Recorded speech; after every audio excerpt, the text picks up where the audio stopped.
reminder, all of this propellant that are on board these 4 tanks of these two rocket stages, they feed the engines that are underneath and then provide the power and the push to send the Orion spacecraft on its voyage to the moon.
Swim, falling off your skin. Swim, swim, I could spend a lifetime watching you. Swim, swim, this is how it all begins. Swim, swim, I just wanna dive, I just wanna dive.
This is Artemis Launch Control. We are currently 6 hours and 49 minutes and counting from the opening of today's launch window for NASA's Artemis II mission.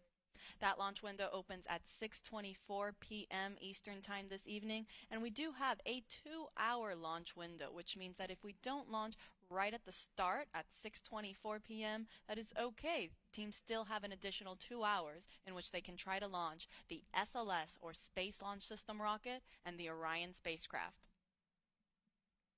Now, the Artemis launch team is currently in the process of loading cryogenic or super cold liquid propellant onto the SLS rocket.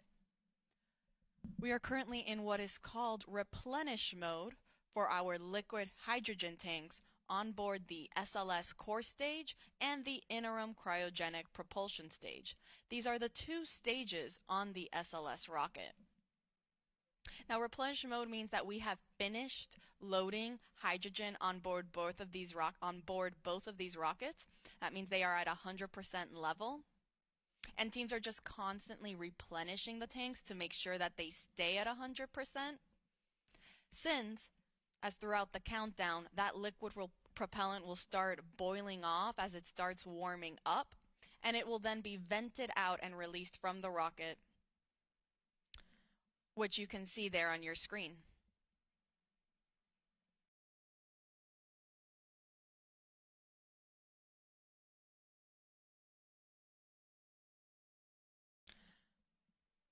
Now, on the liquid oxygen side, teams are now in topping phase for the core stage liquid oxygen tank. Topping is the in-between state of fast fill and replenish mode. Fast fill is where we spend the most of the time loading propellants. We load it at a much faster rate. Then once we reach a certain point, we will transition into topping to finish loading the tank to 100%. That is now where we are currently at in the core stage liquid oxygen tank. And following topping, we then transition into replenish. So we're in core stage liquid oxygen topping. We're in topping for the core stage liquid oxygen tank.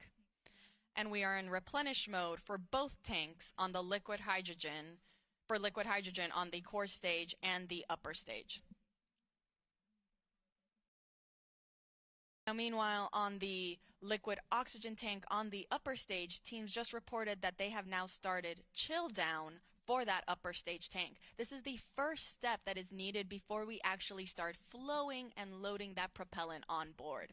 The reason this is done is to chill down the systems in line so they are ready to receive those super cold temperatures and not cause any potential damage to the hardware. For reference, oxygen needs to be negative 297 degrees Fahrenheit to be in a liquid state, and hydrogen, negative 423 degrees Fahrenheit. So very, very cold temperatures that the rocket is dealing with right now.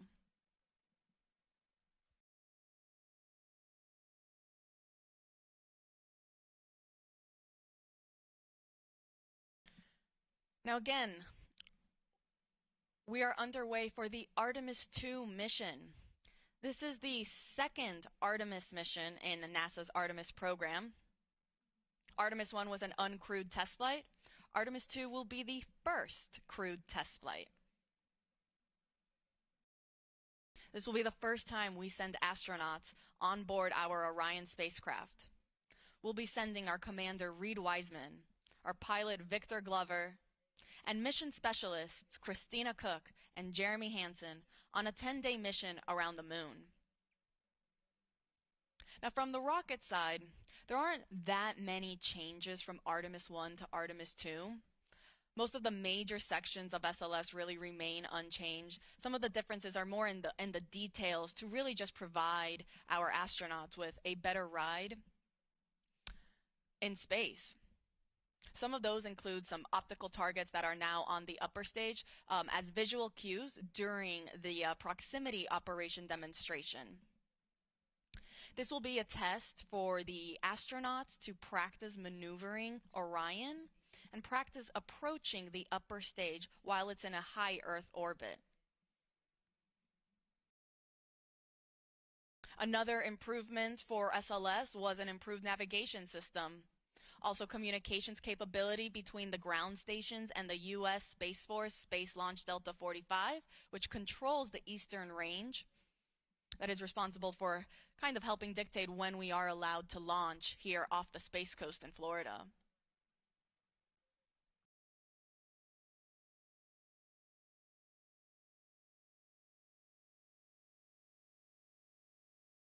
Now, all of the 4 tanks on the upper stage and the core stage, they feed the engines that are down below. At liftoff, the 4 RS-25 engines will operate for the first 8 minutes during flight. The 2 solid rocket boosters that are on either side, those operate for only 2 minutes, and they provide 75% of the power at liftoff.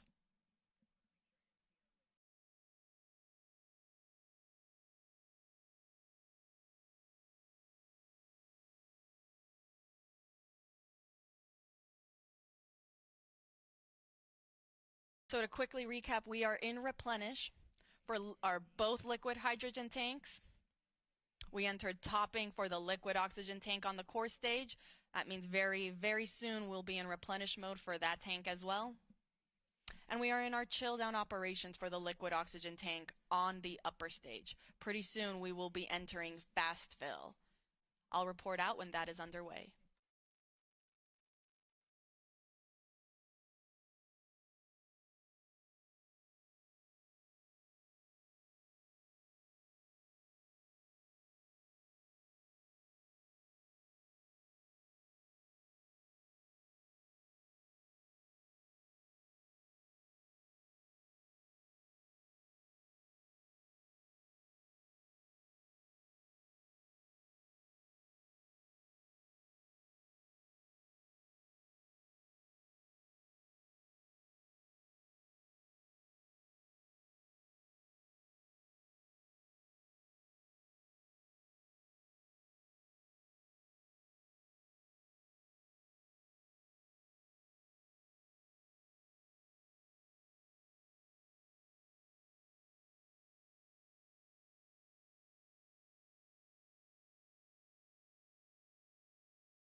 This is Artemis Launch Control. We are currently 6 hours and 38 minutes and counting from the opening of today's launch window for the Artemis II mission.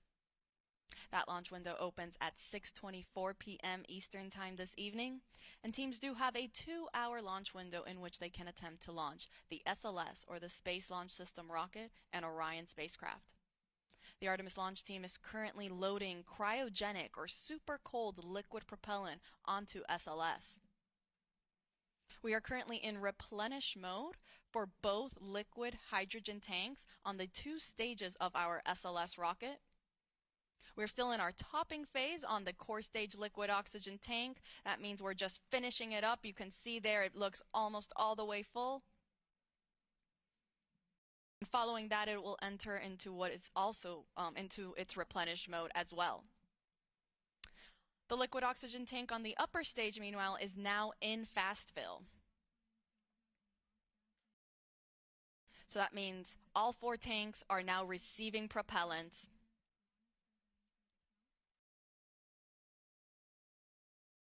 Following fast fill on the liquid oxygen tank for the upper stage, teams will perform that vent and relief test that they also did for the liquid hydrogen side on the upper stage.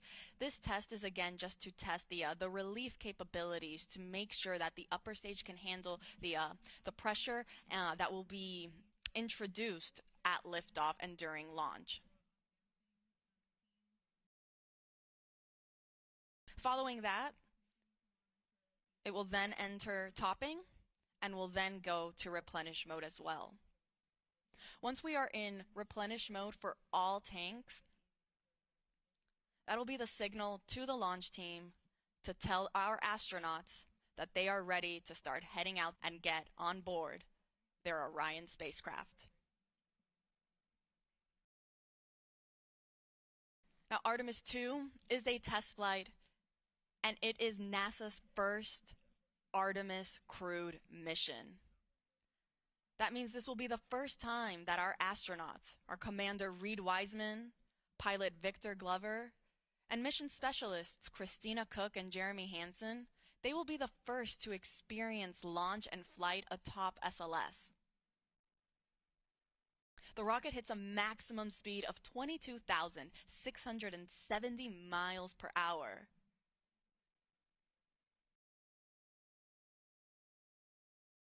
And our astronauts will get to experience the entire ride.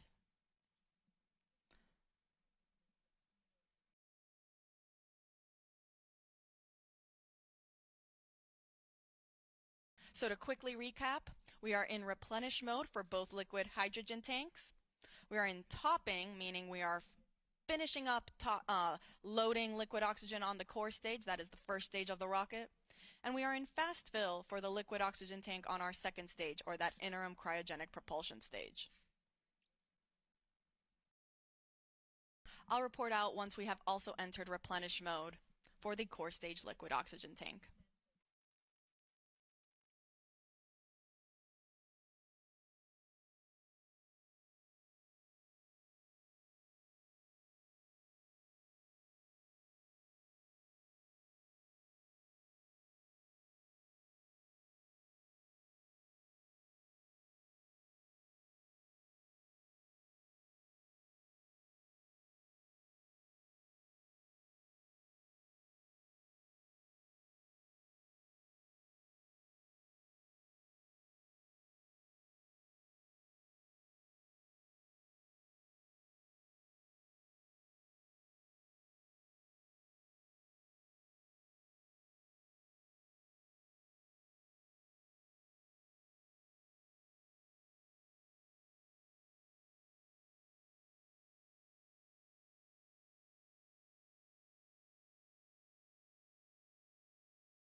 This is Artemis Launch Control.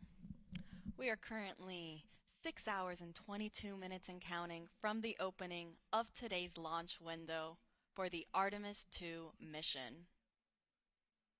The launch team is currently in the process of loading cryogenic or super cold liquid propellant onto the SLS or the Space Launch System rocket. Currently in replenish mode for both liquid hydrogen tanks on both the first stage and the second stage of the rocket. And then on the liquid oxygen side, we are in fast fill for the liquid oxygen tank on the upper stage. And then we are getting ready to get into our replenish mode for the liquid oxygen tank on the core stage. We are still in that topping phase. Finishing loading the propellant tank to 100%, at which point then teams will transition into replenish mode as well, which just means that we are going to constantly be replenishing these tanks at 100% level. Now today's launch window opens at 6:24 p.m. Teams do have a 2-hour launch window, which means if we don't launch right on time, they do have an additional 2 hours in which they can attempt to launch. For those of you just joining us, NASA will be providing 24/7 live coverage of this entire mission, starting with our propellant loading operations that are currently underway. Thank you so much for everyone that's been following along.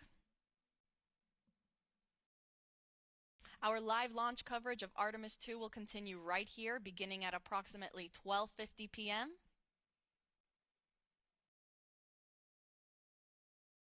where the rest of my NASA commentators will be chiming in on how the rest of today's countdown goes. And we'll take you through the rest of the mission.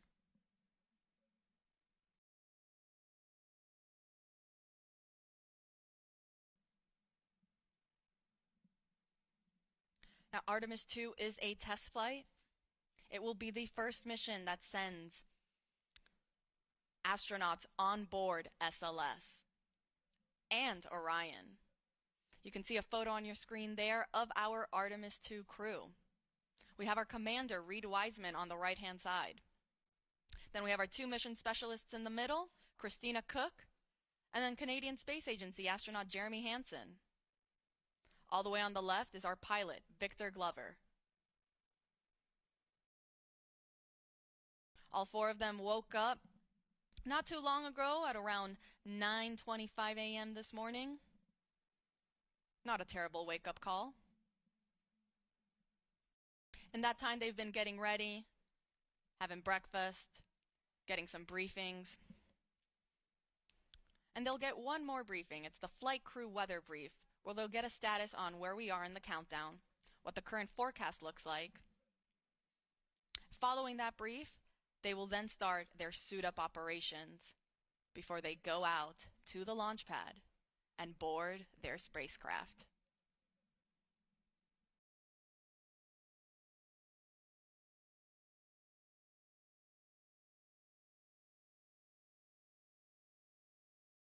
And teams did report that we have now entered replenish mode for the core stage liquid oxygen tank. So we are now in replenish for both liquid hydrogen tanks on the core stage and the upper stage. And we are also in replenish mode for the core stage liquid oxygen tank. On the upper stage liquid oxygen tank, meanwhile, we are still in fast fill. And I'll report out once then we transition from fast fill onto the next step, which will again be that vent and relief test. This is pressurizing the upper stage tanks with heliums to test the relief capabilities of the tank pressure to make sure that it can handle that capability during flight. Following that test, teams will then start topping on the liquid oxygen tank, and will then, after topping, will then transition into replenish mode as well.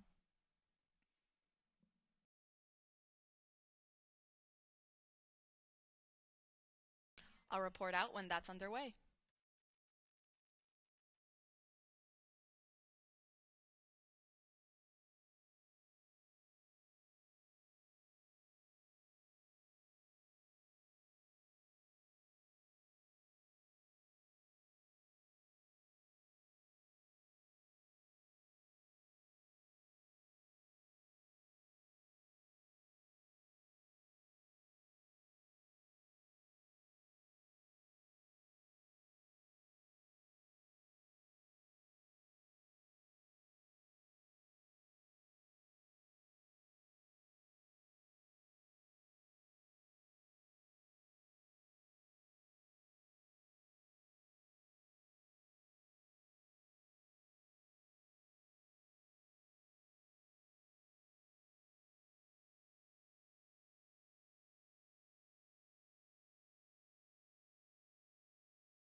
This is Artemis Launch Control. We are currently 6 hours and 8 minutes and counting from the opening of today's launch window for the Artemis II mission.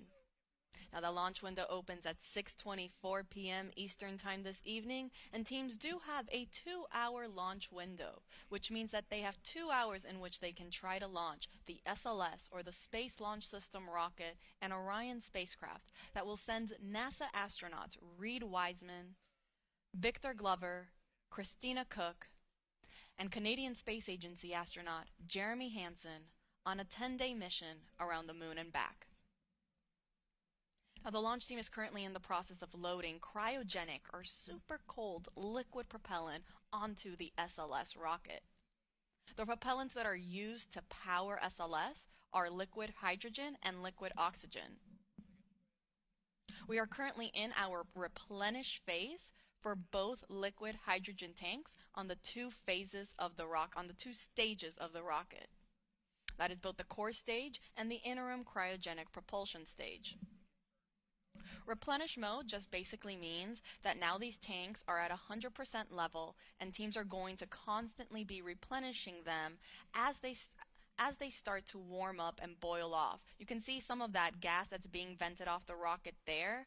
That's normal. Teams totally expect to see that, and because of that, we have then a replenish valve to constantly be replenishing the tank with that liquid propellant, so we make sure that we are 100% level and we're not losing any propellants in the tank. The reason that you see some of that venting happening is because as we get throughout the countdown and the temperatures start to rise, that liquid propellant will become a gas, and so it'll start boiling off and then it'll vent outside the rocket. Hence the need for a replenish valve.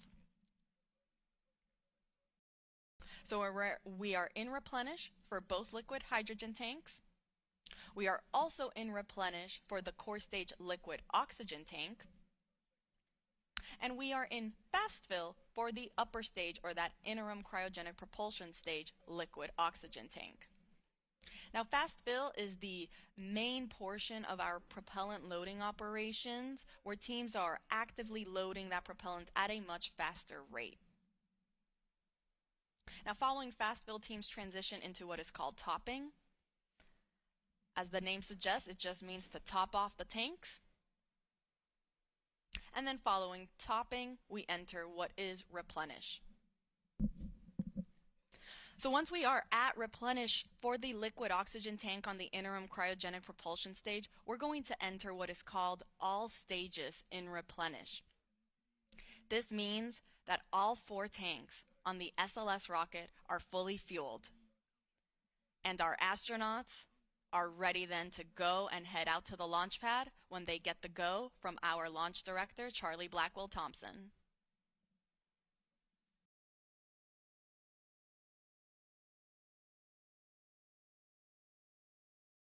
Now, coming up shortly, our astronauts will be joining in on a flight crew weather brief with our launch director, as well as with the flight director in Houston and the launch weather officer. They'll provide a quick status on how the forecast looks for the rest of today's countdown, as well as where we currently are in our countdown operations.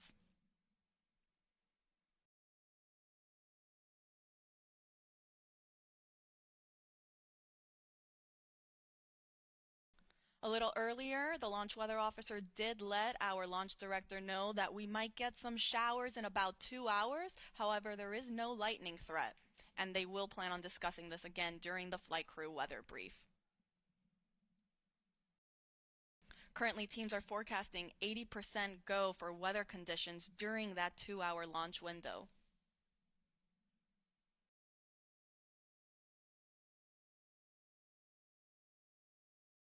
So again, to quickly recap, we are in replenish mode for both liquid hydrogen tanks. We are also in replenish mode on the liquid oxygen tank on the core stage. That is the first stage of the SLS rocket. And we're in fast fill for the liquid oxygen tank on the upper stage.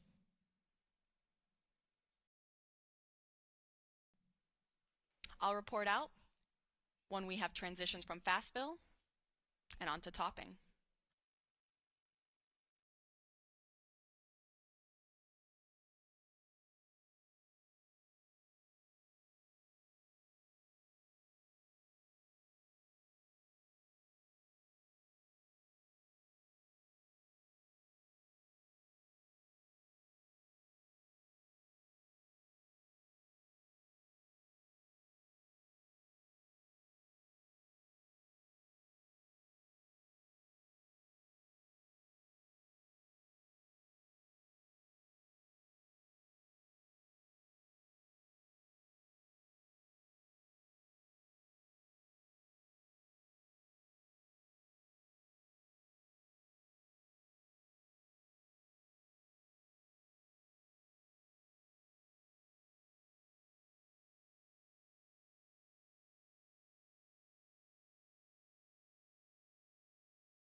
This is Artemis Launch Control. We are currently 5 hours and 42 minutes and counting from the opening of today's launch window for the Artemis II mission. That launch window officially opens at 6:24 p.m. Eastern Time, and teams do have a 2-hour launch window, which means that they have additional opportunities if they don't meet the beginning of that window.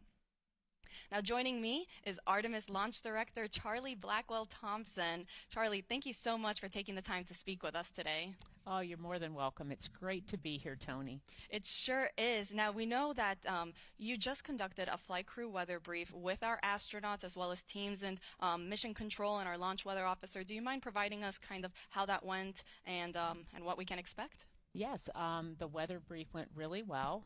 What we do during that weather brief is we give the flight crew a summary of where we are in our tanking, what's left, and of course we have our core stage and our upper stage fully loaded with LH2, and we're in replenish, and we are just finishing up our LO2 or liquid oxygen load into the upper stage. We provided that status along with any non-conformances that the crew might be interested in, and then we went through the weather. And so our weather from our launch weather officer remains at a 80% likelihood of go today and a 20% chance of violation.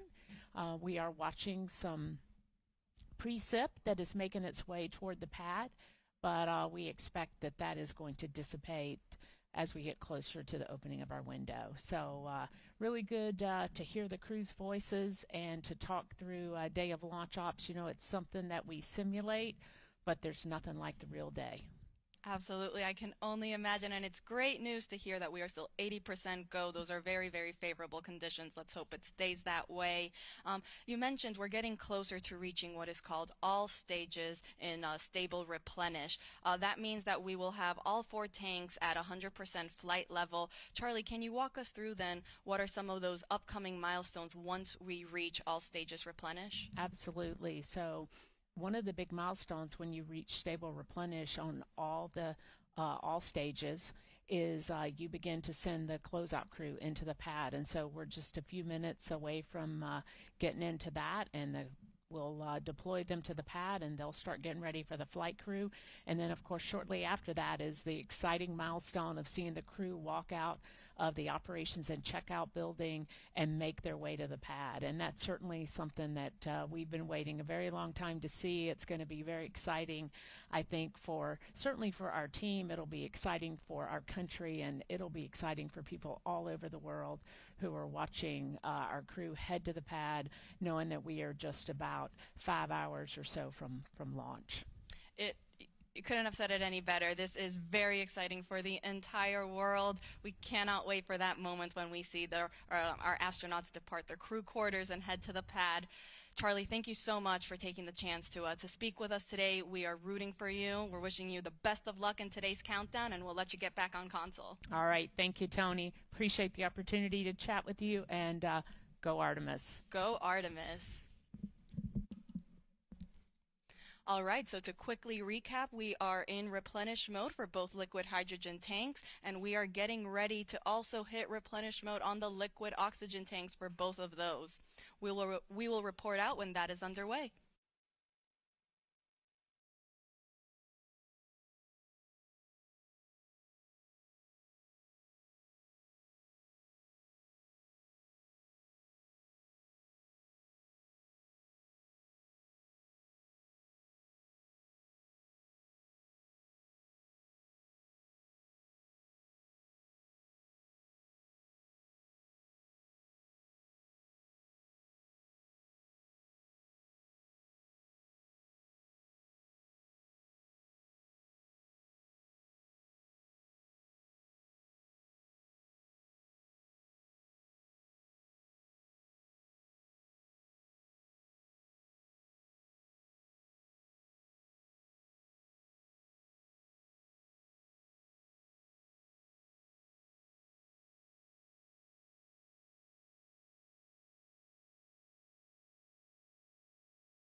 This is Artemis Launch Control. We are currently 5 hours and 37 minutes and counting from the opening of today's launch window for NASA's Artemis II mission.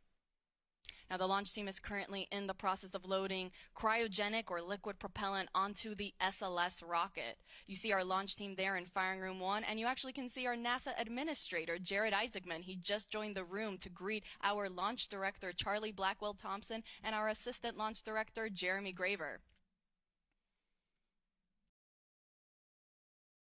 Now, to quickly recap, we started our propellant loading operations at 8:35 a.m. Eastern Time. That was after we had chilled down the core stage systems lines, and after we had been given the go from our launch director to start our tanking operations. So after 8:35, we started again slow fill. A little bit after that, at 9:25, our astronauts got their scheduled wake-up call. Following slow fill on the core stage, we then transitioned into fast fill. Once we were in fast fill for the core stage, we then started our upper stage loading operations. We started first with hydrogen. Started chilling down the liquid hydrogen tank on the upper stage at roughly 9:36 a.m. and then we got into fast fill at 9:51 a.m. Following that, we entered then our topping phase on the core stage liquid hydrogen tank. Topping refers to finishing up that last little bit to get to 100%, and then we transitioned into replenish. We did the same thing for the core stage liquid oxygen tank, as well as for the liquid hydrogen tank on the upper stage. Now all that's left is to enter replenish mode for the liquid oxygen tank on our upper stage, and we will enter what is called all stages replenish. This means that now all 4 tanks will be at 100% level. Once we reach this stage, this will be the signal for our launch team to let our astronauts know that they have the clear to enter the launch pad and go and enter their spacecraft. As a reminder, NASA is providing 24/7 live coverage of this mission.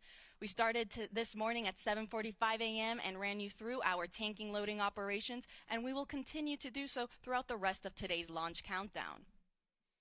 We will be beginning our live coverage in just a few minutes for that launch, and the rest of our commentators will make sure to take you along through today's countdown. You can see on your screen there how to watch.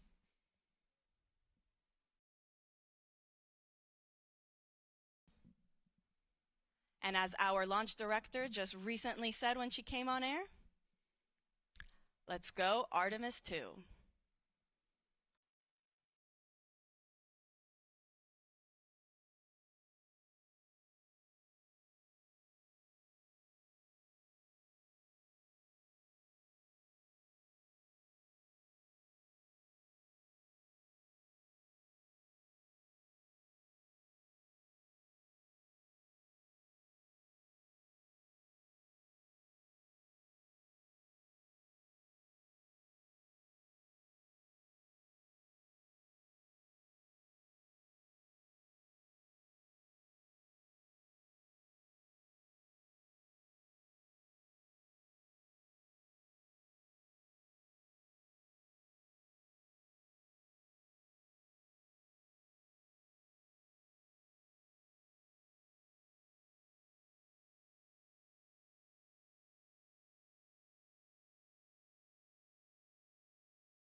Good afternoon from the Space Coast of Florida, where 4 astronauts are about to suit up for NASA's boldest test flight in a generation. This crew could be the first humans to journey around the moon in more than half a century. The Artemis II mission is a test mission of the Orion space capsule. Artemis II will be the first time we put humans on this rocket. We're going back to the moon because it's the next step in our journey to Mars. We were always going to the moon. Pushing ourselves to explore is just core to who we are. That's a part of being a human. And liftoff. We shall return. Continuing to test out every bit of Orion. Coming back to Earth, 7 miles a second. When humanity sets big goals, we can bring together genius from around the world. You have the best people on planet Earth putting this vehicle together. That's what's up. To innovate for the benefit of humanity and to inspire the world through discovery. And here we go.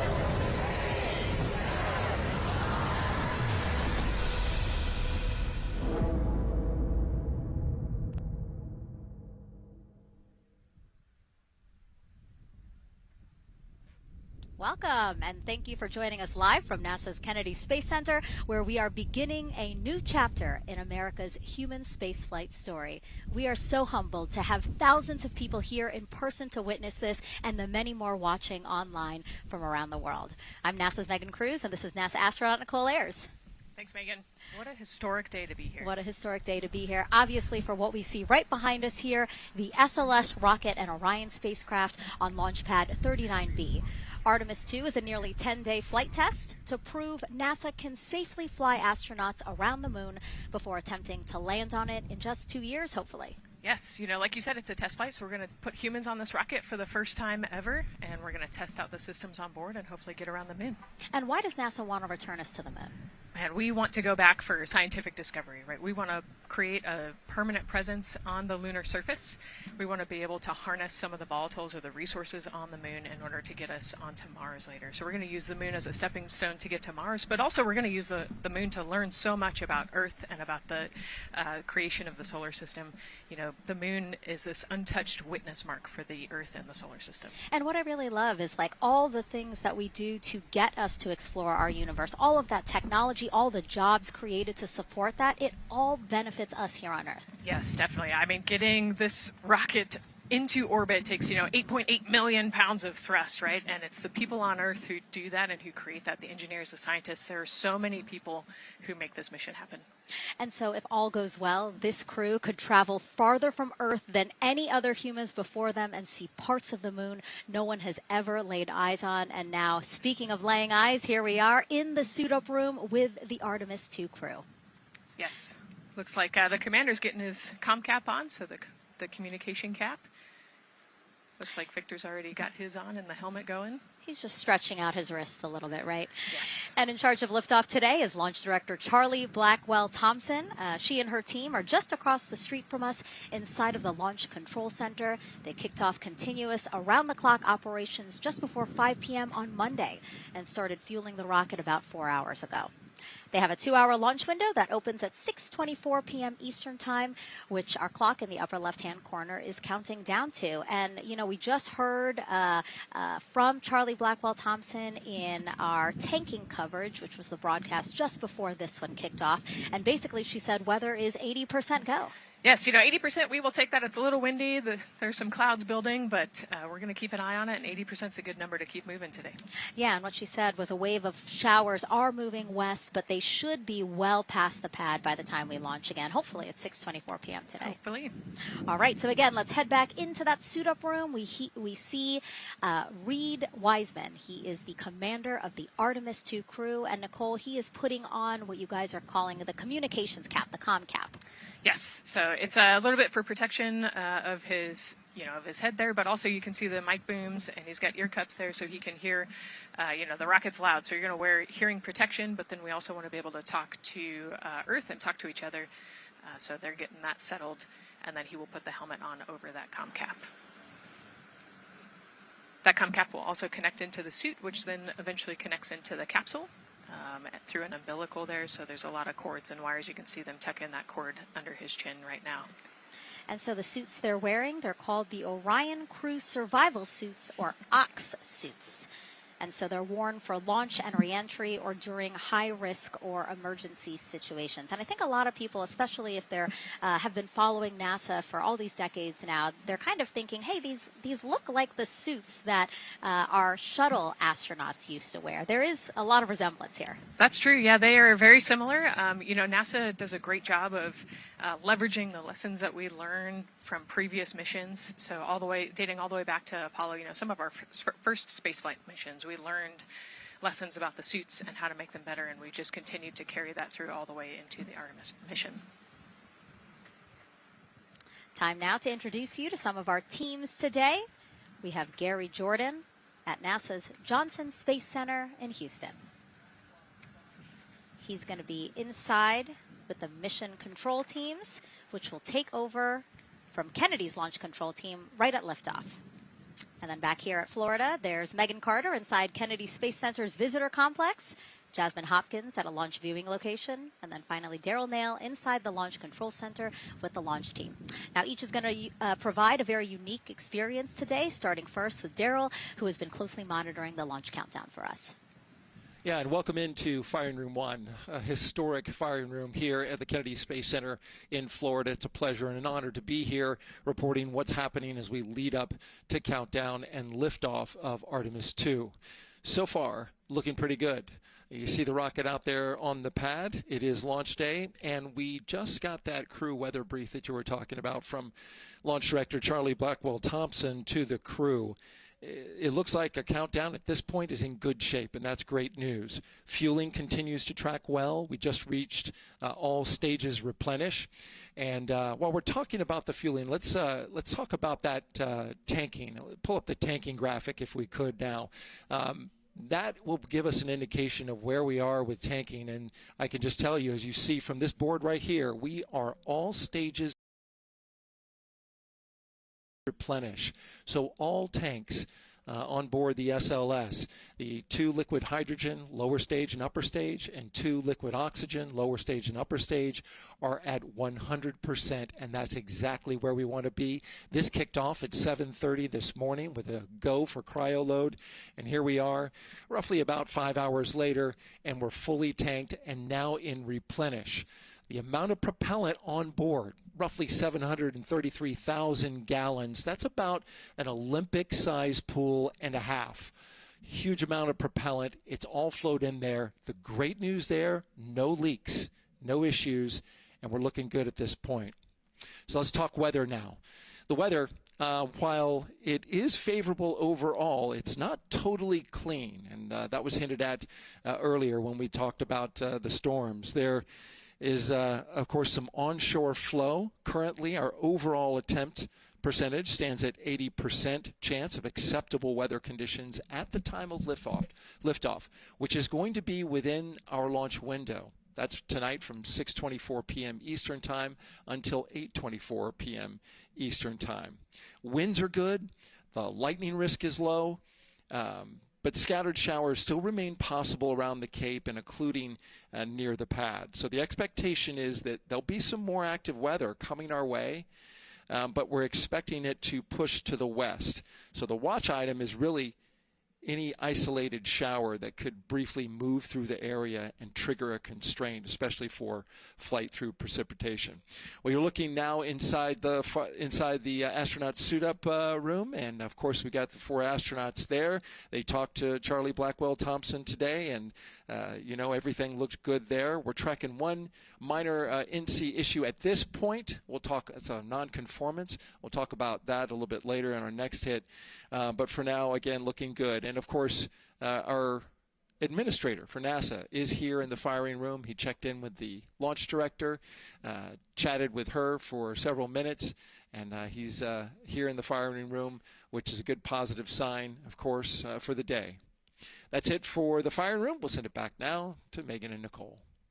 Daryl, thank you so much. Yeah, let's get back into the suit-up room here, where we now have a shot of all 4 astronauts, and it appears all of them are undergoing their suit leak checks. Can you talk to us about what that is, Nicole? Sure, yeah, you can see, as the suit expands, that we're going to pressurize those suits. So in the case that we need it, if we lose pressure in the capsule, those suits will protect the astronauts and keep them pressurized and keep them survivable. So these guys are going to hold their breath for about 10 seconds. Any movement in the suit could cause changes in the pressure, and so we want to get a really nice, precise, accurate measurement on the leak check. And so they'll hold their breath. Even just their heartbeat could potentially make some differences in those super sensitive sensors there. So you can see the red and blue valves there, the air in and air out, and it looks like Victor just had a good leak check. Yeah, and actually they do 3 leak checks, again, just to get an average reading to say, hey, we have confidence that these suits are holding the right pressure. As Nicole said, that tube that's going in,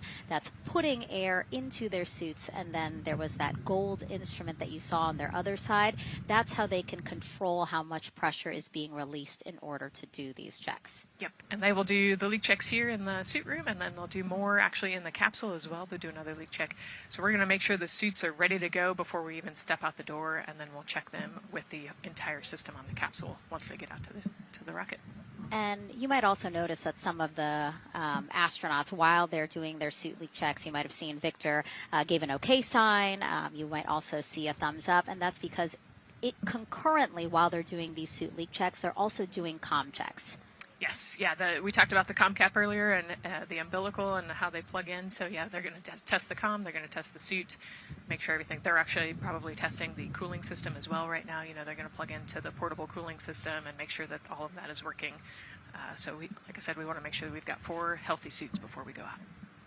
Yeah, this suit, 3 layers, so obviously it can get hot. Yes.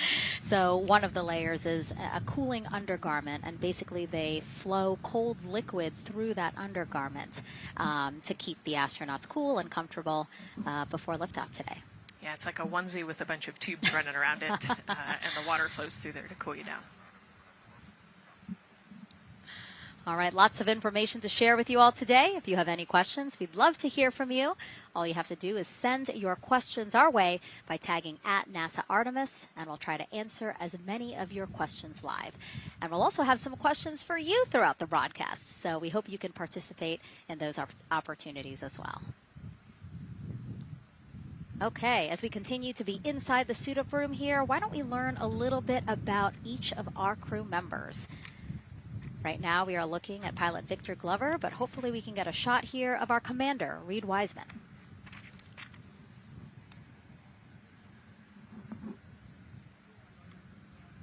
Now, Reed Wiseman is a Baltimore native.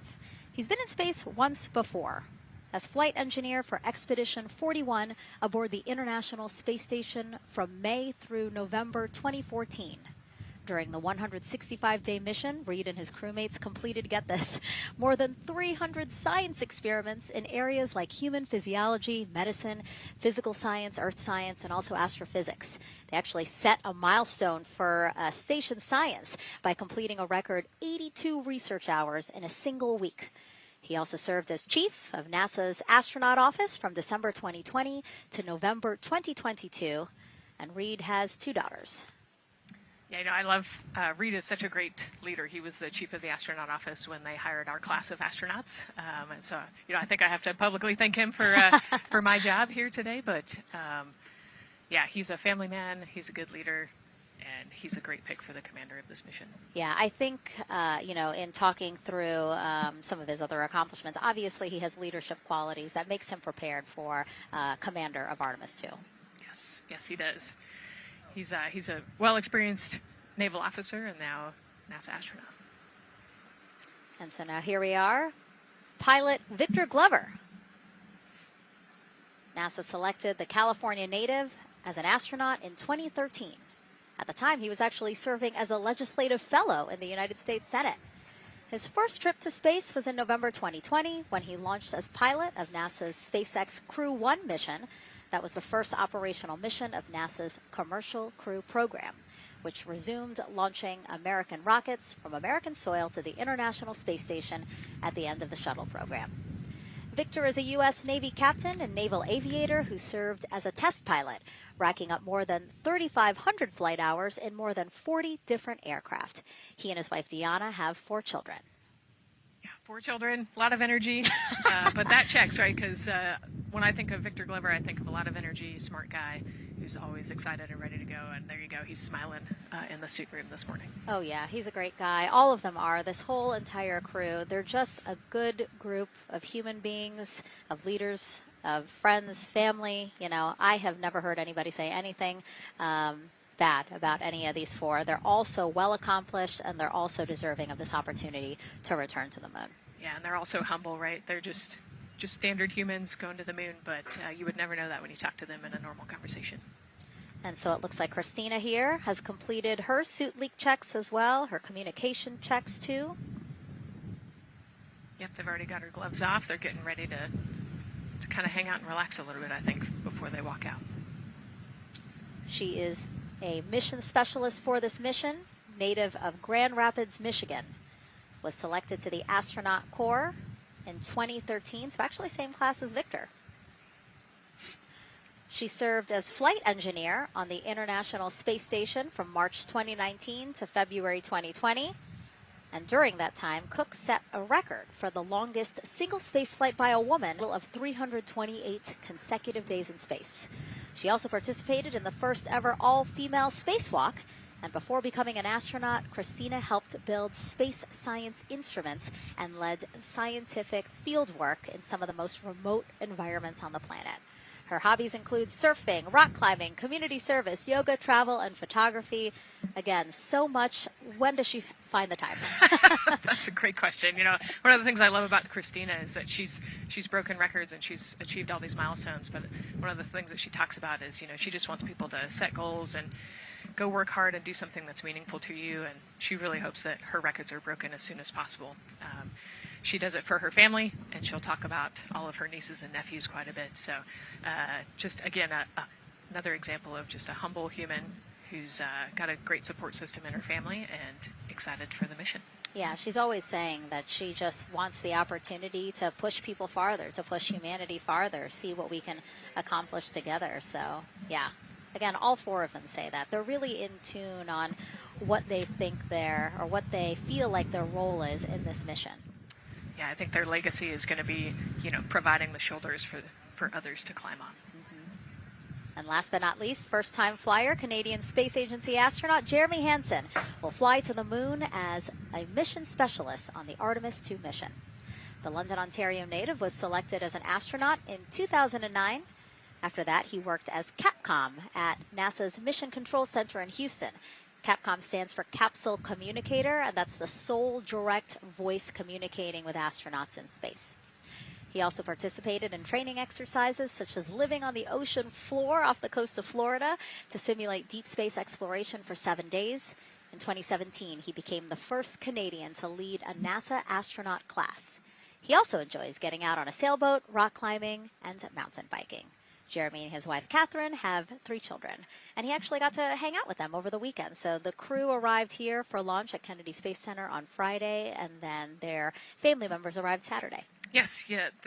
As long as their family can quarantine with them, then they will stay, quarantined in Houston, and then they all fly down to Kennedy Space Center, and then you get to spend the last few days with your close family and friends. We actually do a behind-the-glass visit with some of those other maybe extended family members that couldn't quarantine with you, but it's a quaint time here once you get to Kennedy Space Center. A great sign here, all 4 astronauts have removed their helmets, and that indicates again that all 4 have completed suit leak checks. And so, Nicole, what they're doing now is they have these pockets on their forearms.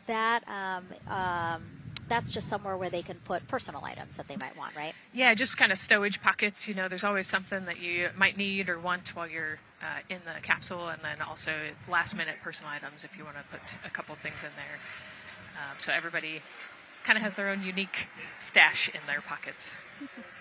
And then another pocket has emergency equipment that they might need, right? Like a signaling mirror, things like that. Right, yeah, the suit is basically all in one. You know, it's got the oxygen bottles there on their right legs. You'll see in a different shot, they've got pockets with survival gear in it, and that is to keep them safe. So if they had to egress the capsule, either from the launch pad or from the water, then they will have all of the survival gear with them. They'll have about 10 minutes of oxygen as well from that bottle so that they can get to safety quickly and safely.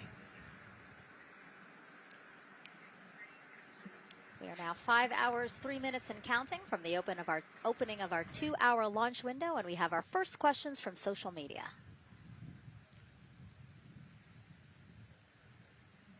Question here from X. So to be clear, this is not a mission to land, but to orbit the moon. Thank you, and thank our astronauts. Nicole. Yeah, this is a great question. You know, I think it's important to highlight the mission of Artemis II, where we are going to go around the moon. We're going to see the far side of the moon. We're going to see parts of the far side of the moon that human eyes have never seen before. It's very similar to the Apollo 8 mission, right? We're also potentially going to be able to see the landing sites for the future Artemis missions and kind of provide the overall context of those landing sites amongst the entire moon site there. So it's an exciting mission. We'll get to learn a ton about you know, there's so much science that's going to be on this mission as well, right? Where they're going to do some science experiments on humans, learn about the stress of the environment, and we're going to learn about the radiation environment. We're going to learn about the suits as well. We've got some technology demonstrations that are going to happen. So there's a lot going on this mission as we fly around the moon and come back. Mm-hmm. We always say it's about increments, right? Like we're making that next giant leap to Mars, but in order to do that safely and to do that thoroughly, incremental steps. Exactly. And, you know, like we said, this is the first time that we've put crew on this rocket. And so actually before we even head to the moon, right, we're going to stay close to the Earth, and we're going to check out all of the systems on Orion, make sure that it can handle 4 humans, make sure it can handle people sleeping, people exercising, you know, all of the environmental control systems are working. So we want to make sure that the capsule is safe for the crew before we send them, you know, almost 250,000 miles away. Yeah, that was a great question. And we actually have another one that we'll pull up on screen here. Another question from X. How long will it take them to reach the moon, and how long will the entire mission last?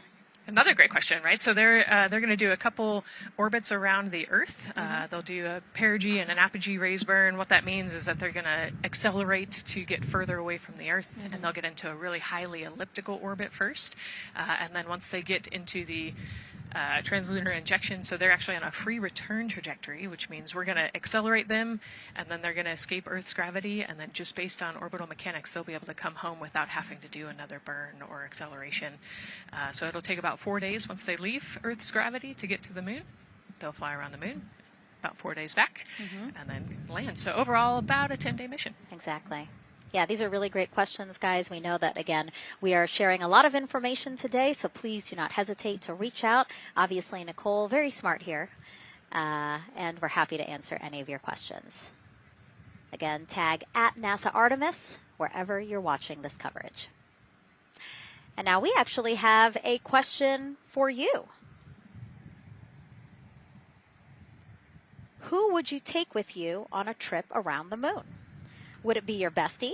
Would it be a pet, family member, or a seasoned astronaut? Think about that one. I know. I like that. I absolutely know what I would say. I think it would make my husband upset, but I have my answer here.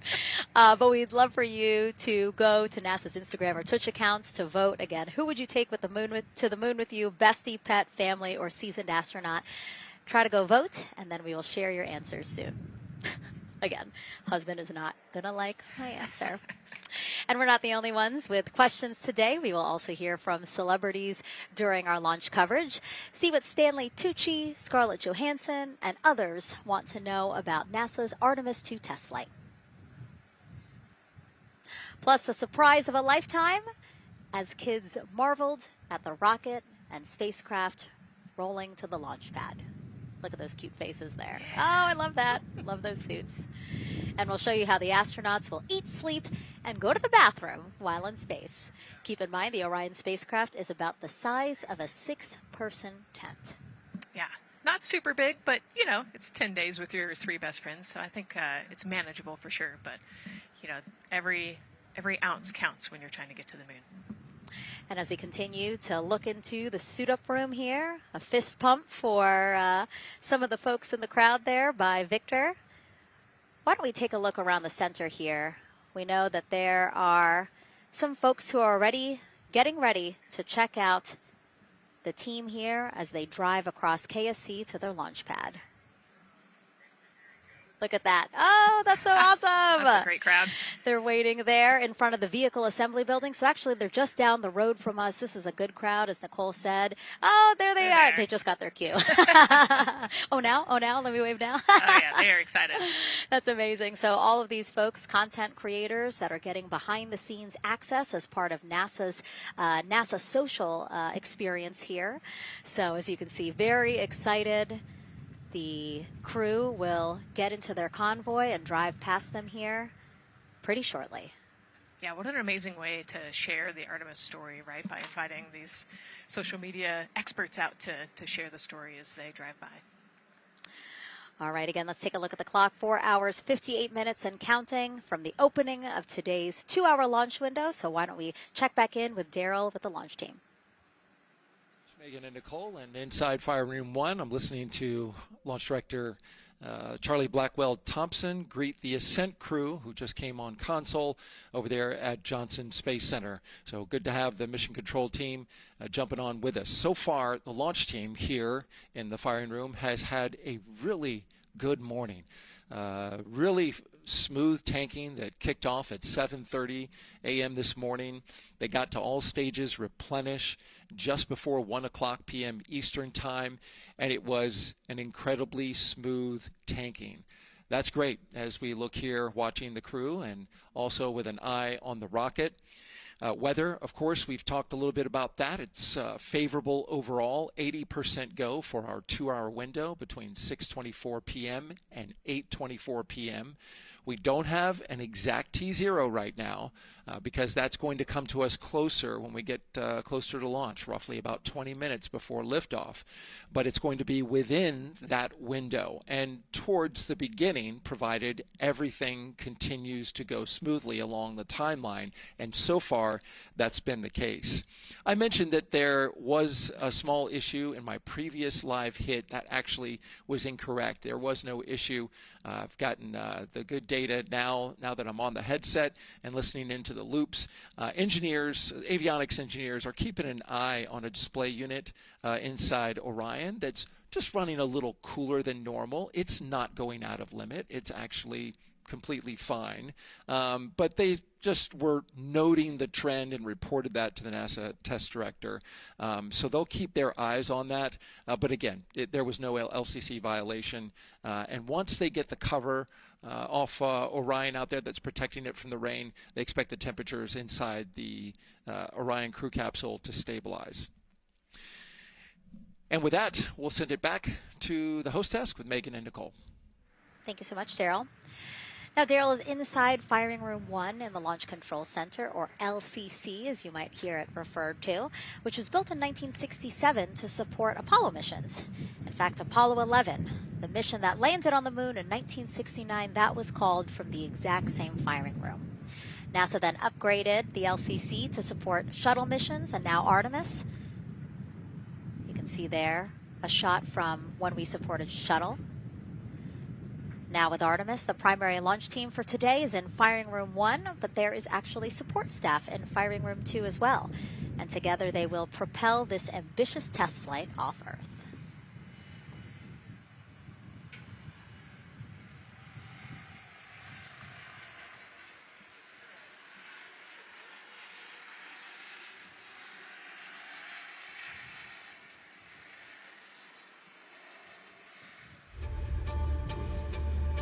We're going back to the moon because it's the next step in our journey to Mars.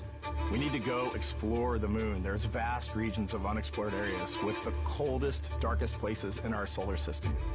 This is a test mission, and when we get off the planet, we might come right back home. We might spend 3 or 4 days around Earth. We might go to the moon. That's where we want to go, but it is a test mission, and we are ready for every scenario as we ride this amazing space launch system and the Orion spacecraft. But another reason we're going back to the moon is to fulfill NASA's mission, which is to explore the unknown in air and space, to innovate for the benefit of humanity, and to inspire the world through discovery. And when we succeed and when we accomplish the things that we set out to accomplish, that inspiration not only can set up new things to happen, but it also is a reminder in tough times that we're capable of doing great things when we work together. The thing I love about the moon is that it's not just a beacon for exploration and this platform of possibilities for incredible missions like this, but it has benefits. That's actually why we're racing towards it. Those benefits are really wide in nature. You have everything from innovation, technology development, not only for future missions going deeper into the solar system, but technologies that come back to Earth. You have inspiration, a whole generation of people starting this pipeline of STEM workers and manufacturers and operators that are excited to see what you can do when you work hard and you come together as a team.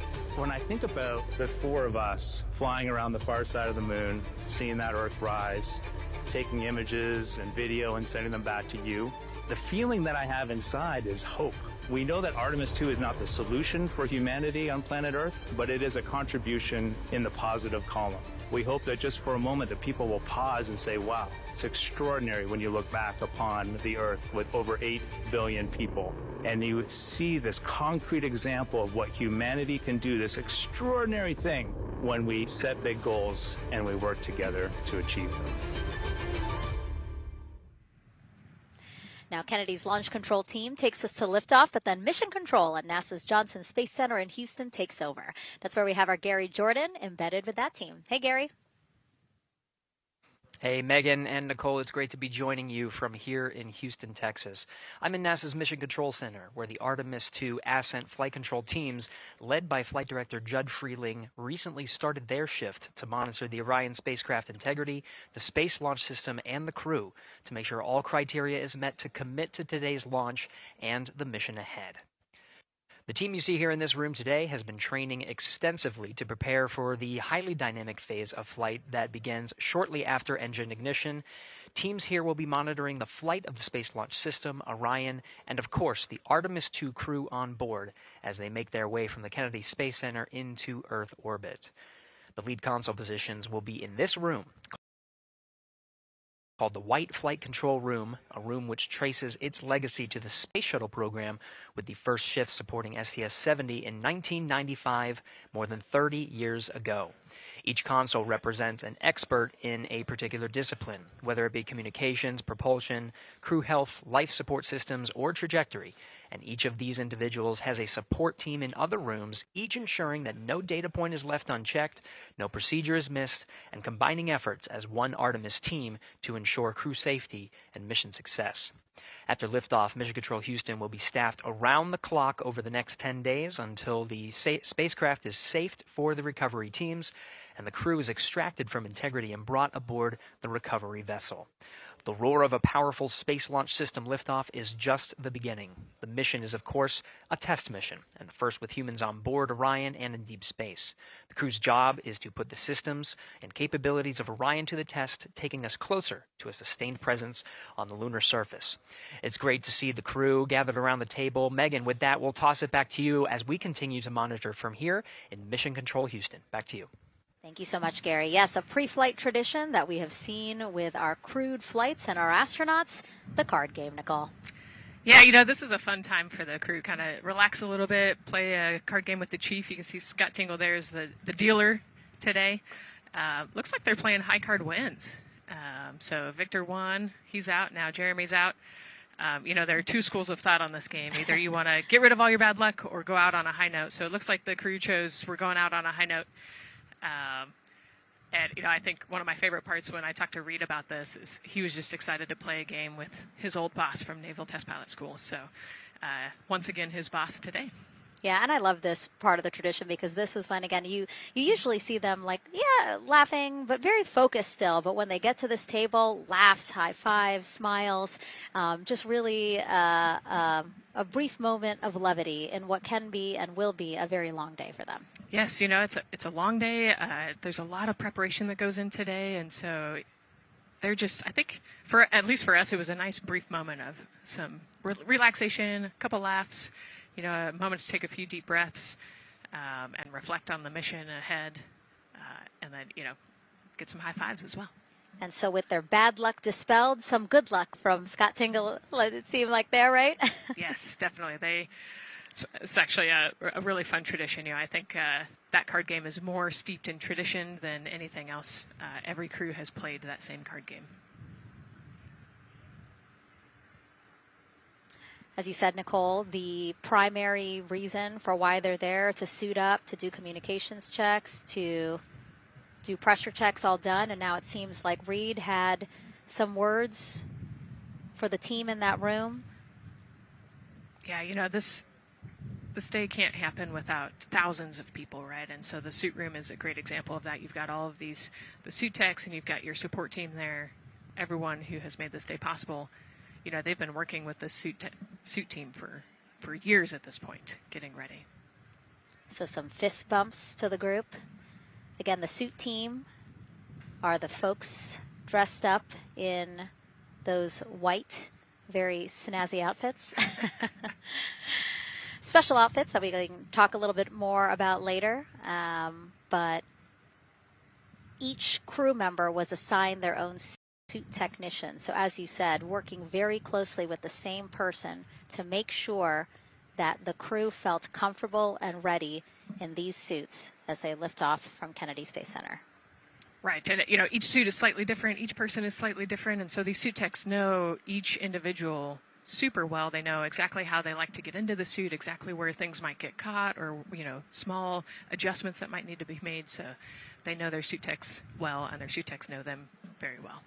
And so as we take a couple of pictures here, we really hope that you are learning a lot about the suits and the process of checking them out for a mission. But imagine the opportunity to get a hands-on demonstration from people who helped design these suits. Take a look.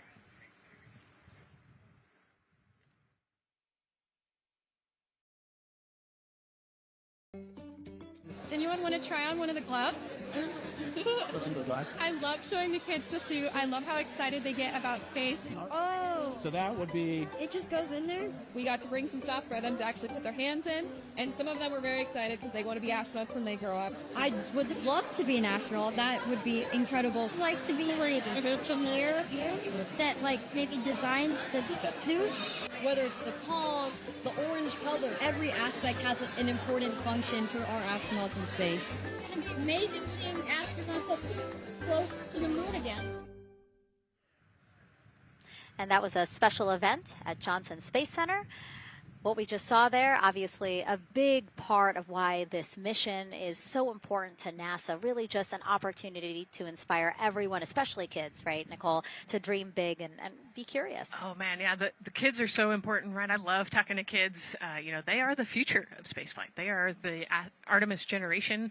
And, you know, if we could just inspire even one of them to go on to be a scientist or an engineer or maybe even an astronaut someday, that's a win. And now let's turn our focus to the rocket for a little bit. Powering liftoff will be, again, NASA's Space Launch System rocket right behind us. And to learn more about SLS, let's go to Megan Carter, who's at Kennedy Space Center's Visitor Complex at an exhibit dedicated to Artemis and the future of spaceflight. That's right, Megan. I am so excited to be over here at the Visitor Center, but not just because of launch. I get to introduce you to the moon board. This is obviously a very complex mission, lots of moving parts and pieces, so the moon board is going to allow me to break some of those things down for you just a little bit more in depth, starting with that SLS rocket. Now, the SLS, or the Space Launch System, very big, very powerful. It is going to be producing 8.8 million pounds of thrust at launch, and like I mentioned, very large. As you can see here, going to stand about 322 feet tall with Orion there on top, just a little bit taller than the Statue of Liberty. Liberty. Now, there are many components that make up this rocket, so I'm going to point out just a handful that you're going to hear about a lot throughout this broadcast, starting with our boosters. These two twin solid rocket boosters are going to be very powerful. They are going to burn for the first 2.5 minutes of flight, and each one is going to stand 17 stories tall. They weigh in at about 1.6 million pounds each.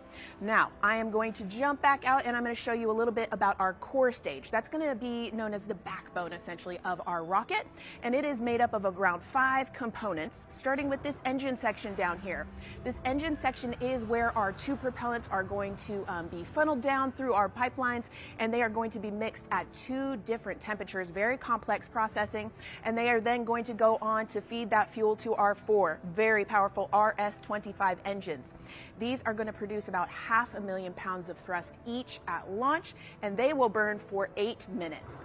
All right, now jumping up here, we are going to take a look, because I just mentioned those propellants. Obviously, we do need fuel, and that is why we have around 535,000 gallons of that liquid hydrogen.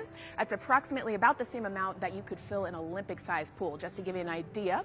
And then we're also going to have that liquid oxygen, and like I mentioned, there's going to be about 200,000 gallons for that one, and they are going to be funneled down through those lines that you see here on the side.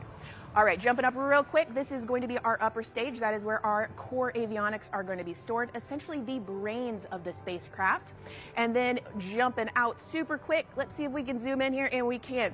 Those propellants I talked about are going to be stored at cryogenic temperatures. That means thousands of degrees below Fahrenheit, so they have to be kept very cold. And that, all those bumps and ridges there that you see, those are actually going to be an insulation spray that's going to help keep that rocket nice and cool, keep the propellants ready to go, and get us set up for success. Now, obviously, that was a very quick overview of our rocket. I have so much more to show you here on our moon board, but for now, I'm going to turn it back over to you, Megan.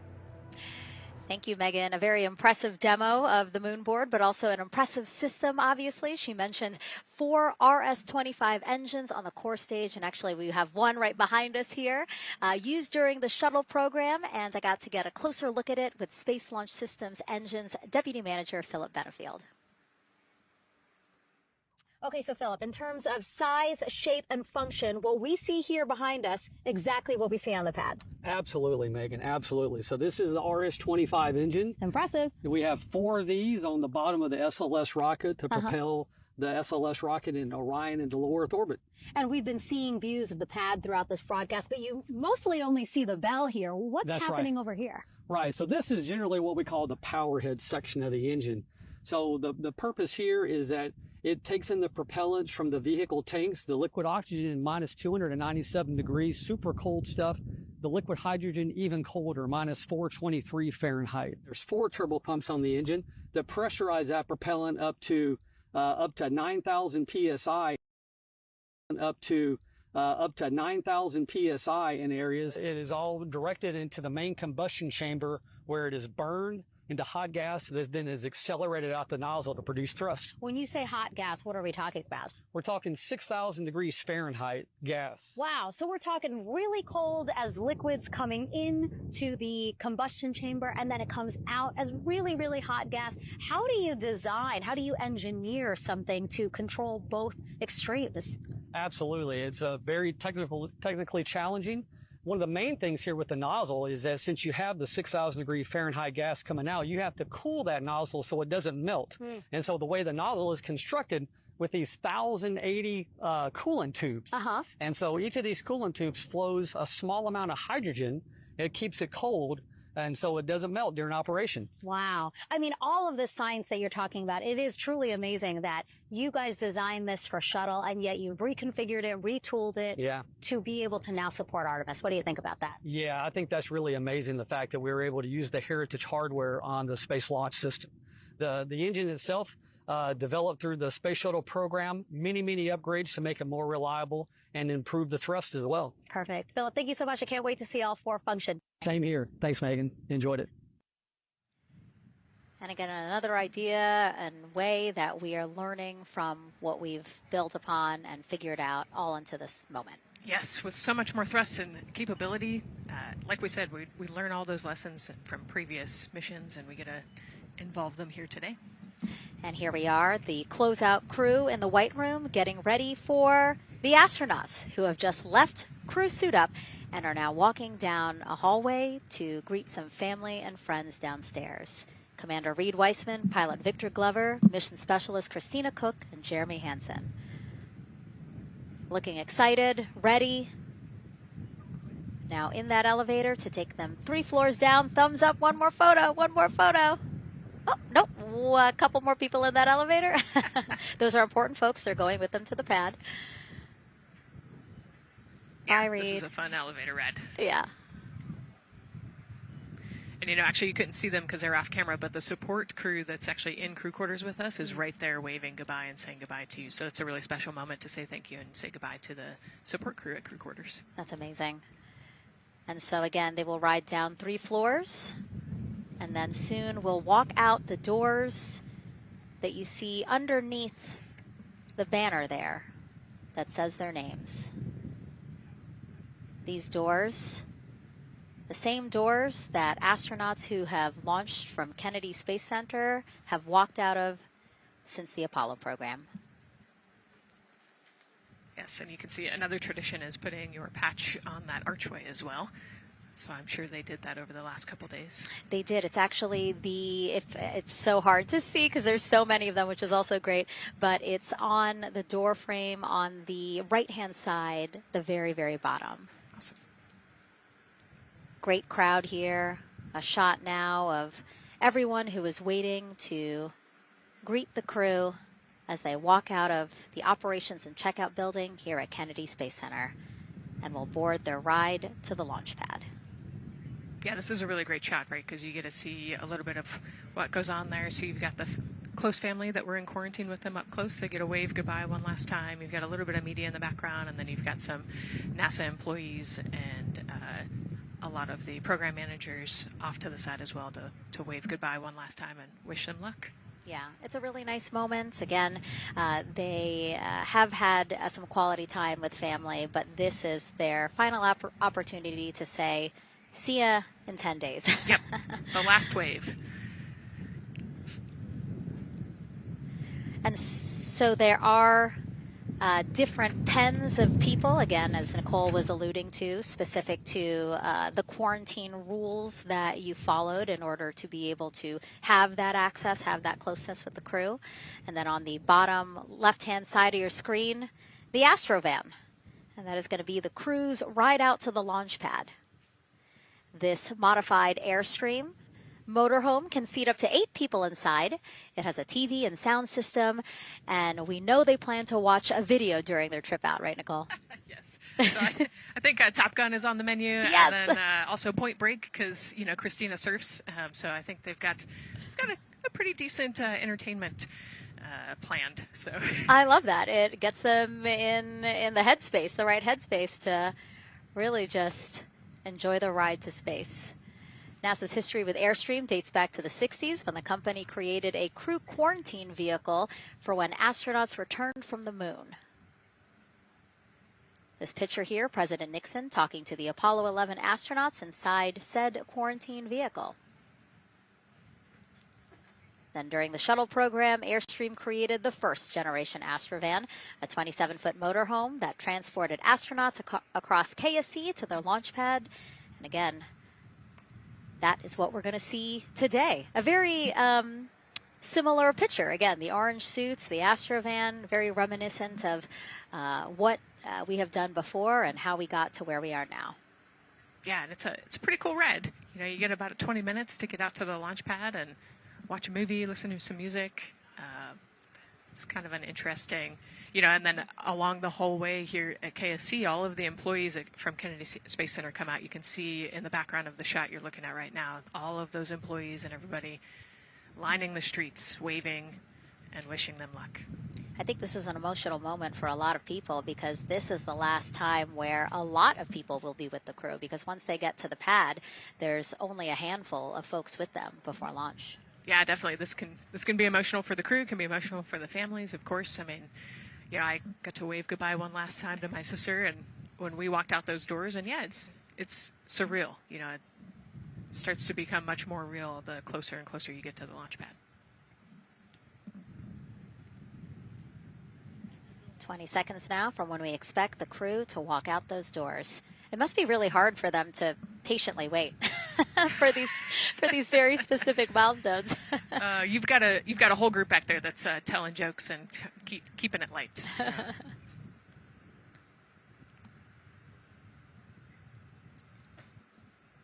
And here they are, NASA's Artemis II crew. Commander Reed Weissman, pilot Victor Glover, and mission specialist Christina Cook and Jeremy Hansen taking their first steps outside for their historic test flight. To a wonderful applause from the crowd. They're looking really excited Some and big really smiles. ready. I love that.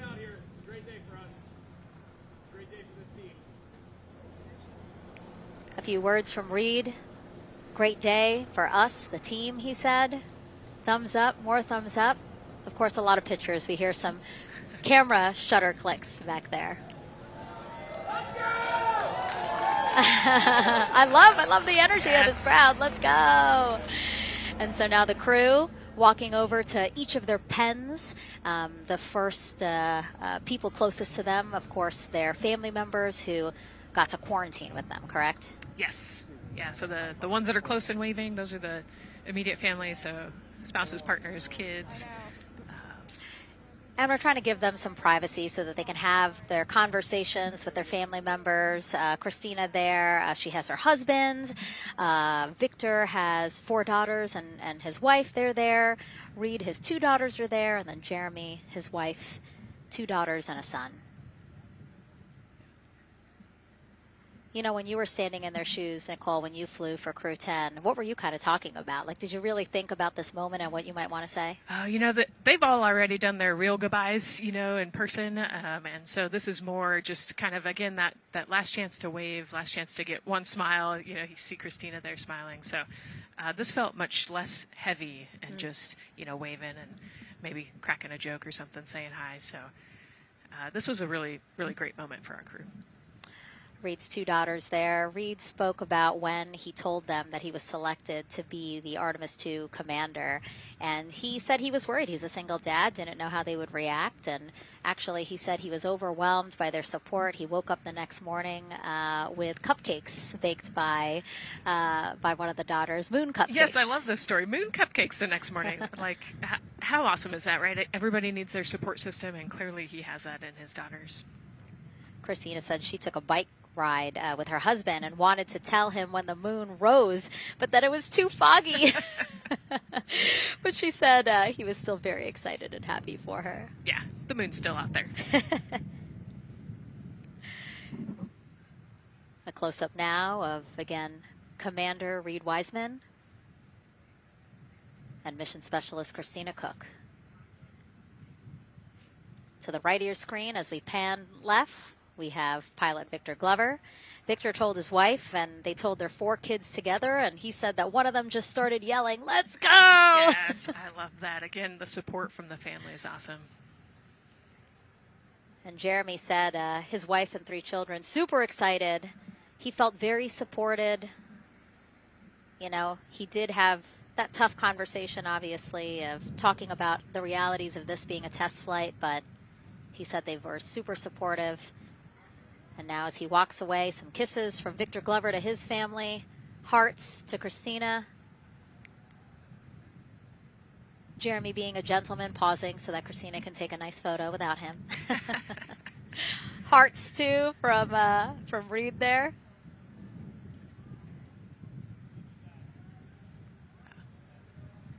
Hearing Victor saying, "Love you guys." Saying that to some of his crew members there. Woody. Some more applause from the group. Quick wave to some of the NASA program managers, and I think Norm Knight's out there, the FOD Flight Operations Director.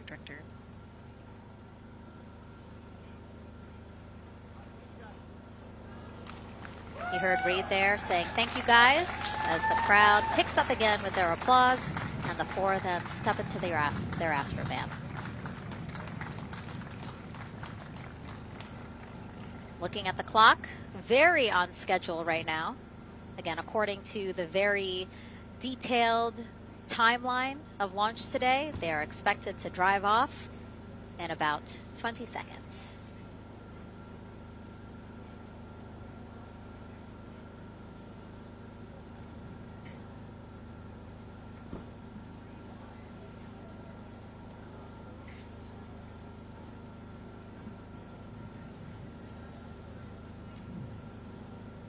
So far, we're marching toward the launch smoothly.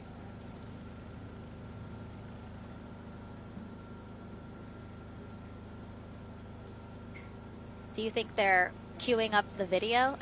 Definitely. And that's why they haven't left yet? They're like, we can't go without Gotta get our your point snacks and movie break. ready. Yeah. Where's the popcorn?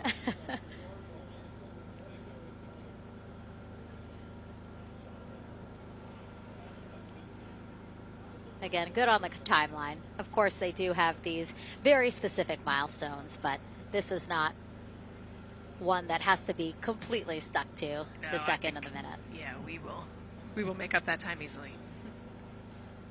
They will get a full security escorted ride out to the launch pad. It's a quick trip, 15, 20 minutes.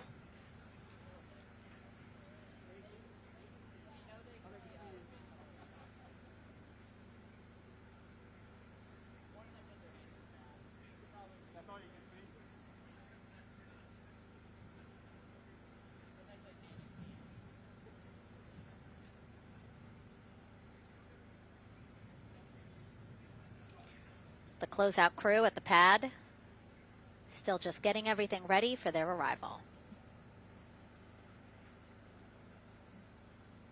Configuring Orion, right, Nicole? Yes, so they're probably laying out the seat restraints and getting all of the umbilicals set and ready to go so that when the crew gets there, they can ingress and start getting strapped in and connected to the capsule. And in our smaller box there, we have a shot of our administrator, Jared Isaacman. Bouncing around quite a lot today. Was in the firing room right after the crew weather brief, saying to the crew that they are good for them to start suiting up, and now here to wish them well as they drive out to the pad. Yes, he's so invested in this mission. I love it. You know, he's been an active participant today, and exciting to see him there at the walkout.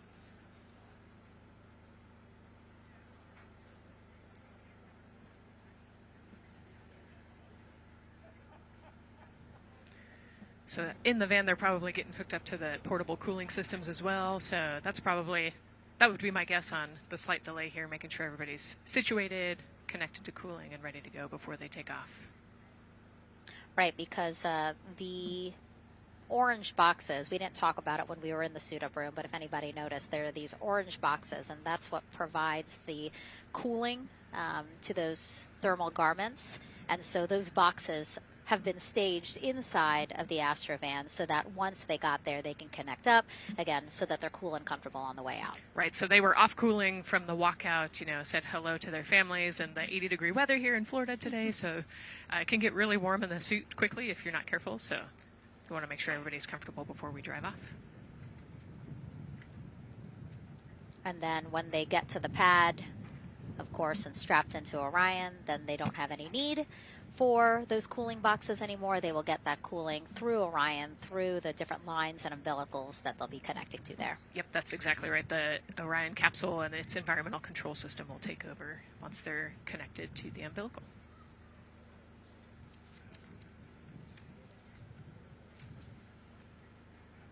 And so when we were watching them get into the elevator, I said, oh, there's a couple more people going in there. And they were, again, those folks in the white suits that we saw. Again, suit technicians. Yep. And there they go. And off they go. Reed, Victor, Christina, and Jeremy now on their way to launch pad 39B, where they will fly to the moon, something no human has done in over 50 years.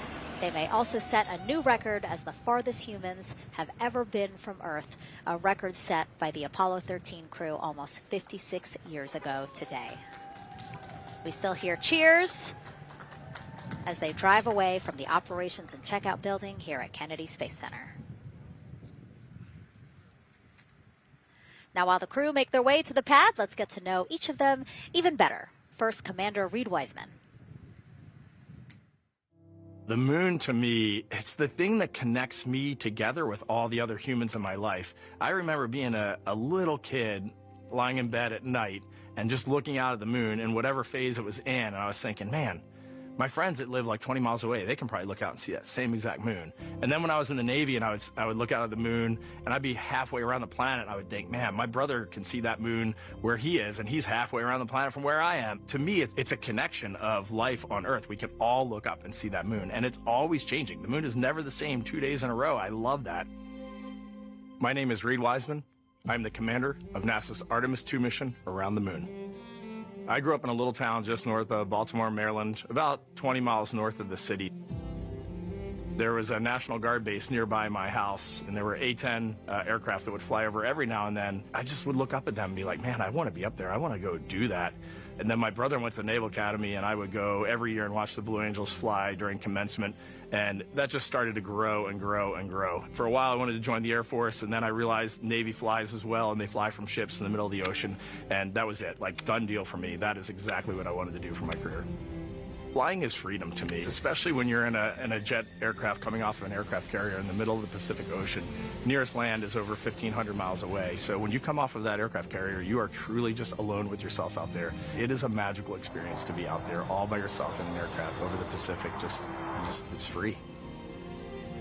I think anybody who accomplishes something that they set their mind out to, there's no one thing that does it for them. It's a combination of everything. I mean, the way my parents raised me, the way my brother and I, the way our relationship developed over time, my friends, being in the marching band, going to college, setting my own course, learning how to live on my own, being mentored along the way, being, kept on the path to success, but being given the freedom to, make excursions and fail every now and then and regroup and carry on. I think all those things come together in the end to get you where you are. I've had to overcome, I'm a human being. I've had to overcome a lot of fears. I'm pretty scared of heights. I joked about that on the International Space Station, but it turns out I'm only scared like at the edge of a building. When you're up on the International Space Station, even though you're 250 miles up, I never had that feeling of falling or that I was, at risk up there. I just kind of loved the feeling of floating and looking down at Earth. There have been challenges all throughout my life. By far, the biggest challenge was losing my wife in 2020 to cancer and now raising two daughters who are grown up now, but that's been the biggest challenge by far I've ever had to face. It is not easy. Being an only parent, trying to work a full-time job, and raising two kids is something that I think about every single day. I'm very proud of the work I've done. I haven't always done it well, but I've always shown up and tried as hard as I possibly can. And now Artemis II pilot Victor Glover and his journey to this history-making moment. I do wonder what it's going to be like when we are really far from Earth and can see it. The sensation of being so far away from everything that you know. I had that sensation on the space station the first time I got to sit in the cupola for a really long time. So I can only imagine what that's going to be like from 200,000 plus miles away. My name is Victor Glover, and I'm the pilot for NASA's Artemis II mission around the moon. When I was in 4th grade, I was 10 years old, and that's when the Challenger accident happened. And it helped me understand how the general public felt about the astronaut corps, right? Like, these are the people that we want to be, and that just gave me an easy thing to strive toward. The biggest fear that I've had to overcome in my life is doubting myself. Going to college when no one in my family had gone to college was a huge risk. I had more confidence in my athletic ability than in my academic abilities. I could play football with those college students that I saw on TV, but my classmates that I saw in the lab and around the University Union, I didn't know if I had what they had. I think addressing that self-doubt was a part of, swinging for the fence and trying to go get an engineering degree, not just go to college, but get an engineering degree and then go do something challenging and technical like flying. Apollo is known for sending humans to the moon. Artemis has an opportunity to continue the Apollo story, but I actually think it's important for this story to stand on its own. Artemis is a new program, and we're trying to do new things. And it's great to compare and contrast. When you look at our spaceship, you can see parts that were designed, built, and integrated in another country. When you look at our crew, you see that our crew is international. There are also men and women. And I just think that that comparing and contrasting makes the story even richer. The piloting role specifically, I will have an hour and a half or so where I get to fly the spacecraft by hand. We haven't flown that many spaceships. And so the ability to fly one actually in space on a test mission is just a really unique opportunity. I can't tell you how I'm going to feel when we fly by the moon and see the moon up close and the Earth from 250,000 miles away, but I don't use the word excited because I'm focused.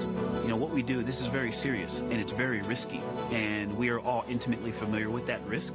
And so if we go out there and we're successful and we can pass that baton on to Artemis II, that's something to really be excited about. Great to hear from Reed and Victor in their own words about how they feel about this mission and their role in it as the convoy turns this corner here onto the road where the vehicle assembly building is, and where the group that we showed you earlier today, ready with their flags. Wow, that group has expanded exponentially. Yes, this is great. So many people. Flags. Oh my gosh, I love it. Oh, this must feel so special to the crew to see all of these people here to wish them well. Yes, this is heartwarming. Look at how many people there are. Everyone is so excited about this mission.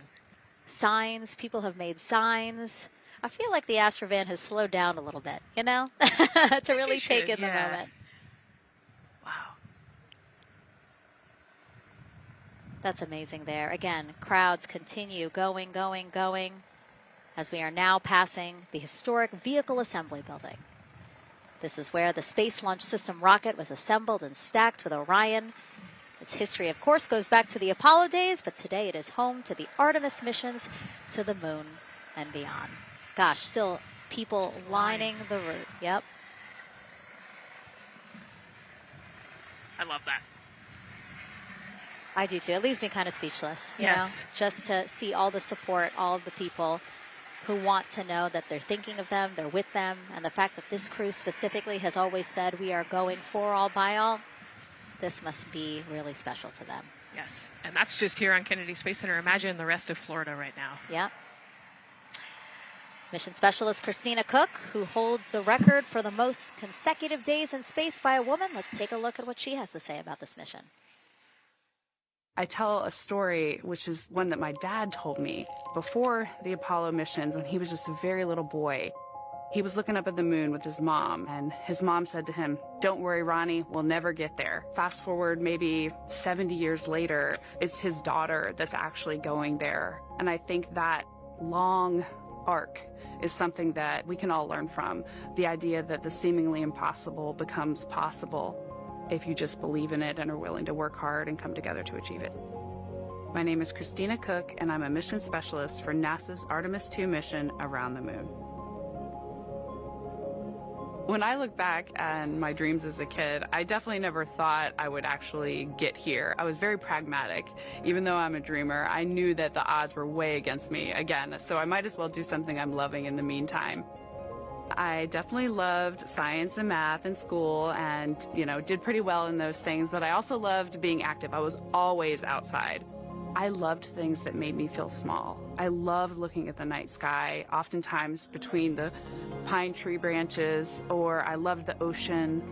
North Carolina also has mountains, and when we go there, I just love the vastness of all of those things. I loved how they made me feel and what they made me think about, and the vastness of the universe and how much out there was to learn.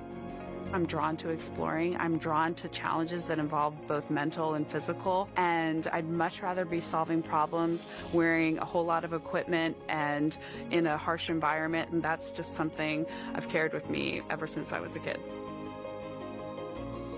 Thinking about the fears or challenges that I've had to overcome, there are just so many. I mean, basically, it's just been, that has been the journey. I always say to people, do what scares you, and that means I have to follow my own advice. So doing what scares me meant getting on a plane and going to the Antarctic, getting on a plane and going to study abroad in Ghana, applying to become an astronaut, opening the EVA hatch in the airlock and going out of it into the darkness, strapping myself onto a rocket. And so for me, I think that no matter what the challenge, recognizing that if people believe in you and you believe they believe in you, challenges seem always a little bit easier. To me, the moon, it represents history. It is a witness plate. Everything that's ever happened to the moon is still written on the moon. Every single person has looked at the moon their entire lives. We see the same moon. That's something really special. It's just the epitome of a symbol of something that's in each of our hearts, but that's also represents exploration and reaching. And as we continue to watch the convoy, almost at the pad, mission specialist and first-time flyer, Canadian astronaut Jeremy Hansen.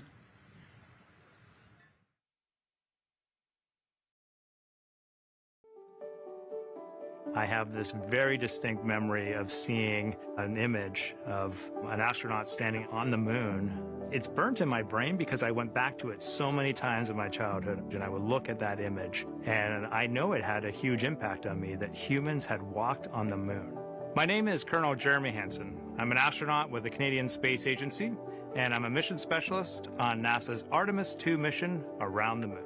My elementary school years, I grew up on a farm outside of London, Ontario. I spent as much time as I could with my dad on the farm. I learned the value of hard work, for example. If I wanted to go to work with Dad, it was going to be a long day, and I was going to have to not complain, or I wasn't going to get to go the next day. I had a treehouse. I had a vivid imagination, and I changed my treehouse into a spaceship. I made all these dials and controls. I had circuit breakers for switches that I found in the barn, and I was exploring space in my imagination. The most important thing I did to get to where I wanted to go in life, which was flying fighter jets and eventually becoming an astronaut, is I shared those desires with other people. And it turns out, just like you don't go to the moon on your own, if you could, I would have done it a long time ago in my treehouse as a kid, you have to go as a team. I think the biggest impediment to achieving my goals was, of course, myself. And I think that's a common human experience. There are many times where just little things would get in my way, and my immediate interpretation of that was, well, now that goal's out the window. You know, people must have lifted me back up, and somewhere in the back of my head, that persistence came through. And I think that's a common human experience, to doubt ourselves. I've come to this, I guess, realization that I believe that we all have gifts to contribute, and the goal is to figure out how to use your energy towards adding positively to humanity's existence on this planet. But I love it when humanity sets big goals, like sending humans to the surface of the moon with an eye to eventually going to Mars, because when we do that, we can bring together genius from not just even in one country, but around the world. I've also learned from my indigenous mentors that they refer to the moon as Grandmother Moon. So you've probably heard of Mother Earth. They use Grandmother Moon because Grandmother Moon is responsible for the water in their community, just like the moon moves the water around the planet, affects the tides. And I think that's a really beautiful thing for us as we go back to the moon, to think about all the different cultures around the world and how they view the moon differently. And that's really neat because we all share that same moon in the night sky. What's really neat, too, was that drive to the launch pad, that point of view to see what the crew is seeing as well as their Astrovan rides up the pad slope and are now on the surface, about to walk up to their vehicle. Yeah, you know, we talked about how tall this rocket is earlier. Wow. Look at that. Yeah, look at that point of view, yeah.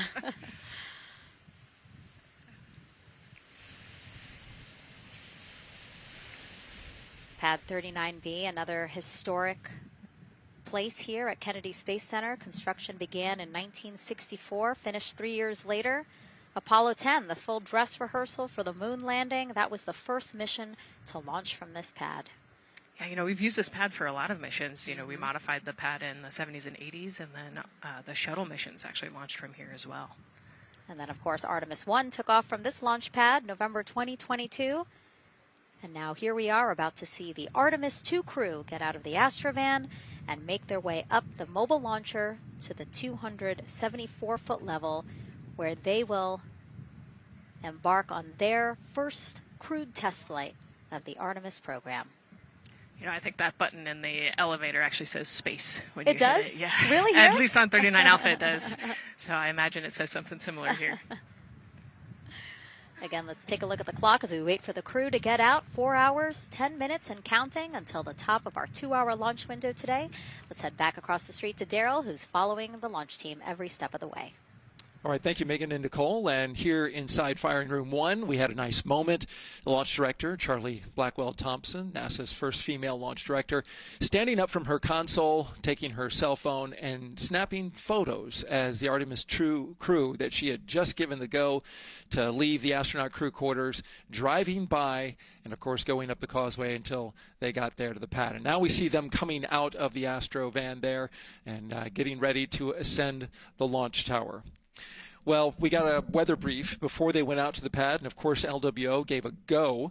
There could be some rain out there at the pad. It's already rained out there already. If you're in the area and you're watching right now, well, certainly you know that there's some rain in the area.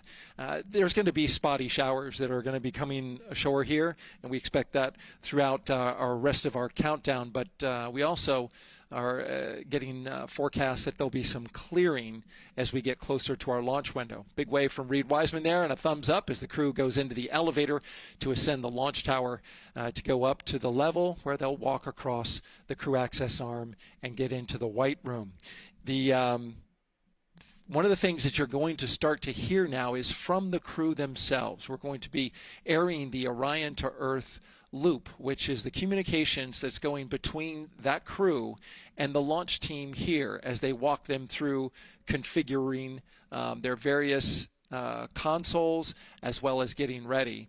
A nice moment here, and I'll just pause to just look and see as the crew walks across the zero deck, as they call it, which is the deck that's right there even with the engines, and they're taking a moment to go over there and stand up and gaze up at the 322-foot tall SLS rocket. This was part of the plan for the Artemis II crew, and potentially a rocket that could help them make history to go farther from Earth than any crew has before. The farthest distance from Earth when they launch will be roughly around 248,000 statute miles. They're expected to go about 4,000 miles farther than the Apollo 13 crew did. And now they've headed to the elevator to go up. Again, I was talking about the loops. You're going to be hearing from the crew as they discuss with the launch team getting various systems ready to go. And then closer to liftoff, we'll hear the operational launch team loop brought forward ahead of the critical pre-launch polls and then the start of terminal count. And that should be right around L-25 minutes, right before the NASA test director gives their poll and the launch director gives her management poll, which happens at L-17 minutes. Right now, a lot of focus is on, of course, the closeout crew. They've made the way for the crew to get inside the spacecraft now and walk across that crew access arm, and there they are.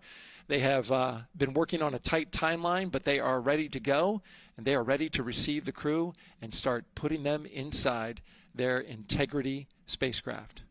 That's it from the firing room. We'll send it back to Megan and Nicole.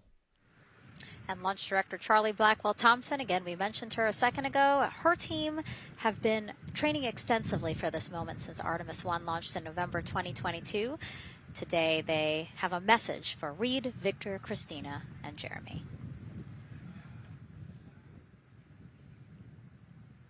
Today, you carry the work of thousands and the hopes of millions. Every test, every simulation, every long day and night have led to this moment. This team is ready. The vehicle is ready, and you are ready. From the ground to the moon, Godspeed, Artemis II! I love that. I just love seeing all of the people who have contributed to this mission and the fact that this is what they've been working for, and now it's culminating today. Yeah, thousands of people have worked on this mission, and you know, we saw there from the launch team, but human spaceflight is like the ultimate team sport, is what I like to say, and that's just a great example of our team wishing our astronauts good luck. That shot there that we were just looking at was aimed at the elevator doors, again, to catch the astronauts as they make their way up to the 274-foot level of the mobile launcher. The mobile launcher is the structure you see there. It is not only a way for the crew to obviously access Orion, but also provides the fuels, communications, all that to the rocket. And now we're watching the crew walk across the crew access arm, getting a beautiful view of Kennedy Space Center. From 274 feet. Woo. Nicole laughs because Nicole is also, like Reed, does not like heights. I do not like how open that crew access arm is. But Reed made it across, so that's good news. It looks like they really enjoyed it. You know, they didn't just walk straight past. Christina and Victor, we definitely saw. Some thumbs up there, looking too. out, yep, that crew access arm. And then Reed, he knows where that camera is. Taking the opportunity to, again, just tell folks, hey, we're doing good. Ready for it. Yeah. And it looks like they're actually probably signing their patch. Yeah, there's a wall with patches there, and so each crew signs when they get up for their launch. And so this is probably actually the first time a crew is doing this in the White Room of Launch Pad 39B. Don't quote me on that, but I think the signing started with the commercial crew program. So there's a lot of that in the White Room over at 39A. But again, this is 39B. Yep. And so now in this room here, the White Room, again, we will see the crew don or put on their communication caps again, their helmets, their gloves, and remove coverings that they had on their shoes. Yeah, so they want to protect the suits while they're walking out and up to the White Room, and now they'll finish reassembling those suits. Put the boots on, put the gloves on. You see they're working their comm caps now, and they'll work the helmets eventually as well. And so as we watch this process unfold, why don't we take a couple of questions from you guys? What is the most difficult thing about preparing for a flight? Nicole, that question's obviously for you. Ooh, this is a great question. You know, I think we get such good training. You know, this crew's been training for years.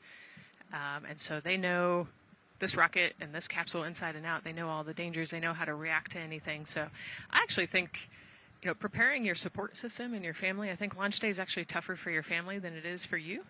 And, you know, we've heard the crew talk about the difficult conversations that they've had with their family to prepare for this historic test flight. And so I think, you know, the closer and closer you get to the rocket, the fewer and fewer things from Earth you keep. You know, they left their suitcases at crew quarters this morning. They left their cell phones, their laptops, everything. And so you are just a human in a spacesuit about to get on a rocket with all of your loved ones watching. And I think that can be probably one of the most difficult parts about today. And while you were answering that question, Nicole, we did get a chance to check. Yes, this is the first time crew has signed the wall of the White Room, again here at Pad 39B. Let's take another social question now. All launch windows happen to be in the evening. How come? Obviously referring to the April opportunities specific to Artemis II. Right. You know, this is a complicated answer. I don't know that I would have the exact mechanics behind it, but it has a lot to do with orbital mechanics and where we are in terms of the Earth and the Moon relationship. And, you know, like we said, we're trying to get on that free return trajectory. And so it has a lot to do with when we can do the perigee and apogee raised burns and the translunar injection. So there's a lot of math that goes behind these launch windows and why they shift and move and why we just so happen to be in the evening for the April launch windows. Yep. You did answer it well. All right. And before we asked you guys a question, who would you take to the moon with you? Would that be a bestie, a pet, family member, or seasoned astronaut? Overwhelmingly seasoned astronaut. So, Nicole, you and I are going to the moon. Was that your answer as well? That was totally my answer. Again, like I thought my husband would not like that answer because he'd want to come along too. But I think if asked, he would also say seasoned astronaut. So that's fair. Yeah, like we said, there's a lot of training that goes behind it. These guys can react to anything that comes their way, and so yeah, if you don't have all that training, maybe you do want someone that's a little bit more experienced. Yep. So, correct answer, everyone. And now we have another question for you. What do you want to know about living in Orion? What the crew eats, how the crew sleeps, how to fly the vehicle, or how free time is spent? Another great question. Yes, I'm excited to see what they say. Yeah, so head to NASA's Instagram or Twitch accounts to vote, and we'll share the results as soon as possible.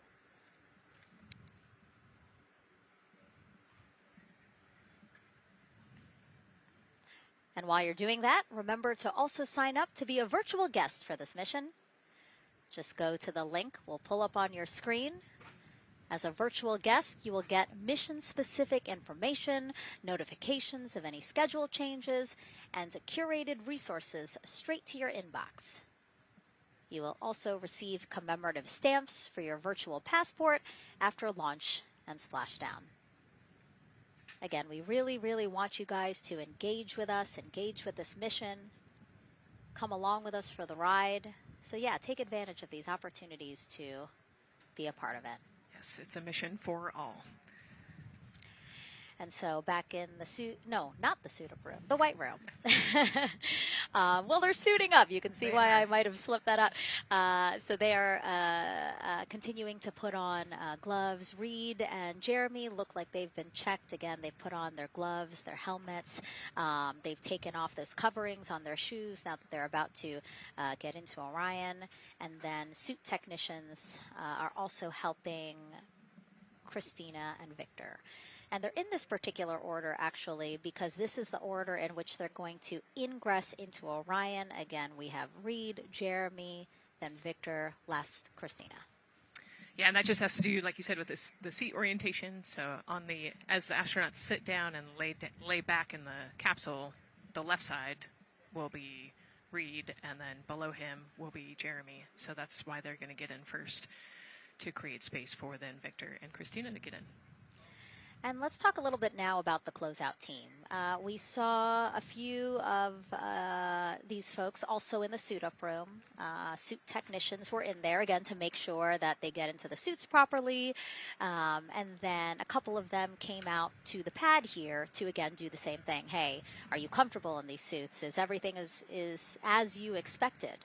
And then these folks here will help them get into Orion, buckle up. And so we were talking a little bit about their attire, specially made for what they're doing right now. Yeah, so these they almost look like the equivalent of a flight suit, right? They're fire resistant. They've got the straps on the back for emergencies that mimic the same straps that the astronauts have on their suits, so that you can use the same exact equipment in an emergency egress from the pad, for example. So we can use the same equipment to get everybody safely away from the pad as required or if needed. Yeah, always thinking about those contingencies, how to very quickly, if there were an emergency, get everyone out, not just the astronauts, but also the closeout crew if an emergency was happening while they were still at the pad. And so those suits, flame retardant. Also, when we see them crawl into Orion, you will notice that they are on their knees quite a bit, so built-in knee pads. Really a thoughtful design for the purpose that they're serving today. Yeah, they're functional, which is exactly what we want, but also they're pretty classy looking, so we did a good job with the design.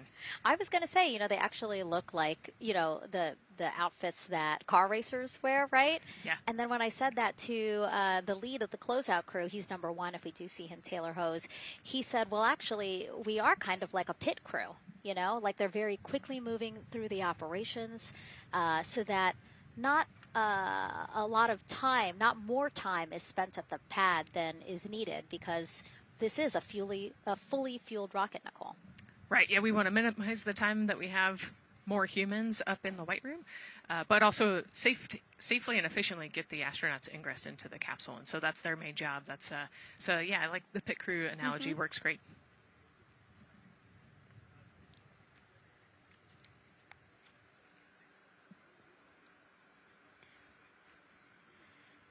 And so, Nicole, as we get ready to see them ingress, I know you'll be, again, an invaluable source as we talk through this part of the launch countdown, because you've been inside a mock-up of the Orion spacecraft. And I know that because you texted me a photo that you took, this selfie in the mock-up, and little did you know I was going to put it in this broadcast. Yeah, this was actually a really wonderful opportunity. Last week, our flight control team at Johnson Space Center hosted an open house of the Orion mock-up there in the space vehicle mock-up facility. And so I got to spend some time in the capsule with some of the flight controllers who are actually sitting on console right now and talk to them about everything inside the mock-up. So you can see I've got a bump cap on. It's like a small hard hat. There are a lot of, metal corners and things, and we are still squishy humans at the end of the day. And so they want you to be careful while you're moving around in there. But I got to see, how the crew will ingress. I got to look at the umbilical and the seat straps, and I got to see, the emergency equipment and the stowage and the toilet. I got to see it all. Got to talk about everything. It was pretty cool. It was a really great time. Michael and Bruce were great with me. They answered all of my questions.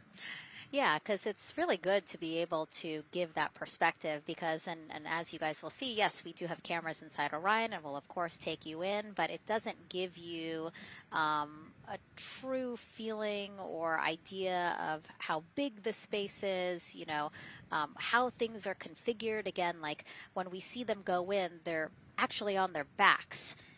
So, again, it's just hard to really get a sense of the inside there, but Nicole is going to really help walk us through that. Yeah, you said they're on their backs, and, you have to somehow get there, and so they're actually going to almost barrel roll onto their shoulder to get onto their backs and their feet up on those leg rests. Actually, Andre's holding onto right there. You can see Andre number 2's inside getting everything ready for them. And actually, those leg rests for the pilot and commander seat will come off once they get into orbit to create some more space for them. And it looks like we're getting ready to ingress here. Yep, thumbs up from Reed. Everybody configured with their suits, and so in we go. They actually get inside by walking backwards. That's the easiest way to get in, right, Nicole? Yeah, so he will step down right over the flywheel or the exercise equipment that they've got in there. We'll talk to that in a second. And then you actually step down right on top of the toilet area backwards. You can see him going now. Oh, and he's already turned around and walking in. You can see Dre's protecting his helmet and his visor there from all that metal. Yeah. It's a tight squeeze. But they've done this a lot, so Reed's already all the way across the capsule. Yeah, that was fast. Impressive, Reed. Impressive. That's why you're the commander. Oh, a heart there from Jeremy again. Yep, Canada. Yeah. Canada is about to get into Orion. And so you mentioned Dre. Why don't we talk a little bit about him? So that was NASA astronaut Andre Douglas. And he is actually one of the backup crew members for the Artemis II mission.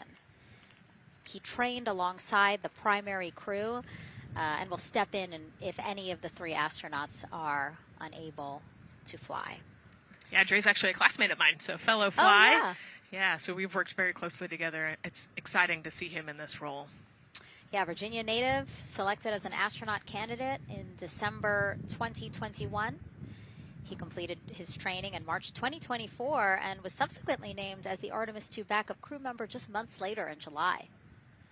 Before joining NASA, Andre worked at the Johns Hopkins University Applied Physics Laboratory, where he specialized in spacecraft systems engineering. His work focused on the systems that help spacecraft know where they are and how to get where they need to go. So obviously critical for missions to the moon. Yeah, he's a wicked smart guy. He's got like 15 degrees, I think, or something. Oh, my. So. And so now here we are back inside Orion, where the closeout crew, each one with either Reed or Jeremy. So it looks like Andre is with Reed. And this is a camera shot of behind Reed's head. So Reed, while Andre is buckling him in, it's a 5-point harness, Reed was configuring his control panel. Yeah, the displays. We're getting the displays ready so that they can monitor all of the systems and monitor the launch as they go. Christina there signing the wall.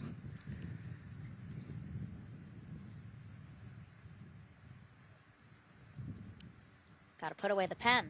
The pen could be foreign object debris or FOD, which is bad for NASA. We definitely want to make sure that we keep track of everything and we know where everything is, because the smallest thing could prevent us from launching or affect the equipment out there. Yeah, and you'll actually see that most of their tools will be tethered as well, so nothing can fall through a crack or drop.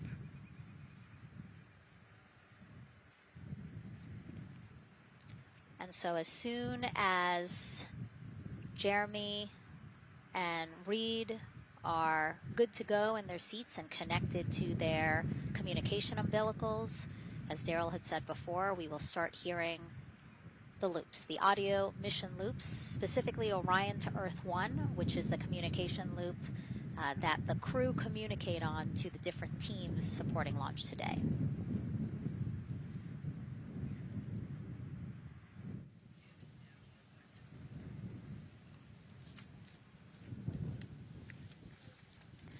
And as we said when we were in suit up, after they do communication checks, again, suit leak checks to make sure that nothing went wrong between the suit up room and here, and also to specifically connect them to the Orion systems. Yes, this will be an integrated test with Orion and the suits to make sure the entire system is working and ready for flight. And so you'll notice Reed and when Victor sits down, Reed and Victor are the only ones with the display panels in front of them.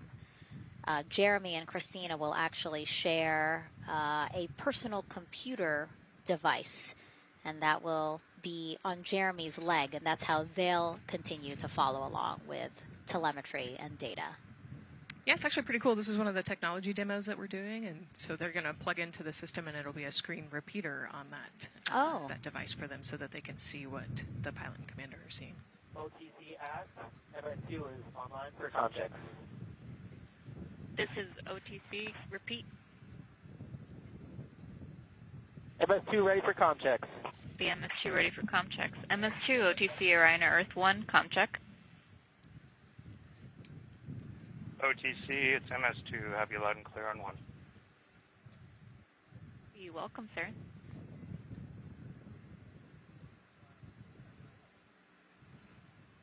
And so that was the Orion test conductor speaking with Jeremy Hansen, again, mission specialist 2 for this mission.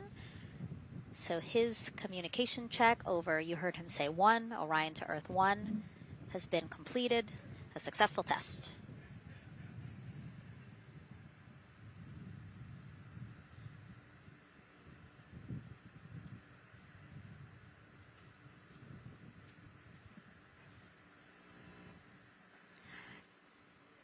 The rest of the crew here waiting in the white room. Again, as Nicole was saying, a little tight there for all of those folks. So Christina and Victor will wait until Reed and Jeremy are done getting buckled in. Yeah, I think 4 astronauts and 4 suit techs would be a tight fit in that capsule. Yeah, I mean, take a look at Bill. He's number 3 there, that the suit technician there. He is kneeling where Christina will be in order to get Jeremy situated.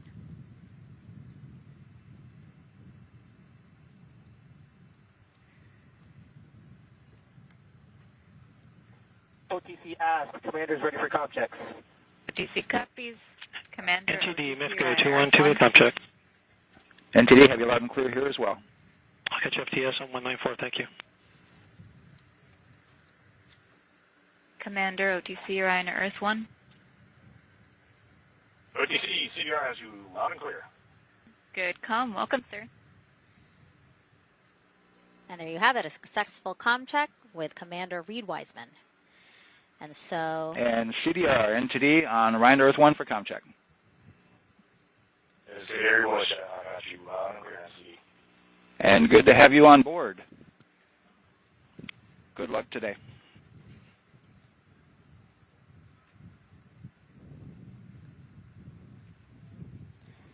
And so now these two closeout crew members will finish up what they're doing here.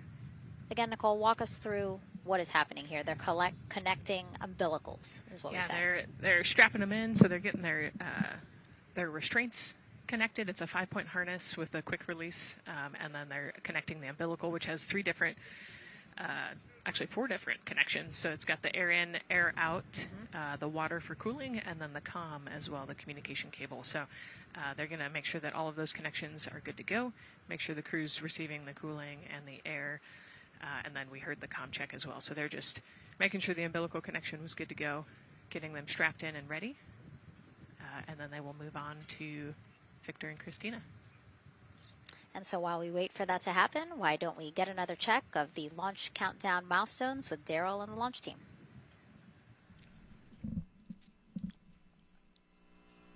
All right, welcome back into the firing room 1 here, where some of the launch team is having some pizza that was brought by the administrator. That was nice of Administrator Jared Isaacman to bring that by for the launch team to enjoy. We're L-3 hours and 44 minutes and counting as you can see the crew ingressing into the spacecraft. There are a number of things that are happening on the timeline. Of course, the closeout crew, they liken themselves to like an F1 pit crew, working quickly, methodically, carefully, as they go through their procedures to get the astronauts ingressed. Overall, there's a little bit of timeline pressure, right? There's only a certain amount of time, as you see the astronauts going into Orion, only a certain amount of time that they can spend on their backs. They will be there for a few hours, right? So we're sitting at 2:40 p.m. Eastern time, and the window opens at 6:24 p.m. Eastern time and runs until 8:24 p.m. Eastern time. So 4 or 5 hours or more on their backs, and then they'll hopefully lift off for a launch. So, of course, the crew is mindful of the time. They don't want to slip into the window if they don't have to, and so they're keeping a tight lock on the margin, the amount of time that they're working there. And there's a heart from Christina Cook. Great to see that as she gets ready to get into the Orion spacecraft, one that they named Integrity. It certainly fits this crew from what I've observed. Now, right now, the rocket's tanks, they're in what's called replenish mode. So another factor for this closeout crew is, and the crew themselves, this is a fully tanked, almost ready to go rocket. It's got all the propellant it needs to go to the moon. It's just a matter of getting the astronauts in, getting them configured, and getting all the systems, the high-energy systems, bringing them all online in order to launch this rocket. As they sit there, there is propellant boil-off that's happening. All tanks are at 100%, but the propellant, which is liquid oxygen and liquid hydrogen, those two propellants are minus 423 for hydrogen and minus 297 for the liquid oxygen. They are boiling right now. They've been boiling the entire time, and they've been in the tank. And that is vented out, as you can see. When we look to a wider shot of the rocket, you can see the venting and the little wisp of clouds that are coming out from the top of the rocket and the middle part of the rocket. And that is because just like you boil water on your stove, those propellants are boiling. Of course, their boiling point is much lower than water, and so it doesn't take much for them to boil. But just as if you were to leave your pot of water on the stove and just leave it there, what would happen? Well, it would completely boil off, and all the water would be gone. Basically turned into water vapor inside your house. Well, it's the same case here. So we are continually replenishing the rocket with propellant, liquid hydrogen and oxygen, running from those propellant lines that you see there going into the rocket. So that continues to go well. Overall look from the launch team here, this has been a very smooth countdown so far. The cryo tanking went exceptionally well, and the launch team is really in a good mood right now. Cautiously optimistic, understanding that with a system this complex, you can have something unexpected happen. But to this point, the firing room is really encouraged by what they've seen so far, and are especially excited to see these astronauts getting inside the spacecraft. L-minus 3 hours and 40 minutes and counting until we open up that window for launch. For now, we'll send it back to Megan and Nicole.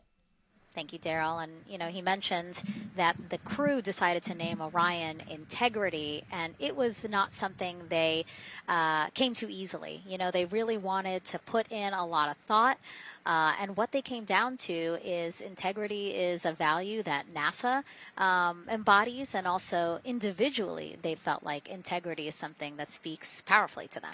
Yeah, and I think the other part of integrity, you know, it just represents the humility and the professionalism behind the entire team that built this rocket and got us here today. And so it's a fitting name for this capsule. Yeah, like I said, I think the crew said it took them a little bit to decide on what they wanted, but I think they made the perfect choice. I agree. And so as the countdown to launch continues, we are reminded that this is an agency-wide effort to make today's launch attempt possible. We invited people across our NASA family to wish our crew a safe journey. Go Team Artemis! Go Team Artemis! 3, 2, 1, blast off! Have a great flight. Godspeed. We'll get you around the moon and home. If I had a message for the crew, be safe, to have fun, to remember that we're all down here rooting for them. I want to wish my friend and former student, Victor Glover, and the entire Artemis team best wishes and a successful flight. Have fun. Take some really cool pictures. Can't wait to see you when you get back. From the Earth to Sky team connecting NASA science to public lands, go Artemis. We will see you in the Pacific, and you can count on us being there. Greetings from NASA Langley's historic gantry facility, where Neil learned to land on the moon and Orion learned how to swim. We are with you all the way to splashdown. Let's go fly from the Orion Human Engineering team. Woo! Like a full moon, your future is bright. Have a safe journey from the multimedia team in Cleveland, Ohio. We hope to see you guys back safely in San Diego, maybe singing some karaoke. Yeah, right, maybe. He knows exactly what he wants to do.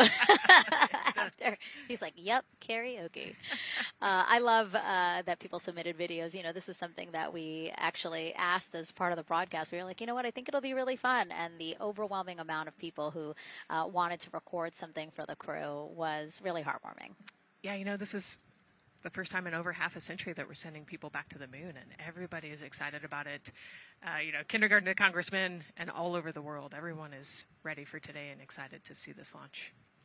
And so here we are again, still inside Orion with the closeout team, putting some final touches on, it looks like Victor's configuration there. Again, making sure that his harness is set and that he's connected to cooling, he's connected to communications, and he's connected to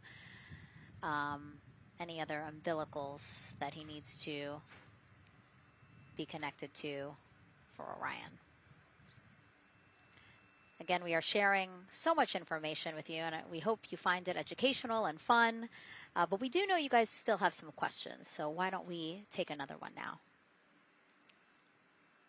Tell us what the moon is like! So cute. That wasn't a question. That was a demand. Nicole, you tell her what the moon is like. Oh, man, that was so cute. Oh, man, the moon is really cool, right? So it's a lot of like gray and white and kind of shades of gray. It is something that doesn't have wind or rain or rivers or an atmosphere. And so we like to say Christina said it earlier, it's the witness plate to the universe. And, you know, it has all these impact craters because it's not protected. Things hit it all the time. Meteoroids, asteroids, all sorts of things hit the moon and create these impact craters. That's part of what we want to go and look at and learn about on the moon. It can tell us a lot about the age of the universe and the age of the moon. You know, it's 4.5 billion years old, and we can learn a lot from just looking at the regolith or the dirt that is on the moon. Well, thank you for that question, and thank you for that answer. She was cuter, Nicole. I agree. And then earlier today, we wanted to ask you, what do you want to know about living in Orion? And we told you to pick between what the crew eats, how they sleep, how they fly the vehicle, and how free time is spent. And the winner, most of you wanted to know how to fly the vehicle. And we are going to be doing that. Yes, we are. That's a great question, and actually, part of what we're going to go do. So the rocket is fairly automated, right? There's a countdown, and the whole system knows when it needs to ignite the engines. But we are going to do some manual piloting throughout this mission. Once they launch and they separate from the ICPS, they're actually going to do a rendezvous and proximity operations demonstration. So what does that mean? They're going to take that portion of the rocket and they're going to try to fly closely to it. And so they will actually take manual control of the Orion spacecraft and try to get nice and close to the other portion of the rocket that had just separated. And so you can see actually a little bit in the view that you have right now. So for Reed, the left-hand person, his right hand, there's a kind of a joystick, if you will, on the right side, and then on the left side there's something similar. And so they've got, translational and rotational hand controllers in order to command the rocket in different axes. Yeah, it's really exciting. I mean, Victor said it himself, like one thing that he's really looking forward to is piloting Orion manually. So we'll get to see that during our continuous coverage. Again, we are covering this entire mission. We started with tanking, and we will go all the way through splashdown, so you will see what Nicole was just talking about, that proximity ops demonstration, where the crew will pilot Orion manually. And so, speaking of their 10-day mission, why don't we take a closer look at the crew's home away from home for the next 10 days. Here's Megan Carter again from the KSC Visitor Complex. All right, thanks, Megan. Yeah, it's getting real out there, so I am going to bring you back to the moon board so I can show you just a few things about the Orion. Obviously, it is going to be very compact, sitting up there on top of the SLS rocket. Very compact, like I mentioned, over 355,000 pieces. So let me show you a couple key components, starting with these three fairing panels right there. When the rocket blasts off, obviously it is going to get very fast. MS1 it's going to NTD get on Ryan Earth 1 for ComCheck. windy. And so we have these three fairing panels in place to help protect our astronauts. I am also going to take you into a little bit closer look and talk about the LAS, or the Launch Abort System. This is the one piece that is going to be in place to protect the astronauts should something happen to go wrong in the first few minutes of launch. They can actually hit those abort motors, and these can activate within milliseconds, basically faster than you can even blink, and that is going to pull the crew and the crew capsule away from any danger. Now, obviously, we hope that those are not needed, and if that is the case, then about 3.5 minutes into flight, the LAS and those fairing panels will actually activate and jettison away. They'll fall away from the rocket, because at that point, the crew can actually abort the spacecraft safely by themselves. Now, we've talked a lot about the crew capsule right here. This is where they are going to spend the duration of their flight. We're going to talk a lot more about that one in just a little bit, but for now, let me jump down here to the service module. This is the one, we're going to think of this as the powerhouse for the spacecraft. It's pretty much going to provide them with almost everything that they need for the entire mission. Temperature control, removing the carbon dioxide, providing them with oxygen, so much more. You can also do course corrections and things like that. So super quick breakdown, but as you can see, all of these components together are going to make the spacecraft one that is built not just to fly, but to protect, sustain, and bring those astronauts home. All right, lots more to come, but let's see where we are with the crew. Back over to you, Megan. Hey, thanks so much, Megan. A lot of useful information there. And we did want to point out that you did hear over and PLT NTD on Ryan Earth 1 for ComCheck. NTD PLT, I have you loud and clear on OE1. And I have you the same. Welcome aboard. And so, again, we are now hearing mission audio loops, specifically the Orion to Earth 1 loop, the communication channel for the crew. Successful comm checks by both Victor and Christina. CDR, OTC Orion to Earth 1. CDR. Yes, sir. Configure ARS to shoot mode per eproc 10.1.1. Crew ingress and vehicle pre-launch config. Step 1. 10.1.1 crew ingress and vehicle pre-launch config. Step 1. Going in work now. And so see, now we are privy to some of the countdown procedures that the team is asking for the crew to do.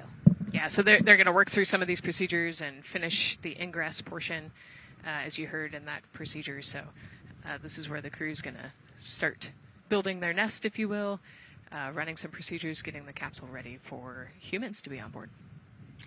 And now look at the clock, 3 hours, 30 minutes and counting until the opening of our 2-hour launch window, and we are pretty good on time. We are as we are expecting in terms of when ingress will be wrapping up soon. And so now let's bring Gary Jordan, again, our commentator inside of Mission Control at Houston. Gary, let's check in with you about mission preparations. Hey, Megan, thank you. Yes, we're following along here in Mission Control Houston. OTC copies. And we'll stand by for those comm checks.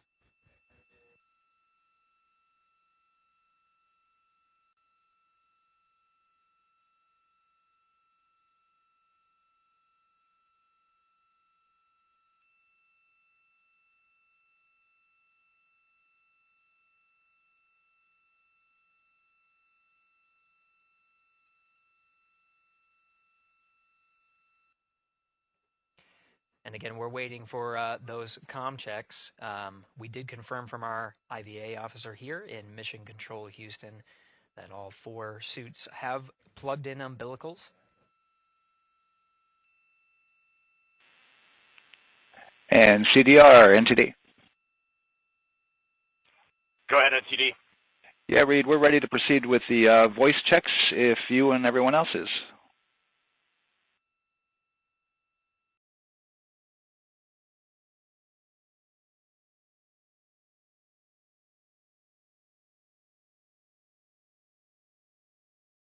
NTD, integrity crew is ready for voice checks.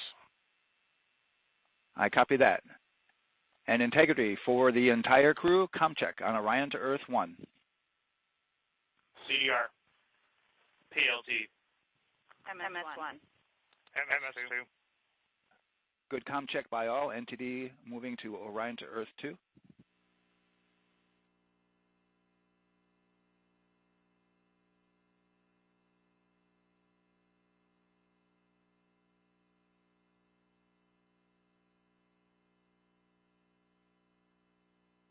CDR. PLT. MS1. MS2.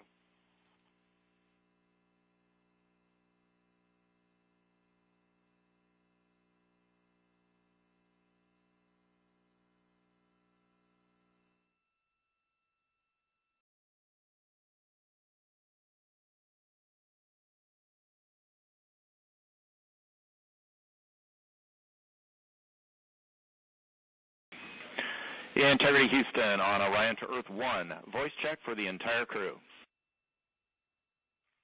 CDR. PLT. MS1. MS2. Houston has all 4 crew loud and clear on OE1. Stand by for 2. Your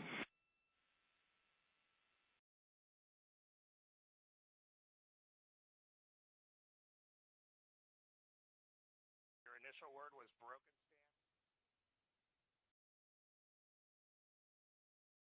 MS1. MS2. Crew loud and clear on OE2. We'll use 1 for the default. Houston out.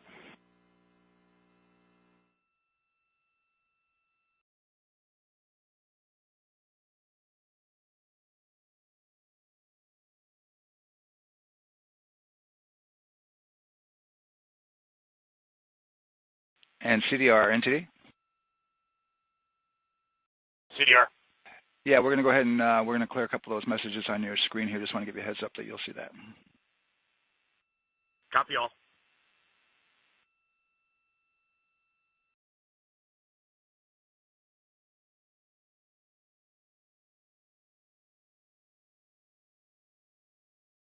CDR, OTC, Orion to Earth 1. CDR. Yes, sir. Perform crew suit leak checks per 10.1.1. Crew ingress and vehicle pre-launch config steps 2 through 4. Annunciation of LCC O-ARS-001 will occur. 10.1.1 crew ingress and vehicle pre-launch config steps 2 through 4. Going in work now.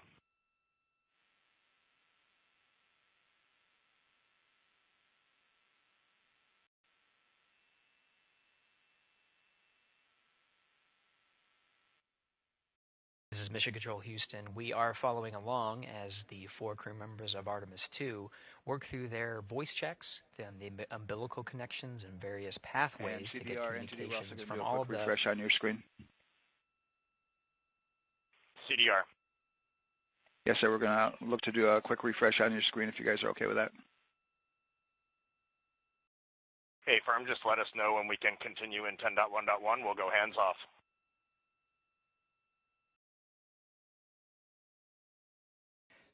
10.1.1 referring to the procedures that they have through the various phases of ingress and some of the checkouts needed to prepare for today's launch.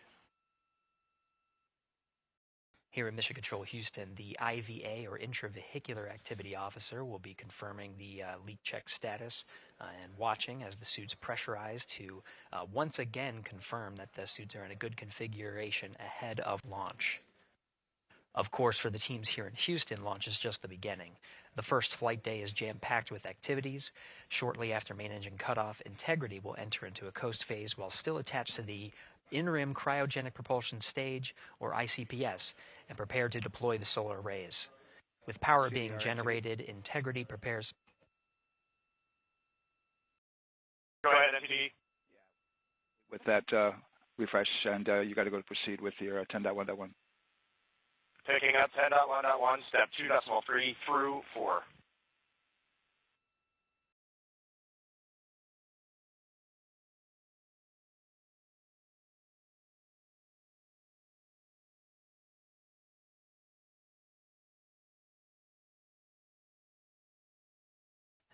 Picking up the procedures, the crew again working through the various steps to prepare for launch, standing by for suit.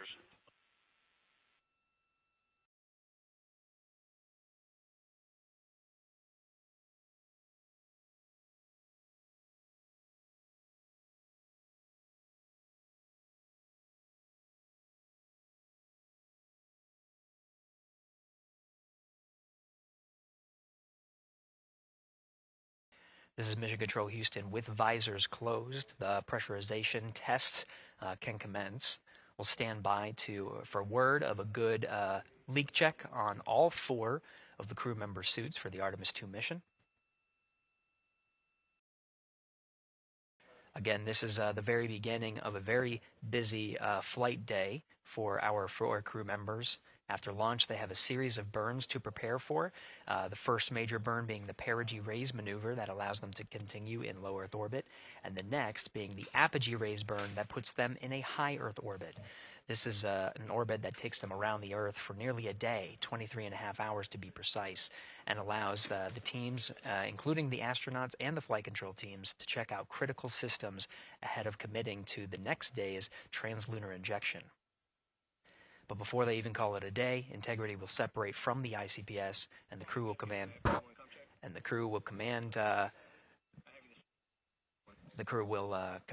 the Orion capsule to separate from the ICPS and turn around and approach the upper stage, but not dock. This is to test Orion's in-space maneuvering capabilities and provide further confidence in docking to another lunar space vehicle like the Human Landing System that will be part of the Artemis III mission ahead of future moon landings.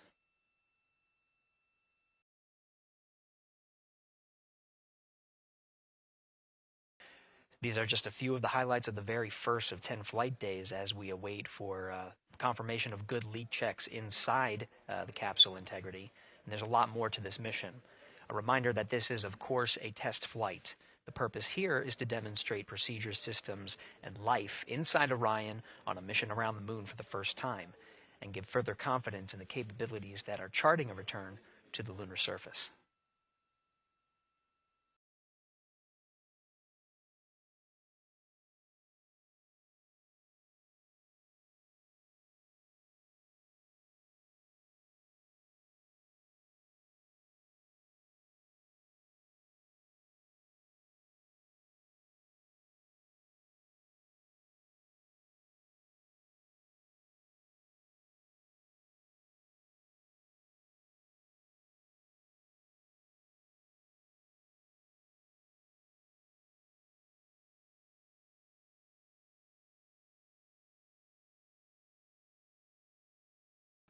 You may be able to see from this view the suits themselves inflating. This is, again, a pressure check, verifying that the suits are leak-free ahead of the Ascent portion of today's flight. How you see the crew now with visors down will be the configuration of their Ascent all the way through core stage separation, about a little more than 8 minutes after booster ignition.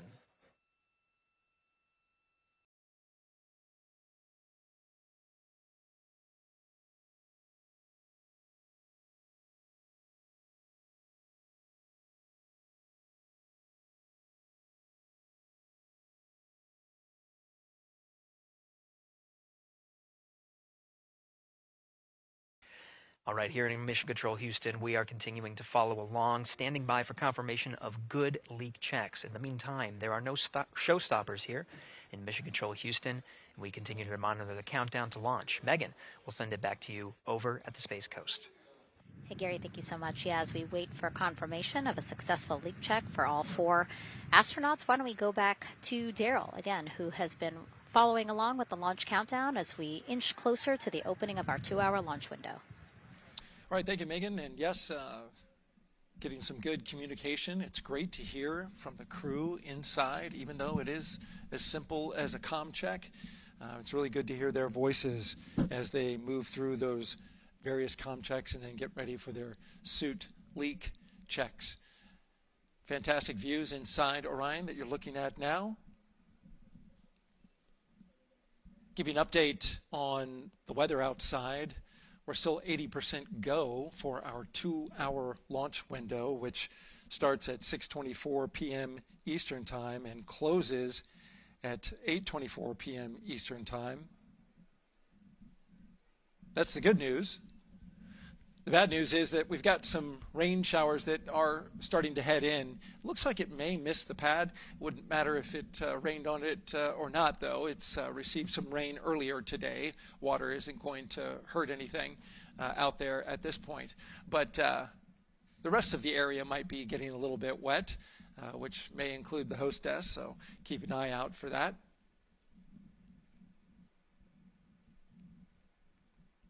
As we're watching with the astronauts inside the Orion Integrity spacecraft, you'll be hearing more and more from them, especially Christina Cook, who is Mission Specialist number 1. She not only is going to be making history. All crew, visors open, suit loop leak check complete. OTC. Okay, there you heard the suit leak check complete.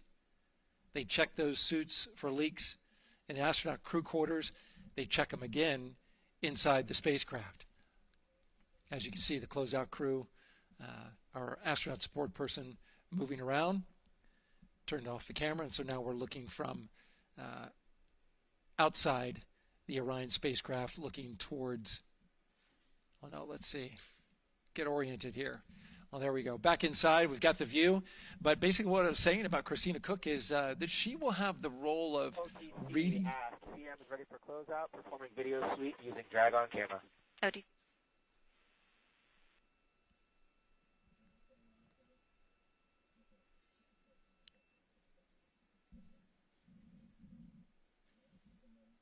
She will have the role of reading out a pressure reading that tells the team that and CDR, NTD. Go ahead, NTD. Yeah, we're going to do another cleanup on those suit leak check messages that we got from since we're done with that now. Integrity copies. Yeah.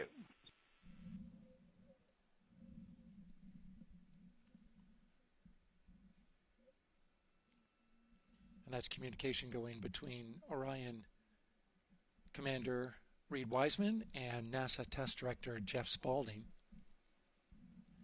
As I was saying, Christina Cook will be reading measurements from the counterbalance assist arm. So you're going to hear her be asked by the NASA Test Director to read that. That CBA, counterbalance assist arm, it's mechanically latched by the closeout crew using tools, but there's a hydraulic assist. It's pneumatically opened and closed, rather, with a pressure assist that helps open it up. Not only that hatch, but also the last hatch. There's two hatches there that we'll see that will be closed, but this is in case of an emergency out there at the pad. If the crew, for some reason, needed to exit quickly, then they would exit the spacecraft by pulling that lever, which would open both hatches. Those hatches are heavy. The Orion hatch is hundreds of pounds. ATC cameras 1 and 2 both set to record. ATC copies.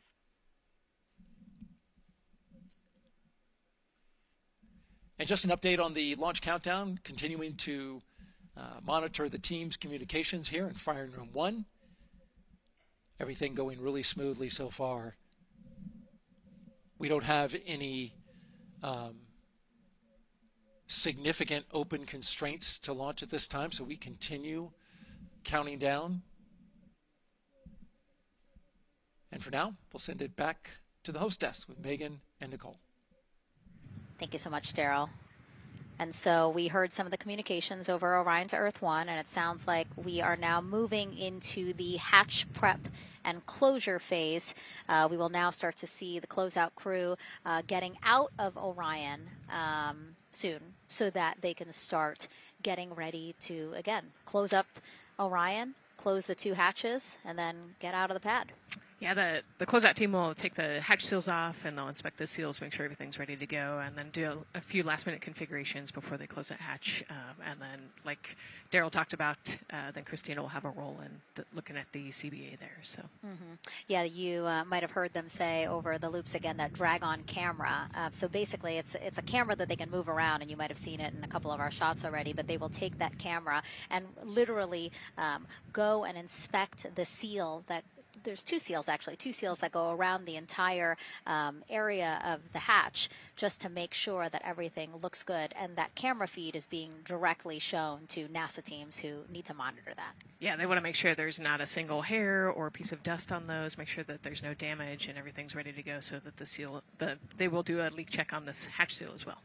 Make sure it passes. Yeah, and we'll know they're doing that because we will actually see one of the closeout crew members with a hand pump, and they will pressurize, again, just the seals, and they have to see if it will hold pressure for just a minute. And if it does, then they will go ahead to pressurize the entire Orion spacecraft. And then that, again, is to make sure that the spacecraft is holding the right amount of pressure. And that one's a lot longer. It'll take them like 8 minutes. Like it takes time to pressurize it, then they have to hold pressure, and then it takes time to depressurize it. Right, and they want to measure the difference in pressures at the beginning and end of that and make sure that it holds the right amount of pressure so that when they get to the vacuum of space, obviously the capsule holds its pressure. Yep. Okay.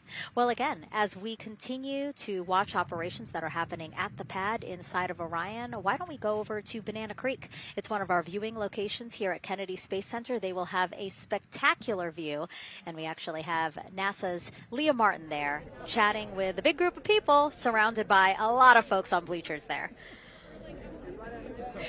Hey, Megan, yeah, tons of people out here today, thousands of people gathering at Banana Creek to enjoy NASA's next big mission and humanity's next great leap today. It's a gorgeous day, and I'm joined here actually by some people who are probably the only people on center who are a little bit more excited than me to see this rocket lift off. Where are you from and why are you here? So we're from the University of Tennessee, Knoxville. We're a group of 7 aerospace senior engineering students traveling here with Josh Dobbs, former quarterback of the University of Tennessee, with his extraordinary Dobbs Foundation. Now, you were actually telling me a little bit earlier, you're here local, you're from Orlando. What's it like being an aerospace engineer and then having the opportunity to come back here to the Space Coast and see this mission lift off today? It is absolutely amazing. I feel like the little 9-year-old girl inside me is so excited. Like, I'm from around here. I grew up watching launches in my backyard, and so this seems like such a full circle happy moment for me.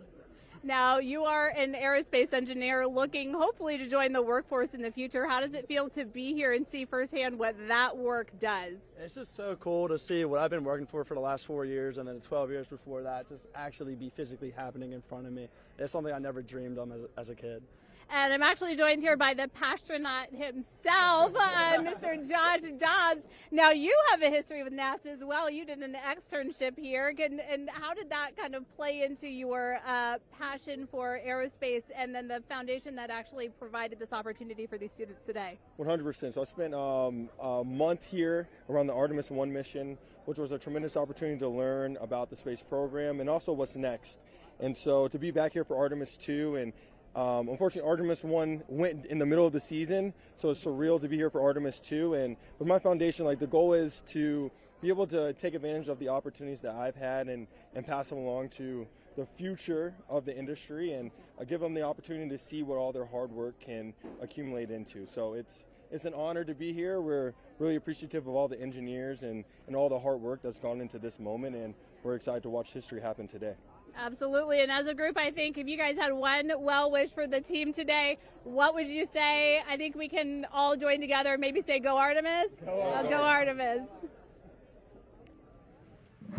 That was a fun interview, and again, just so neat to see all the people who are here. I mean, still hours before liftoff. Not even hours before liftoff, but hours before a 2-hour launch window. So people just really committed to being here and seeing it in person. Yeah, you can see the Banana Creek is already buzzing back there behind Leah. You could hear the chatter in the background. It's an exciting time. Yeah, you could tell that it's a lot louder than we noticed because we just have very good mics. But, you know, she's obviously yelling over a huge crowd there. So super fun, super exciting. And, yes, I hope that we all get to see liftoff here shortly. Okay, so as we know, Victor, Reed, Christina, and Jeremy will have their hands full during their mission. So for some of their test flight objectives, let's go back to Megan Carter at the moon board. All right, as we have seen from those camera views, their capsule is very compact, obviously. So let me show you a few cool things about this piece. The Orion capsule is going to only be about 16.8 feet in diameter and a whopping 10.5 in height. Think of it about the same cubic feet as 2 minivans. So obviously every piece of that capsule has been planned with purpose. And a really great example of that is going to be these seats that we have seen that live view of. Now, these seats are going to be out for launch, re-entry, and splashdown, but in between, they are stored in between to give them more room for daily activities and things like that. While they are on board, obviously they are going to have a lot of things to do. One of those is going to be to manually fly Orion, as we've discussed, but they also have several other objectives as well. And they are going to be doing lots of system checkouts, checking out the service module, making sure everything is working correctly. They're also, like I said, going to have a chance to manually fly. Now, this was taken during one of their training simulations, but as you can see here, they will have advanced flight displays, hand controllers, touchscreen interfaces, so much to work with and practice with as well. Now, while on board, they will also have the ability to eat those shelf-stable meals that are designed specifically for microgravity. I think I saw somewhere that one of their meals is going to be mac and cheese and brisket, so that makes the Southern me very happy.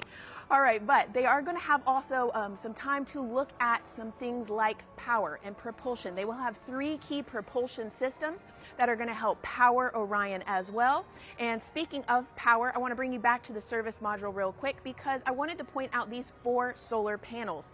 These are going to take about 18 minutes to unfold like giant wings, and they're going to stretch 62 feet from end to end, and these are going to help power the service module and in turn provide what the crew needs for their journey. So as you can see, spacecraft is built specifically for what we need and to guide them and get them home safely. All right, back over to you, Megan. Thank you so much, Megan. You know, it's taken thousands of people many years to get to us to where we are today. Let's meet some of the people of Artemis who've made this flight test possible. I am the Artemis Launch Director.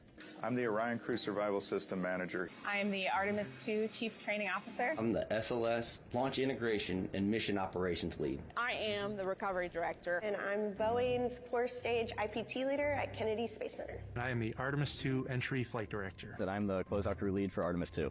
Our job is to design the spacesuits that the crew will wear for the Artemis II mission. The team here at Johnson Space Center in the Orion Crew Survival Systems Lab does pretty much everything involved with processing the suits, designing the suits, qualifying the suits, testing them for the Orion mission. The role of the Chief Training Officer is to manage both the planning and the development of how we are going to train our astronauts and run our simulations for our flight control team for the mission, and then go implement that plan. Recovery team is responsible for 3 things. So recovery is what we call our nominal recovery situation, where we go recover the crew and the capsule at their designated landing site. Rescue is in case we do need to rescue the crew or they landed somewhere else that we did not plan. And then the retrieval is us getting the capsule if they did land somewhere where we did not expect them to.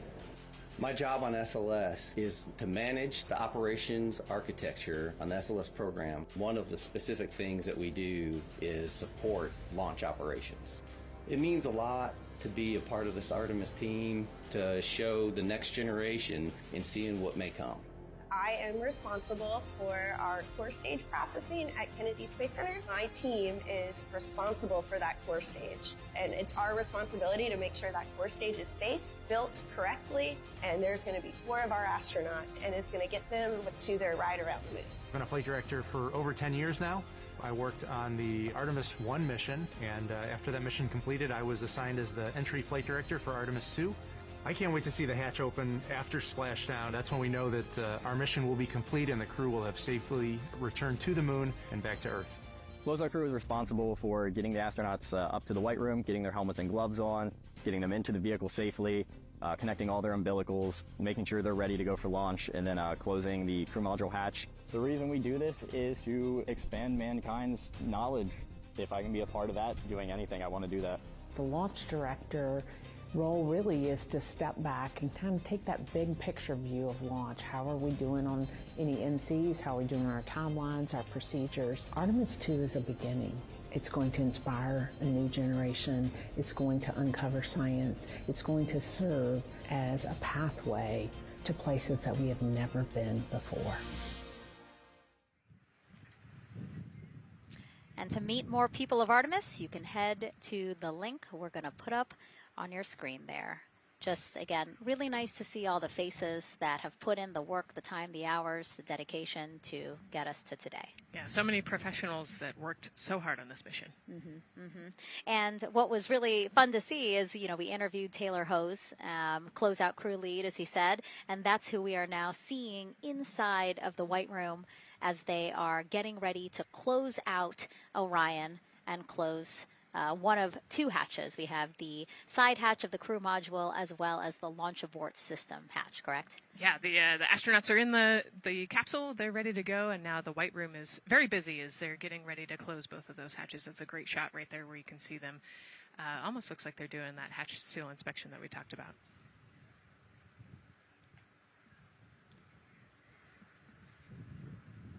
And so, Nicole, as we continue to see them get ready to close that smaller hatch, again, the crew module side hatch, let's take some questions now. Sounds good. A lot has changed since Apollo, and I have a few questions about what's next. What part of the moon are we exploring through Artemis, and what are some of the key points that NASA needs to consider when planning missions like this? Were you expecting to see Scarlett Johansson? I think that took you. Yeah, I mean, took you aback. We've talked about this, but everybody has an interest in this mission. You know, it's humanity trying to explore and go back to the moon, and I love this question. You know, what part of the moon are we going to? You know, eventually we want to get to the polar regions, the South Pole specifically. We think that there are volatiles there, so water ice, something that can be harnessed as a resource as we create the permanent base on the moon and then try to get onto Mars. But getting to the moon is a tricky mission. You know, we're going further than we have in a long time, and you know, on the International Space Station we're 250 miles from the Earth, and so we're pretty close. We resupply that spacecraft pretty often with cargo missions, but the further and further you get away from Earth, the more you have to think about the lack of cargo, the comm delay. You know, there's a communication delay the further away you get, and so there are different and unique problems as we continue to explore further and further out into the solar system.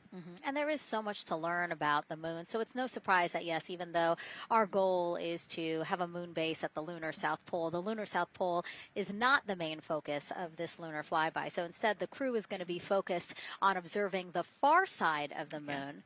So this is actually an animation of what teams expect the moon to look like if the crew launches today. So this is, of course, the side that faces the moon, and this is the far side of the moon, which when, again, the crew does their lunar flyby on flight day 6, we are expecting this will be their view. What an amazing view and an opportunity. Yeah, you know, there's so much to learn from this particular mission, because obviously we're not landing with this mission, and so they actually potentially could see the South Pole and kind of scope out what our landing regions look like in the context of the entire moon. But also they're going to see parts of the lunar surface that have never been seen before by the human eye, and so they're going to take these detailed notes. They're going to record themselves talking about what they see. You know, we do a ton of geology training as astronauts, especially this Artemis II crew. They did a ton of geology training working with scientists to learn how to pick out the unique portions that we want to go study. You know, what is the context of the moon? What parts of the moon look interesting and look different? You know, the impact craters that we talked about earlier. So really trying to take all the pictures, take all the observations, write down, talk about their observations, and record as much data as we possibly can for the researchers back here on Earth.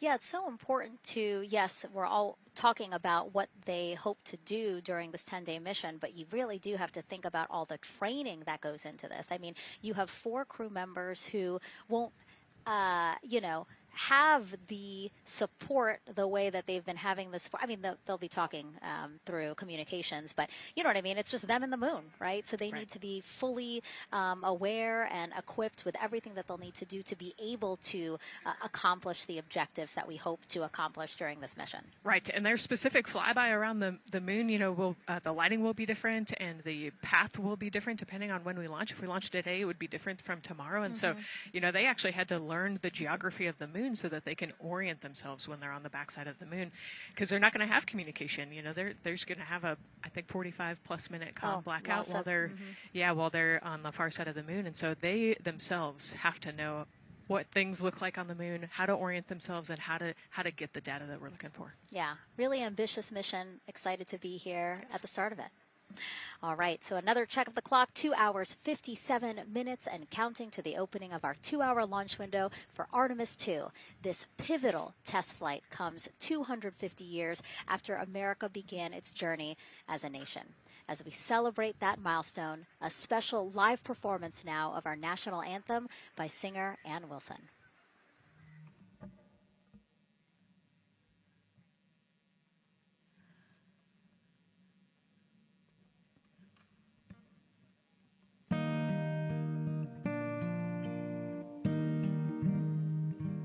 Oh, say, can you see by the dawn's early light what so proudly we held at the twilight's last gleaming, whose broad stripes and bright stars through the perilous fight o'er the ramparts we watched were so gallantly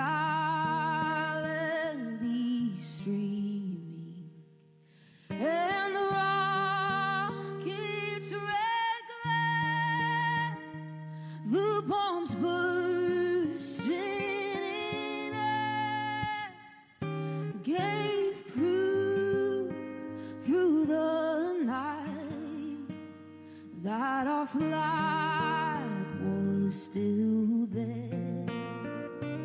Oh, say does that star-spangled banner yet wave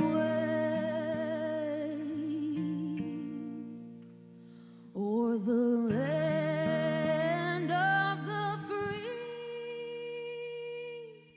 and the home of the brave.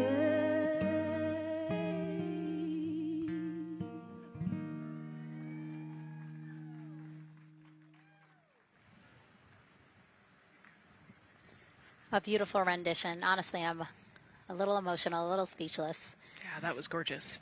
Yeah. I mean, again, we are a nation of explorers, a nation of curious minds, and to see us again 250 years after our Declaration of Independence was signed to when we are trying to return to the moon for the first time in more than 50 years, really powerful. Yeah, leading the way back to the moon. It's exciting. Mm-hmm. And that's so important to us. You know, we do want to be the leaders in exploration, but we definitely know we can't do that alone. You know, we often hear NASA leadership say that, you know, this is not something one nation can do. This is something that is a collaboration of nations, and that's why we have European countries. We also have Canada, again, joining us on this ambitious test flight.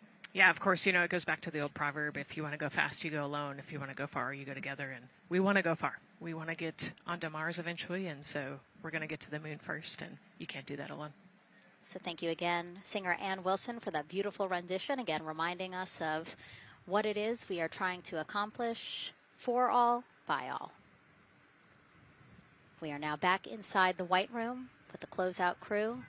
Again, backup astronaut Andre Douglas, number 2 there, just outside in the White Room, which is right outside Orion there, with the crew seated comfortably inside.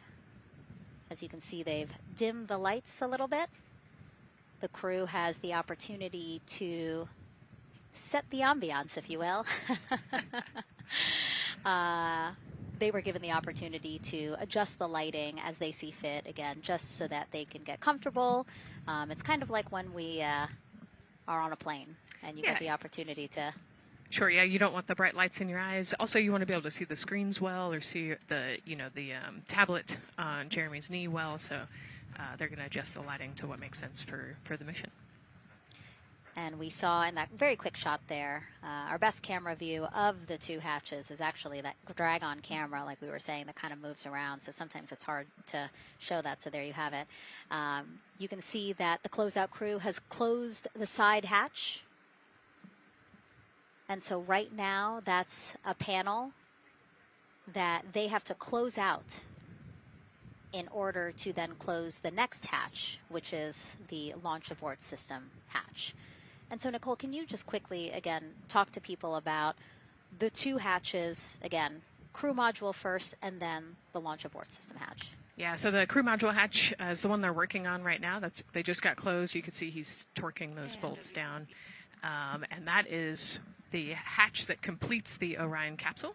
And then you have the launch abort system, which actually is kind of almost a shell that goes around the capsule and holds onto the capsule during launch. And it has its own separate engines that can pull the capsule away from the rocket safely in the case of an off-nominal data point. So it's actually looking at roll rates and attitude and thrust and all sorts of different data in order to make sure the launch is safe. And if it's not, then the launch abort system will pull the crew module away and get them into a splashdown zone safely.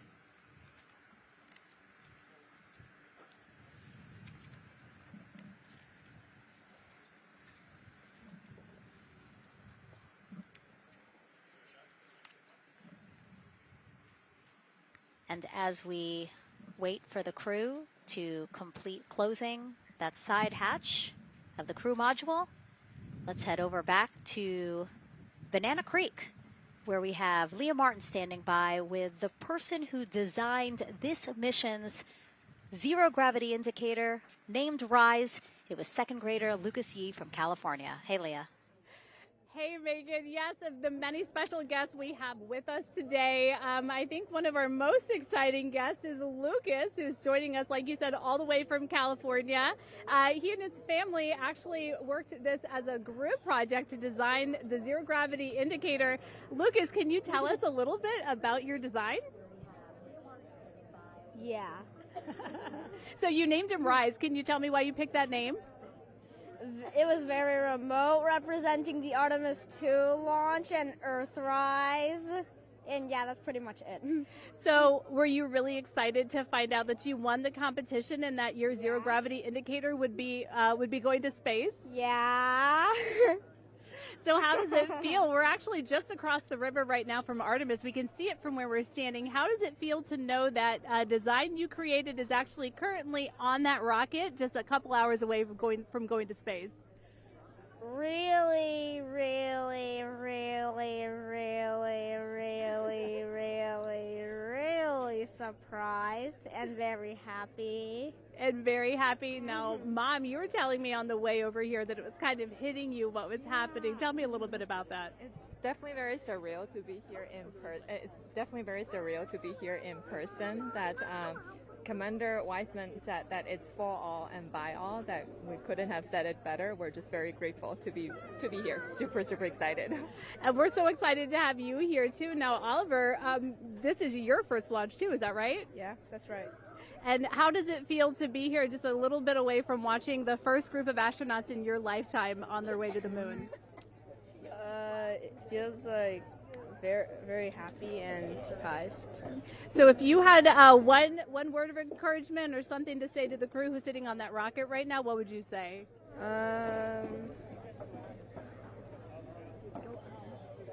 What? Go Artemis. Go Artemis. Go Artemis. Thanks so much, Megan. I would say have a nice trip. Yeah. You would say have a nice trip? I did hear that answer. I would say have a nice trip. You know, Leah, that was a hard question. You know, it's really hard to come up with the spot what to say to the crew who's about to make history today. Yeah. And so the Artemis II crew, again, ZGI, zero gravity indicator. It's a plushie, a soft toy that is brought in to the spacecraft with astronauts so that it can be a visual indicator for when we have reached the weightlessness of space, right? Yeah, you saw a little replica there that Lucas had, and then in some of the views in the cabin view, you could see it swinging and hanging earlier. So I think actually Jenny was the one who installed it into the capsule. Oh, really? Yesterday, yeah. So. Oh, we have to unpack a lot here. We got to talk about Jenny, who we will get to here in a second. But then, yes, we will also go back into the capsule so that we can show you where the ZGI is now. But the ZGI was chosen by the crew after a contest where the crew asked for submissions. They got submissions from around the world to, again, design their ZGI that is going with them to the moon. It's kind of like any other road trip. You need clothes, food, a map, your favorite toy. Really. Except this toy has a job to do up there because this is a zero-gravity indicator. While not a scientific instrument, this safe and soft object tells the strapped-in astronauts that they've reached weightlessness. For Artemis II, the crew wanted a one-of-a-kind ZGI, so we asked you to come up with it.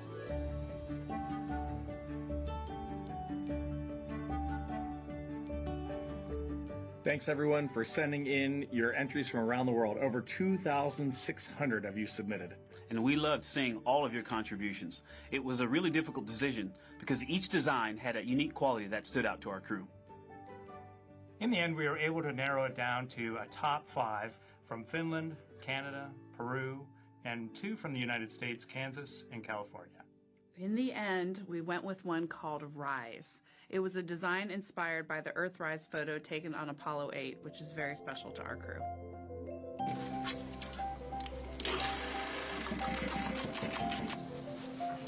With the winner chosen, next came the task of bringing it to life, here in the Thermal Blanket Lab at NASA's Goddard Space Flight Center. This lab specializes in custom materials to protect sensitive spacecraft equipment and is perfect for creating a ZGI that meets the rigorous safety standards of NASA. Because you have to be concerned with whether the thread's going to outgas or if it will hold up, if it's flame retardant. This is the Rise ZGI doll.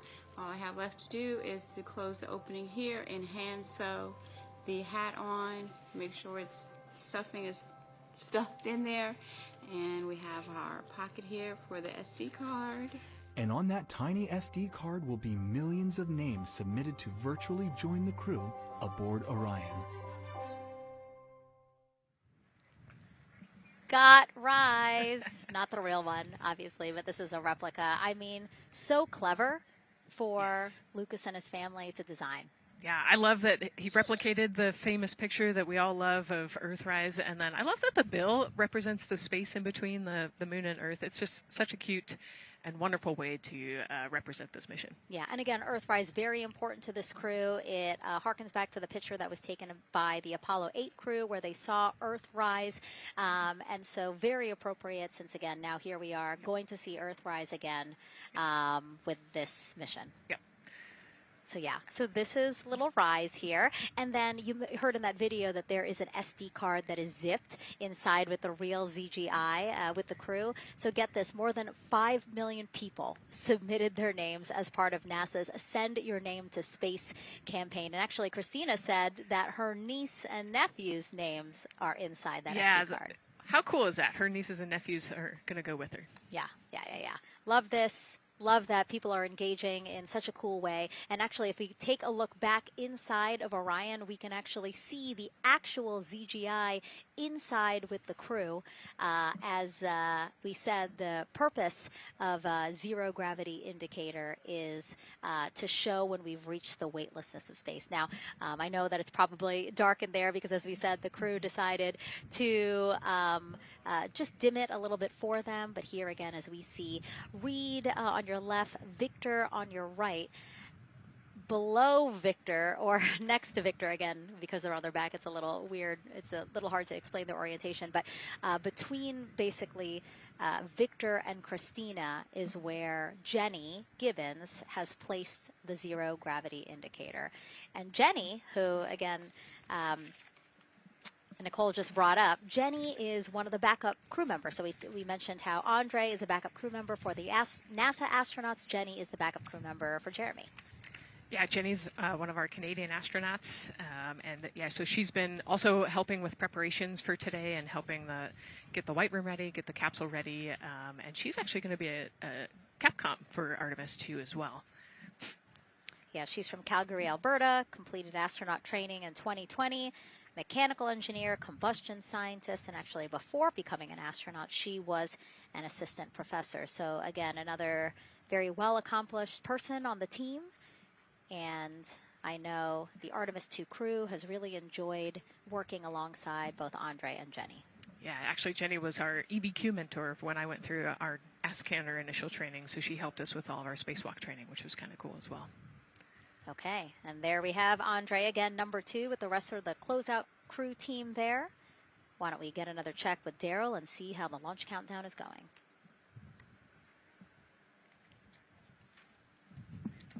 Still going quite smoothly here from Firing Room 1 here at the Kennedy Space Center.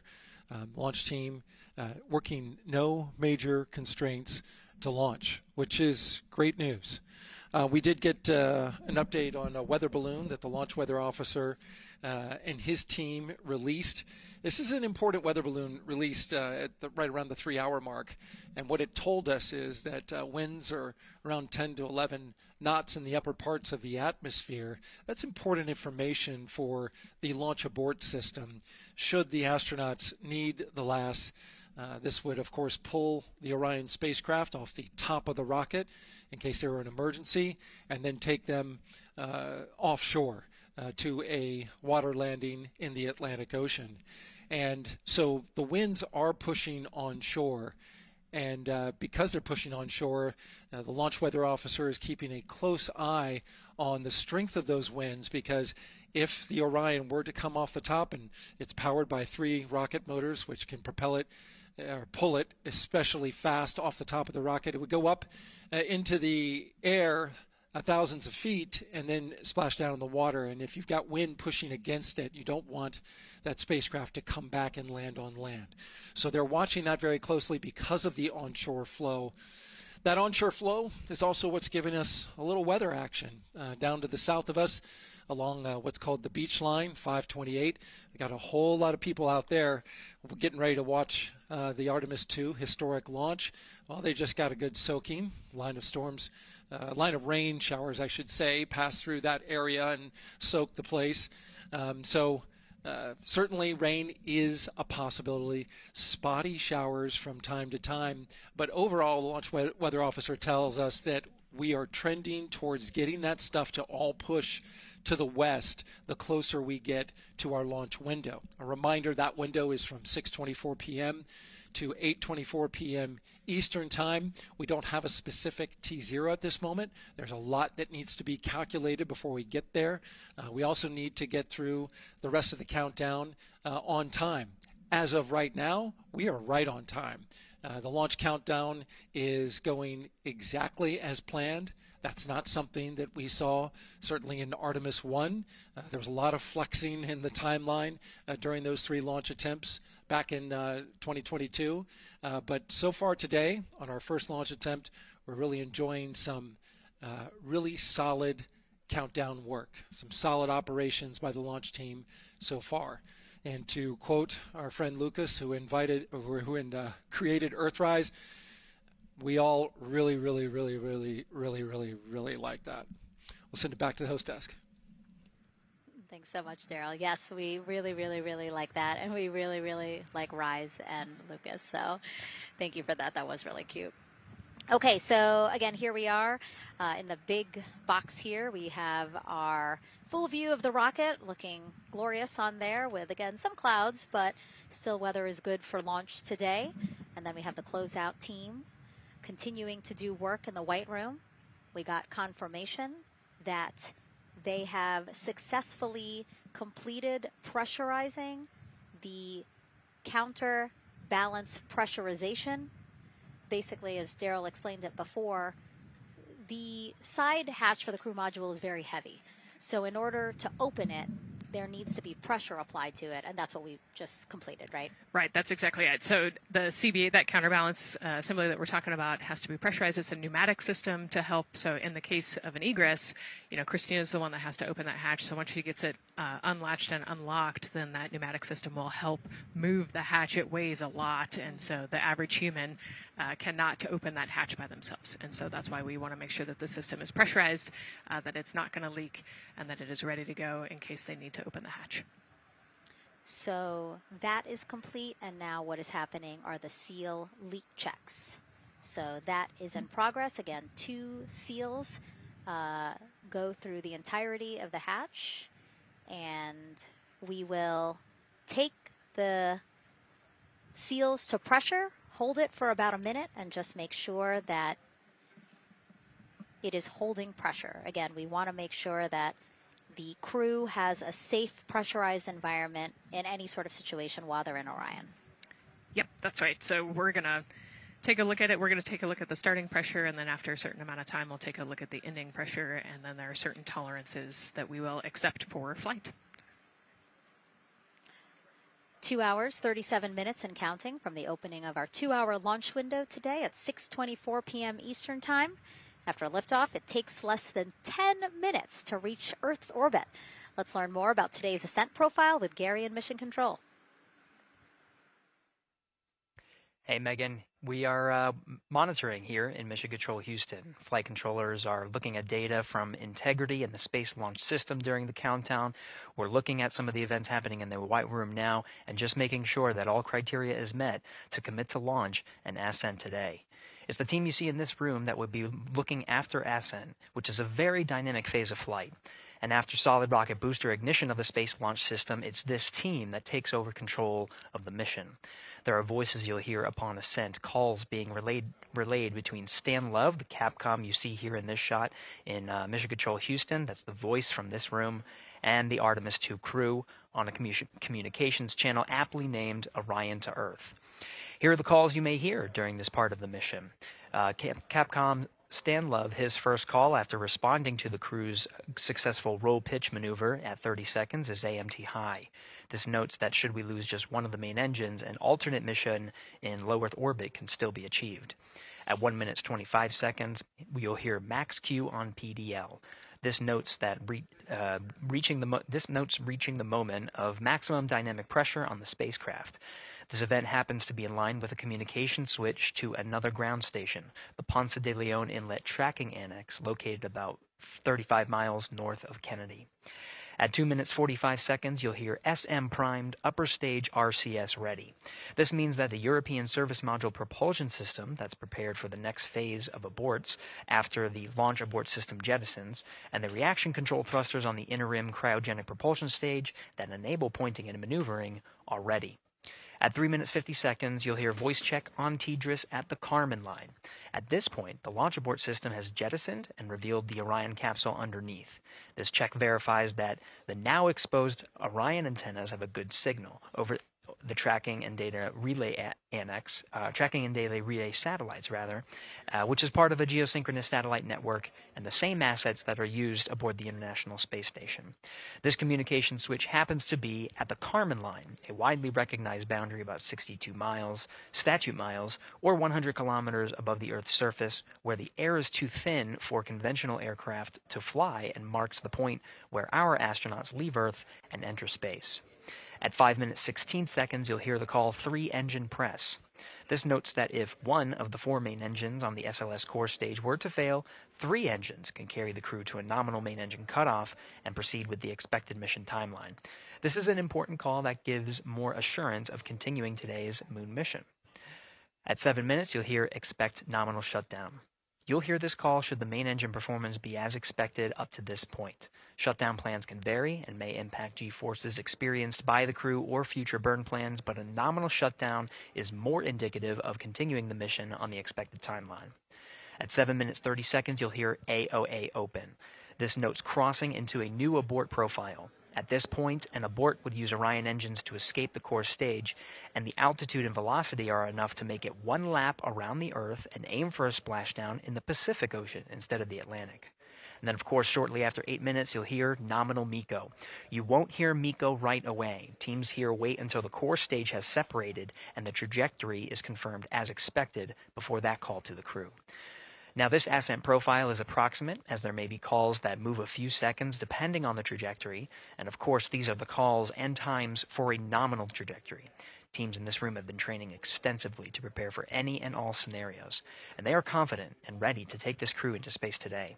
In today's pre-brief, the flight director, Judd Freeling, expressed his confidence to the team, citing the hundreds of simulations to prepare for this very moment. These are the calls you'll hear during Ascent less than 3 hours from now, but now we'll turn our attention to the countdown to launch and send it back to you, Megan, at the Space Coast. Thanks so much, Gary. Now, one of today's 4 astronauts, of course, Canadian Space Agency astronaut Jeremy Hansen. Let's go now to Jasmine with her next guest. So much, Megan. Yeah, we're joining you live now from the Operations Support Building here at Kennedy, where crowds are starting to gather, and we're honored to have Lisa Campbell of the Canadian Space Agency joining us. Lisa, Jeremy Hansen is about to make history as the first Canadian to venture to the moon. What does that milestone mean for your agency? Thanks so much, Jasmine. It's wonderful to be here. It's such a special moment, both for our astronaut colleague Jeremy Hansen, but also for Canada. We're here because of decades of public investment in space robotics, in space collaboration, and so for our country, we're very proud. He's so ready. He's been waiting for this his whole life, preparing, training, and he's a wonderful example of Canada. Yeah, and that's a perfect way to capture Jeremy. He really has been prepping for this his whole life. This will be his first space flight. So what has it been like watching him become part of this Artemis II crew?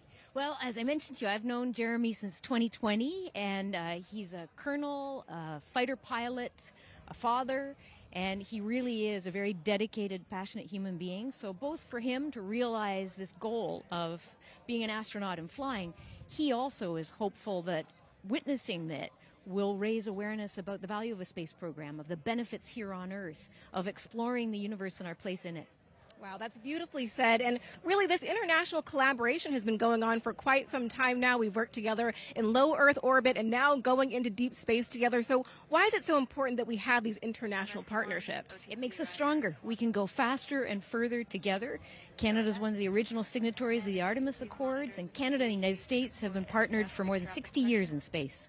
Wow, that is phenomenal, Lisa. And this really is a team effort in many ways. We also have Jenny Gibbons. Yes. She'll be listening in on Capcom. What is her role going to be like? So Dr. Jenny Gibbons has been training all along as the Canadian backup with the Prime crew. Last night, she was in the Orion capsule checking out all of the communications, making sure all of the systems test out and work perfectly. And then she will be among the first lunar Capcom, helping the astronauts navigate during their mission. Wow, Lisa, that is so exciting. Any final words for the nation of Canada before today's mission? Just, we are so proud, so excited, and we can't wait to welcome Jeremy home. Fantastic. Lisa Campbell, thank you so much for being here today. Thank you, Jasmine. Of course. And with that, let's get back to NASA's Megan Cruz.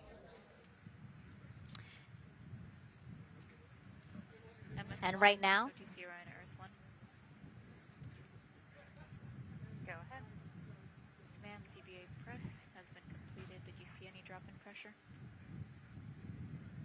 and MS1, we saw just a little bit. It is just over 2,600 now. Copy. Thank you, ma'am. again, a call out to mission specialist Christina Cook. Again, it was her responsibility to monitor the pressure on the counterbalance system that will help open the side hatch. And she did report a drop in pressure, but it seems like it's within nominal limits. Right. They might have had a small drop, but you know, we have a starting pressure and an ending pressure, and as long as the difference isn't too high, then we will take that, and the engineers know exactly what they're looking at for in terms of that delta pressure. And so again, that milestone on the checklist of things that have to happen before they launch today, that is complete. The crew, again, still inside comfortably as the closeout crew team work to close the side hatch. Again, a separate seal leak check, followed by a full cabin leak check, and then they will close the last abort system hatch.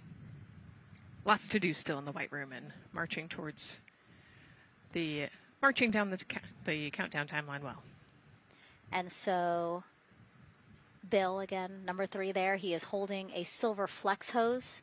That hose is what will be connected to Orion in order to do that cabin leak check. So again, it does seem like we continue to march down through the milestones in this countdown.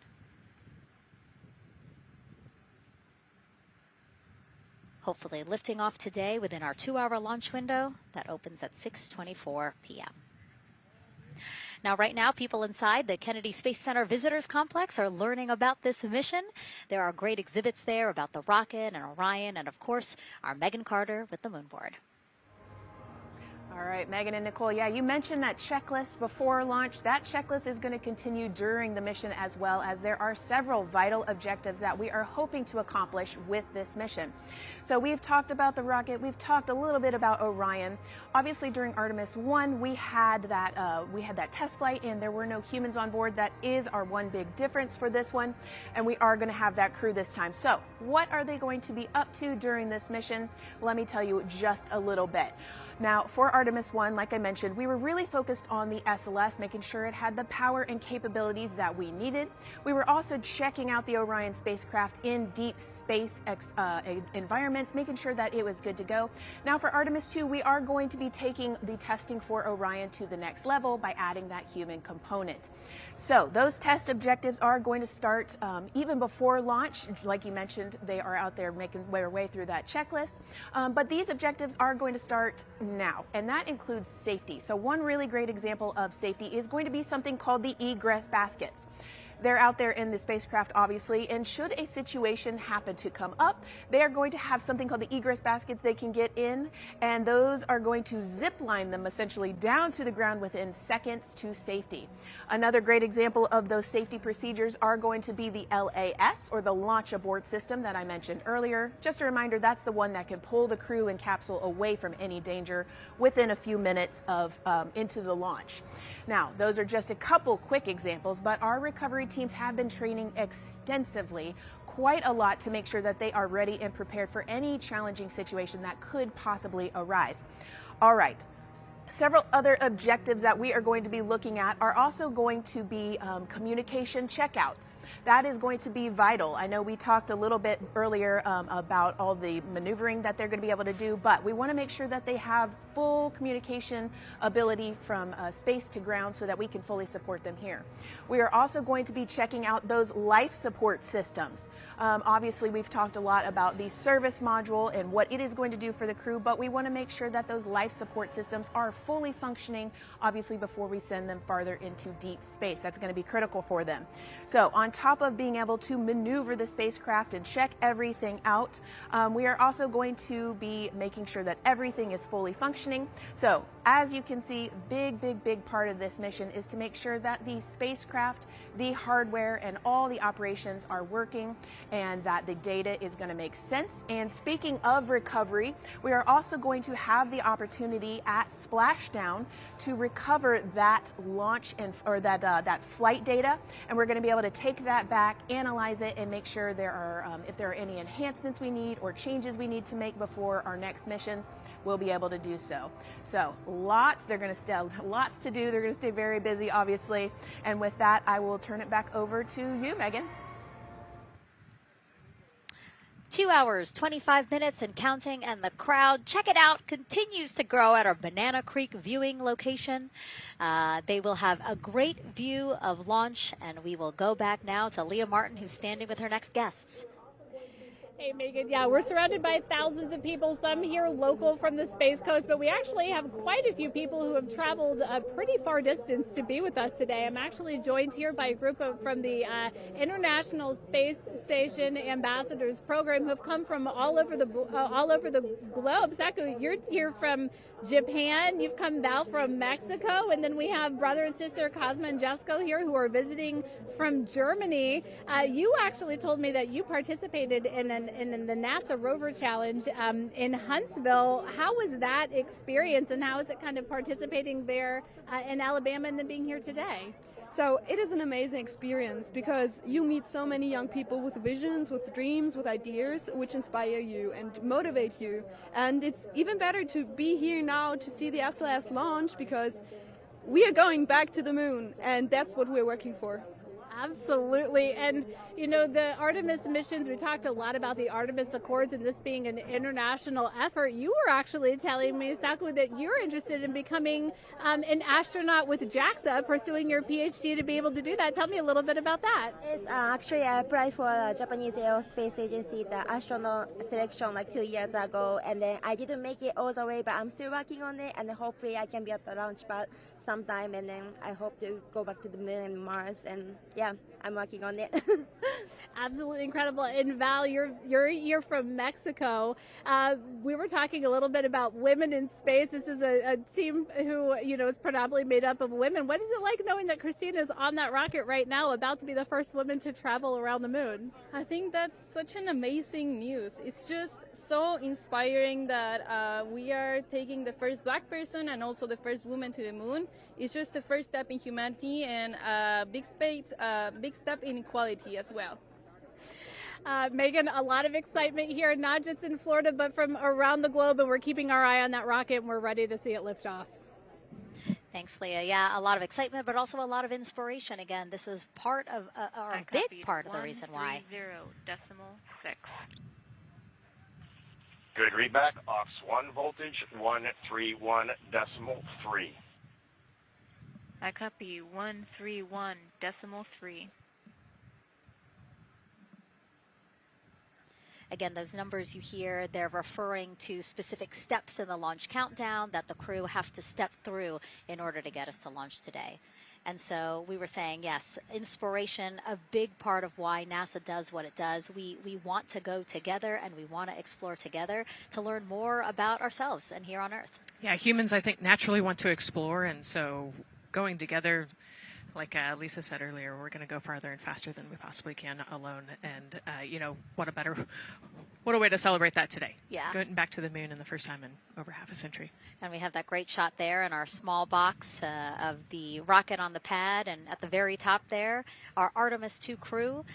Right now, we know that the crew has begun, the closeout crew has begun doing that cabin leak check. So they are currently pressurizing the cabin, and it sounded like it would take about 6 to 8 minutes for them to get to pressure, and then they have to hold that pressure for 5 minutes, right? Yes, that's correct. Yeah, so there's quite a bit of volume. You know, we talked about it being a 6-person tent. I think it's 330 cubic feet. Don't quote me on that number, but you know, they have to pressurize that capsule, and then, like we talked about, take that initial pressure, wait 5 minutes, and take the second pressure. Yeah, and then it takes about 6 to 8 minutes again to depressurize the cabin. So this process will take a few minutes. OTC Ascent switch configuration complete. OTC copies. Thank you. And then after the cabin leak checks, then they will finally close the last abort system hatch. So again, chugging along in the countdown, really excited to, again, continue to hear the crew's voice inside Orion, stepping through all the procedures. Yes, it's exciting to hear them making progress, right? It's all good news hearing the crew talk to the ground and working together to get to the launch. And what I think is really cool is that this is the first time NASA is going to have astronauts in low Earth orbit, but also in deep space at the moon. So here's a message from some of the crew aboard the International Space Station right now. Hello, Megan, and a big hello to everyone around the world counting down together to the launch of this historic flight test. If we weren't in microgravity, we would also be on the edge of our seats. Here on the International Space Station, all of us are honored to have the chance to wish our fellow explorers Godspeed. Throughout human history, the moon has sparked our imagination, curiosity, and wonder.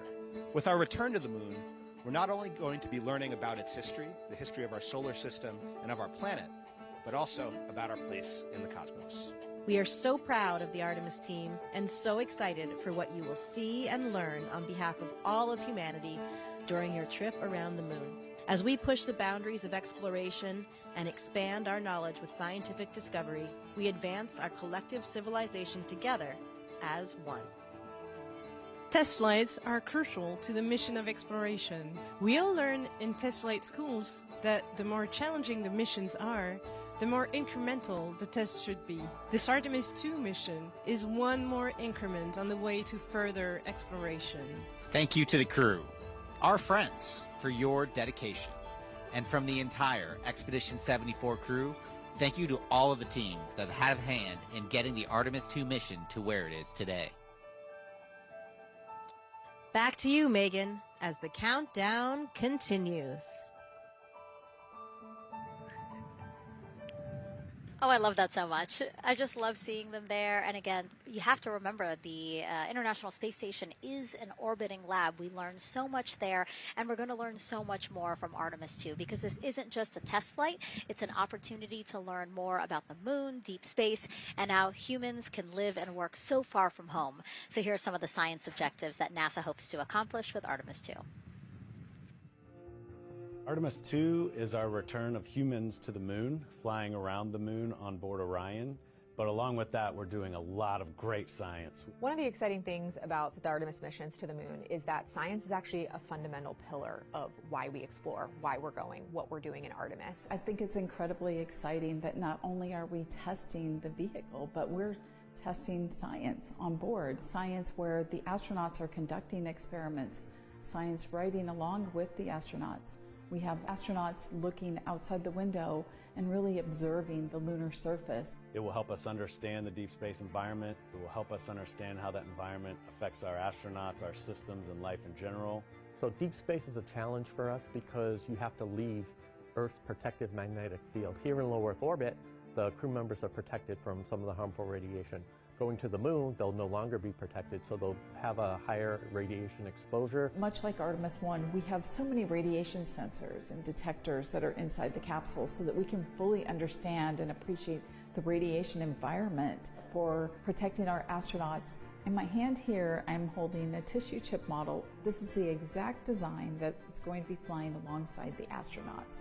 We'll be collecting samples from each of the crew members, and we can make these organ chips out of the astronauts themselves. So every crew member will have their own avatar on board, and then upon return, we can evaluate that deep space radiation environment and what that compares to the astronaut themselves. Not only are they going to help change the course of medicine for the astronauts, but revolutionizing that on Earth as well. We're looking at sleep. We're looking at team dynamics. We're looking at how you interact with the environment.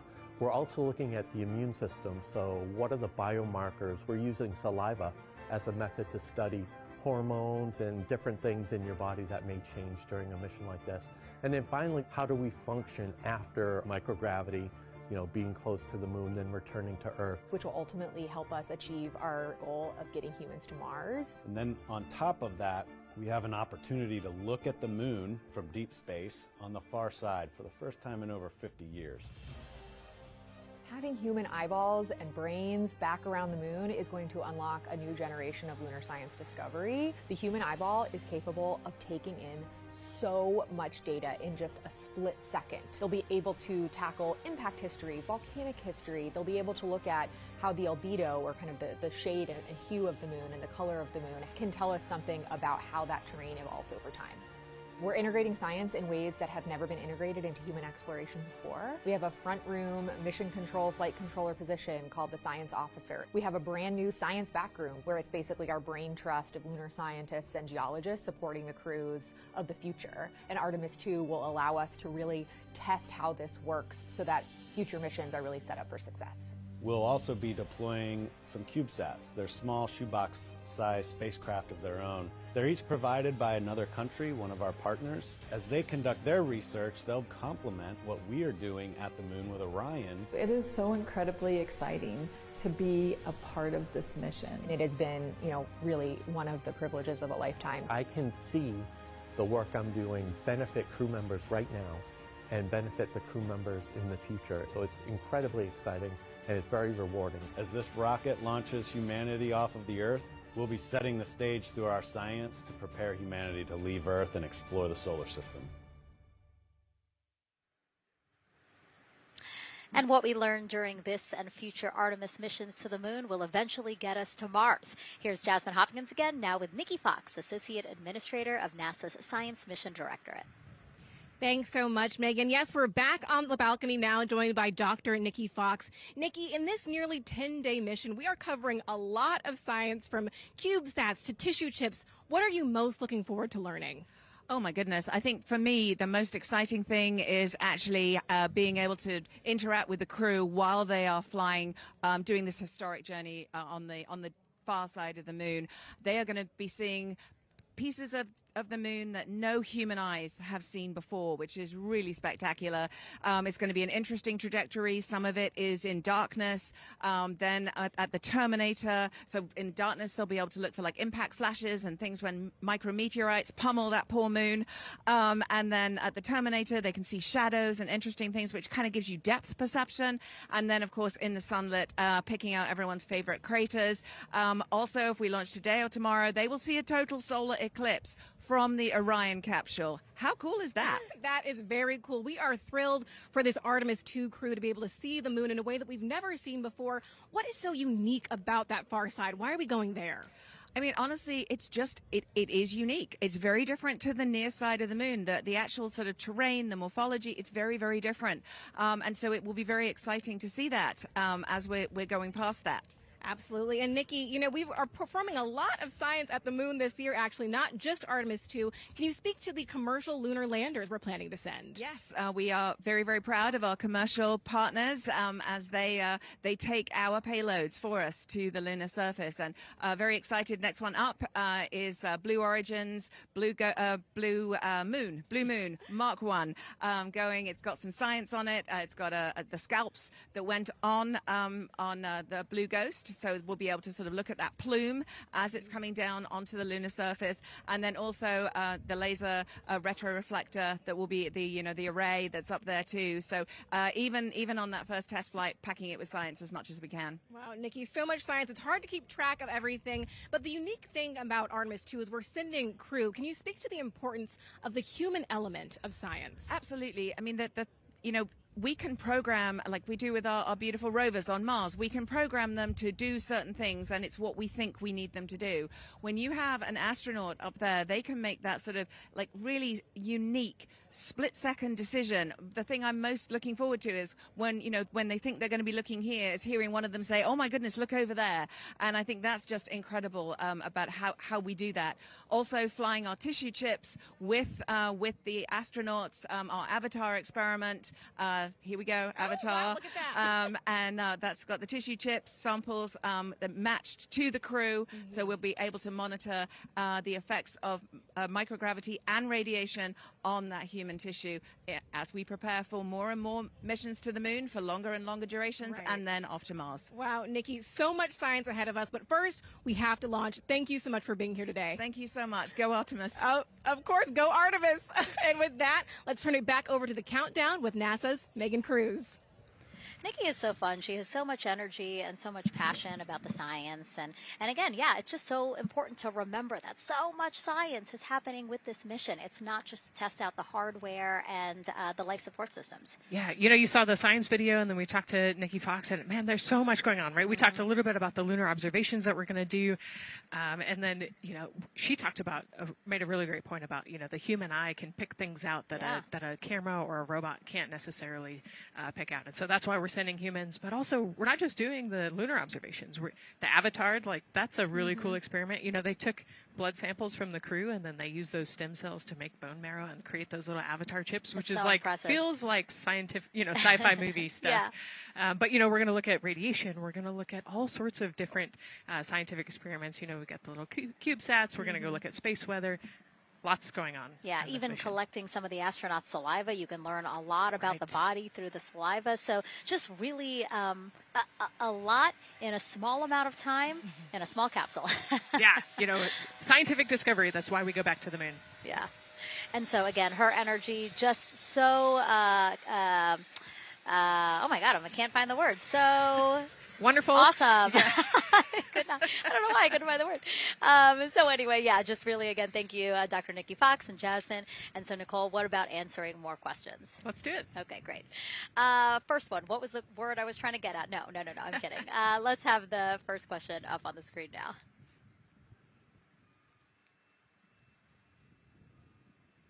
I know we got him. I see him being asked. And CDR OTC around Earth 1. Go. For your awareness, scrubber cycling is about to be restarted. Integrity copies.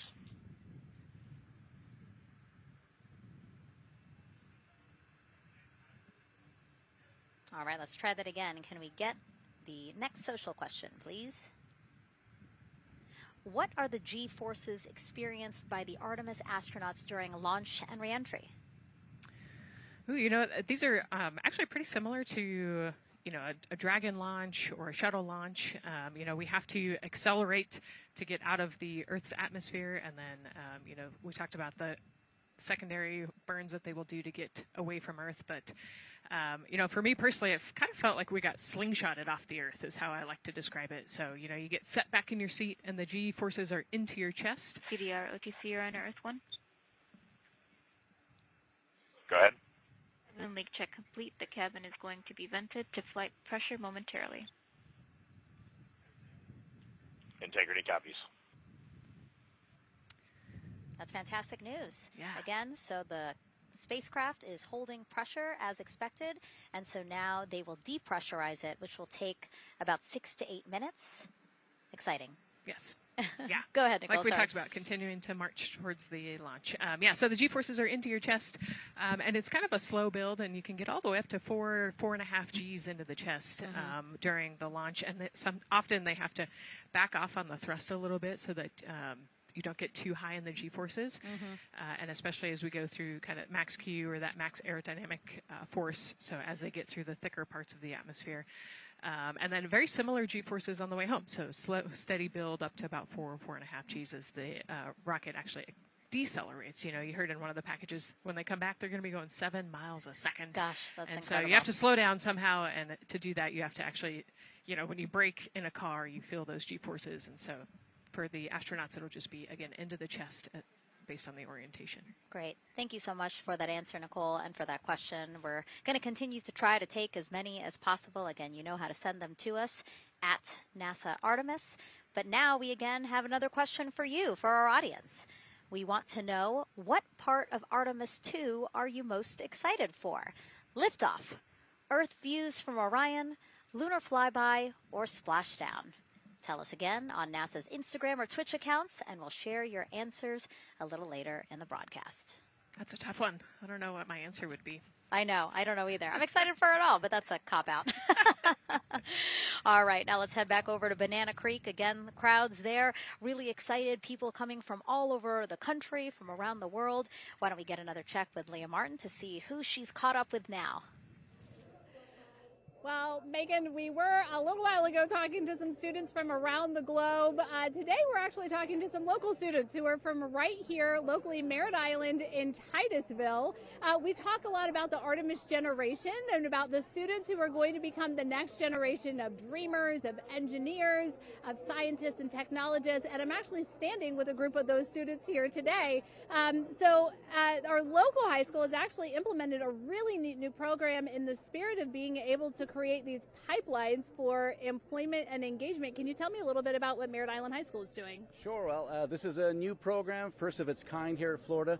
And basically what we're studying is astronautics and aviation, kind of blended the two together. We have flight simulators in our lab, but students are also learning about engineering, aerospace engineering, and we're trying to make all kinds of pathways available for them, trying to give them opportunities to see which pathway they might want to be interested in. So, yeah, it's just a great opportunity for them to learn about space. We just finished doing a whole model rocket build where the students took CAD software, developed their own rockets, put them together, and launched them right from our school. So it's very exciting.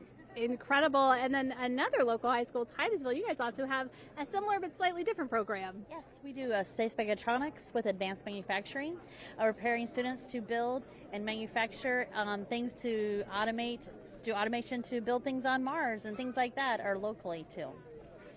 Now, you told me that you're actually trying to figure out a little bit what you want to do when you're done your freshman in high school. What things are you learning in your class here that are really kind of tweaking your interest in the aeronautics field?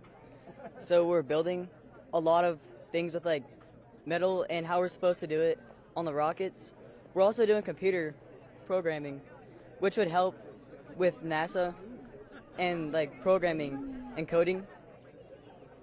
Absolutely. And you were actually telling me that I think were telling me that you're interested in becoming a pilot. We talked a little bit about the pilot who is on board the rocket right now. How is this program preparing you for your future? I mean, it's teaching me everything that I know about aviation, and it's really inspiring that I get to learn it in a classroom, like locally as well. It's amazing. I love it. And then you were also telling me you're taking this class. What's the most interesting thing you've learned? I really like the whole design part of it, like actually like engineering, like because I want to be an engineer. Engineering the products we use when we build stuff, that's definitely my favorite part, learning how to use those kind of softwares. Absolutely. Well, Megan, when they're seasoned NASA employees, you'll be able to say that you saw them here first when they were still in high school. Back to you at the desk. I can also say that they have fans. Nicole Ayers here. As soon as that girl said that she wants to be a pilot, Nicole went,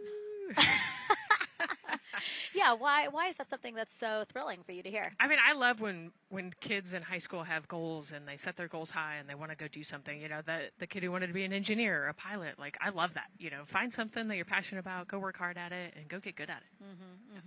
Yeah, and speaking of passion, I mean, we definitely have a whole bunch of people here passionate about what NASA is doing here. Again, the lawn behind us just filled with media from around the world, making sure that they can help tell our story to everyone who is interested in hearing it. So back here in Florida, of course, we have NASA leadership also keeping a close eye on launch operations. Let's go now to Jasmine Hopkins, who is standing by with Lori Glaze, Acting Associate Administrator of NASA's Exploration Systems Development. Thanks so much, Megan. Yeah, we're honored to welcome Dr. Lori Glaze to the balcony now. Lori, this is our very first time having crew on an Artemis mission. How does that feel, and how does that change our overall approach to the mission? It's a really good question, and it really came home today when we were watching the crew walk out, and then we saw them get into their van and go out to the pad, and we've been watching them getting into the crew module. And so we've really put an enormous amount of rigor into assuring the safety of our crew. One of the most important things on this mission, different from Artemis I, is we now have environmental controls and life support systems. One of the most important things we're going to do on this mission is test those out and make sure that we can keep our crew healthy and safe throughout their mission. We also on this mission have an activated launch abort system, which we had the system for Artemis I, but it wasn't active. But we definitely have that active on this mission. We want the ability, again, if something goes wrong, to be able to have that ability to abort and get them back to the ground again safe. Absolutely, Lori. I mean, as you're driving home, safety is paramount here at NASA, and your program is responsible for all of these Artemis elements. We have the Space Launch System, Orion, ground system. So how do you get everybody cohesively on the same page for a day like launch? And that's a great question, and it's really been wonderful to watch our teams working together. We have the ground systems, which are kind of the bookends of our mission. The ground systems help prepare us to get the rocket ready to take off. They're doing all of the loading of the tanks right now and getting the crew into Orion. And then at the back end, they'll be there to recover the crew when they land in the ocean. But they know that their job is to make sure that that rocket is ready to go and that the crew module is ready to go. And then the rocket itself, the space launch systems, they know that their job is to deliver the crew module to the right point in space so that they can conduct their mission. And then again, they have to make sure that everything is ready, that they set them on the trajectory that is going to bring them around the moon and set them up to land in the right place in the Pacific Ocean. And that's their job, and they know how important that is. And they have to work closely with Orion, which again, they also have to work with all the other teams to make sure that everything's working together. And then on top of that, our flight operations teams, all the people on the ground, they're all working together. They know this mission doesn't work unless every single part of the mission works. Right. Lori, there are so many things that have to work together today. We can't wait to see what happens next. Thank you so much for being here. It's my pleasure. Thank you. Of course. And with that, let's take it back to the countdown with NASA's Megan Cruz. Yeah, and speaking of the countdown, 1 hour, 59 minutes and counting until the opening of our 2-hour launch window at 6:24 p.m. Eastern Time. This is a shot of Jetty Park. It's a nearby popular viewing location of rocket launches, and it is so great to see how many people are here. I mean, this is a Wednesday. Like, people had to take time off of school and off of work, but it's something that they felt like they wanted to do, to be here. Yeah, you know, I think just based on the chatter on the airplane ride yesterday, half of my airplane ride oh, no here way, was, really? They were coming to see the launch. You know, everybody's excited and traveling from all over the world to come see this launch. And it really is a great day. We had some sprinkles here in the crowd, but for the most part, I mean, it's just a beautiful day to witness history. It is, yeah, you know, a little bit of sprinkles, but for the most part, the clouds are staying away, and you can see the blue sky behind us, so hoping for good weather in a couple hours. Absolutely. And so Dr. Lori Glaze mentioned what we learned from the Artemis II mission helps pave the way to sustained human presence on the lunar surface. So what are the objectives of this mission to eventually accomplish that? Let's check in with Gary in Mission Control for more. Thank you, Megan. Yes, the Ascent teams are here in Mission Control Houston, working through their steps to prepare for a go for launch. Right up here on the front board, we're watching the teams in the White Room work through their checklist and closing the hatch as we verify ours, working as one NASA team. What Dr. Glaze said about working across the teams throughout the nation is true. It takes one NASA team to bring everything together and accomplish the mission objectives. The Artemis II is designed as the first crewed test flight of NASA's Artemis campaign, sending astronauts into lunar space to validate systems, operations, and human performance ahead of a more complex lunar landing missions. NASA has identified an extensive list of mission and flight test objectives that serve as a checklist to verify the capabilities needed to land humans on the moon. For the Artemis II mission, there are 5 overarching priorities that cover the mission and flight test objectives. First is, of course, the crew. As the first crewed mission inside the Orion spacecraft, this mission serves to demonstrate the capability of safely sustain the flight crew throughout the mission, including launch, the deep space component, and return. Number 2 is systems. This mission brings it all together to validate the performance of all ground and flight systems needed for a long-term lunar campaign, from launch infrastructure to spacecraft operations in deep space. Third is hardware and data. We'll be gathering performance data as much as possible over the Deep Space Network, but we also aim to retrieve onboard data and hardware after splashdown to gather additional insight and improve future Artemis missions. Fourth is emergency operations. The crew and flight control team will be testing emergency systems such as abort procedures, rescue operations, and contingency responses. During the flight, astronauts will rehearse a number of these procedures to ensure that in the event of a real emergency, the planned procedures and operations are sound. And finally, there's subsystem validation. Engineers will be verifying subsystems across the board to ensure reliability across life support, propulsion, avionics, and navigation systems aboard the Orion spacecraft. Human spaceflight is a complicated endeavor that requires precision and confidence across all disciplines. You may hear the phrase, human spaceflight is the greatest team sport, a few times in today's coverage, and it's absolutely true. Not only does it need mastery of specific components, but the integration extends across thousands of people and facilities around the world to come together and make it all work. A lot of the work from many people has led to this moment, a rocket at the pad with humans on board, ready to put everything we worked for to the test. I'm certainly excited about it. The teams here in this room are looking forward to supporting the mission, and I hope those watching are as excited as we are. We are following the countdown here in Mission Control Houston. Everything continues to look good, now inside 2 hours from the beginning of the launch window. With that, I will send it back over to you, Megan and Nicole. Hey, Gary, thank you so much. We are getting word that the launch team is working something that we would like to give you an update on, so let's get on over to Daryl. All right, thank you, Megan, and we are live in Firing Room 1 here at the Launch Control Complex. Yes, we are currently not working any constraints with regards to the rocket or the ground systems, but the launch team has been made aware of an issue that the range is working. And currently they're monitoring that work that is going on over at the range. We understand that that issue is related to the flight termination system. Now, the flight termination system, just to give you a quick explainer, every rocket has a flight termination system. It's the system that the Eastern Range here uses in order to send a destruct signal to a rocket in case it veers off path. So it's a very critical, important safety component in terms of how the range keeps the public safe here. We understand that the flight termination system, they're working an issue. And so as they continue to work that issue, they've asked for some assistance from the launch team to help verify some of the work that they're doing on their FTS system. And this is where it gets a pretty unique situation here. The assistance they've asked for is to verify what's going on with their system. They want to check it to see that the work they're doing is okay. And in order to do that, the FTS console operator inside the firing room has been asked to help them verify it. And the way that they're going to do that, and the solution that he proposed to check and verify the system with the launch director, and she gave the approval, is to go get a piece of heritage equipment from inside the VAB that was used during the space shuttle program.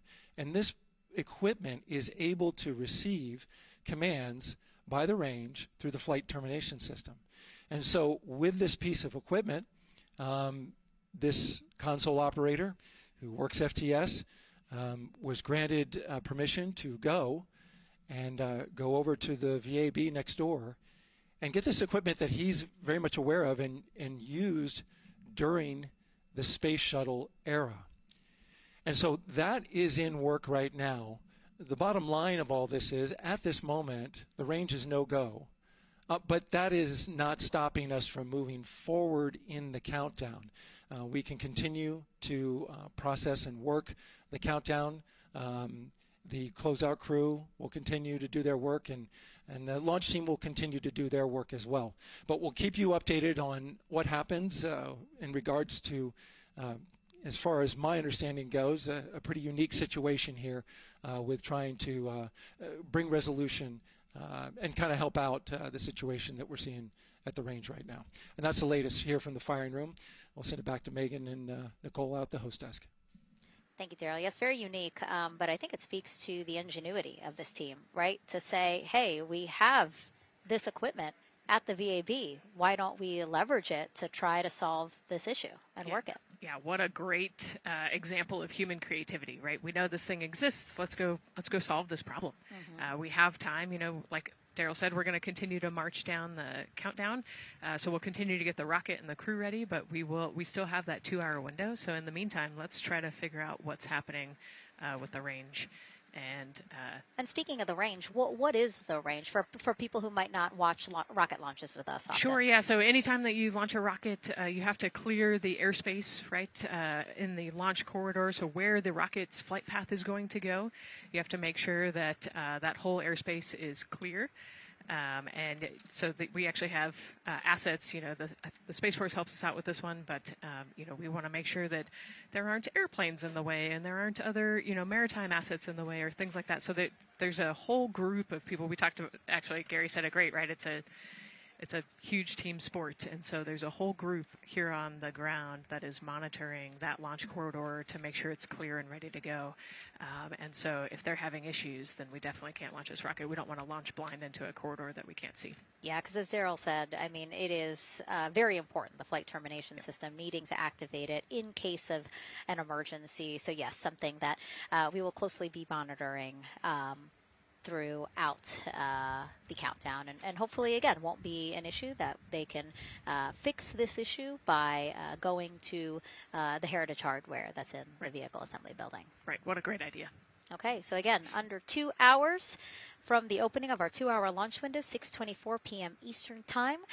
The crew, as you can see there, inside of Orion, relaxing, getting updates from the team, but also just getting in the right headspace for hopefully launch today. Let's learn a little more about each of them now.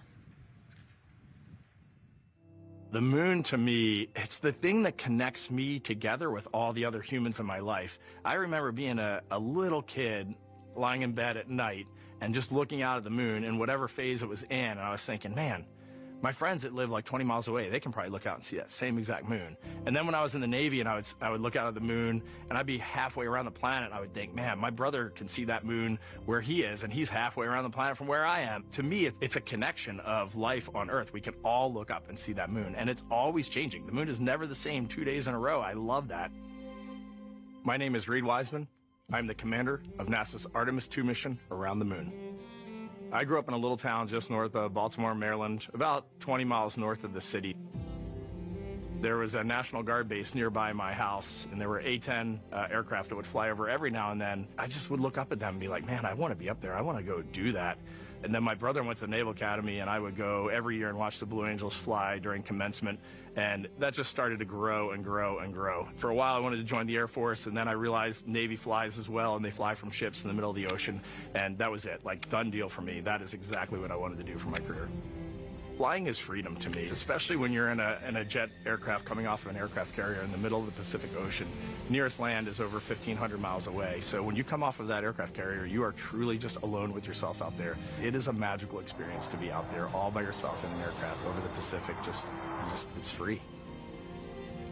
I think anybody who accomplishes something that they set their mind out to, there's no one thing that does it for them. It's a combination of everything. I mean, the way my parents raised me, the way my brother and I, the way our relationship developed over time, my friends, being in the marching band, going to college, setting my own course, learning how to live on my own, being mentored along the way, being, kept on the path to success, but being given the freedom to, make excursions and fail every now and then and regroup and carry on. I think all those things come together in the end to get you where you are.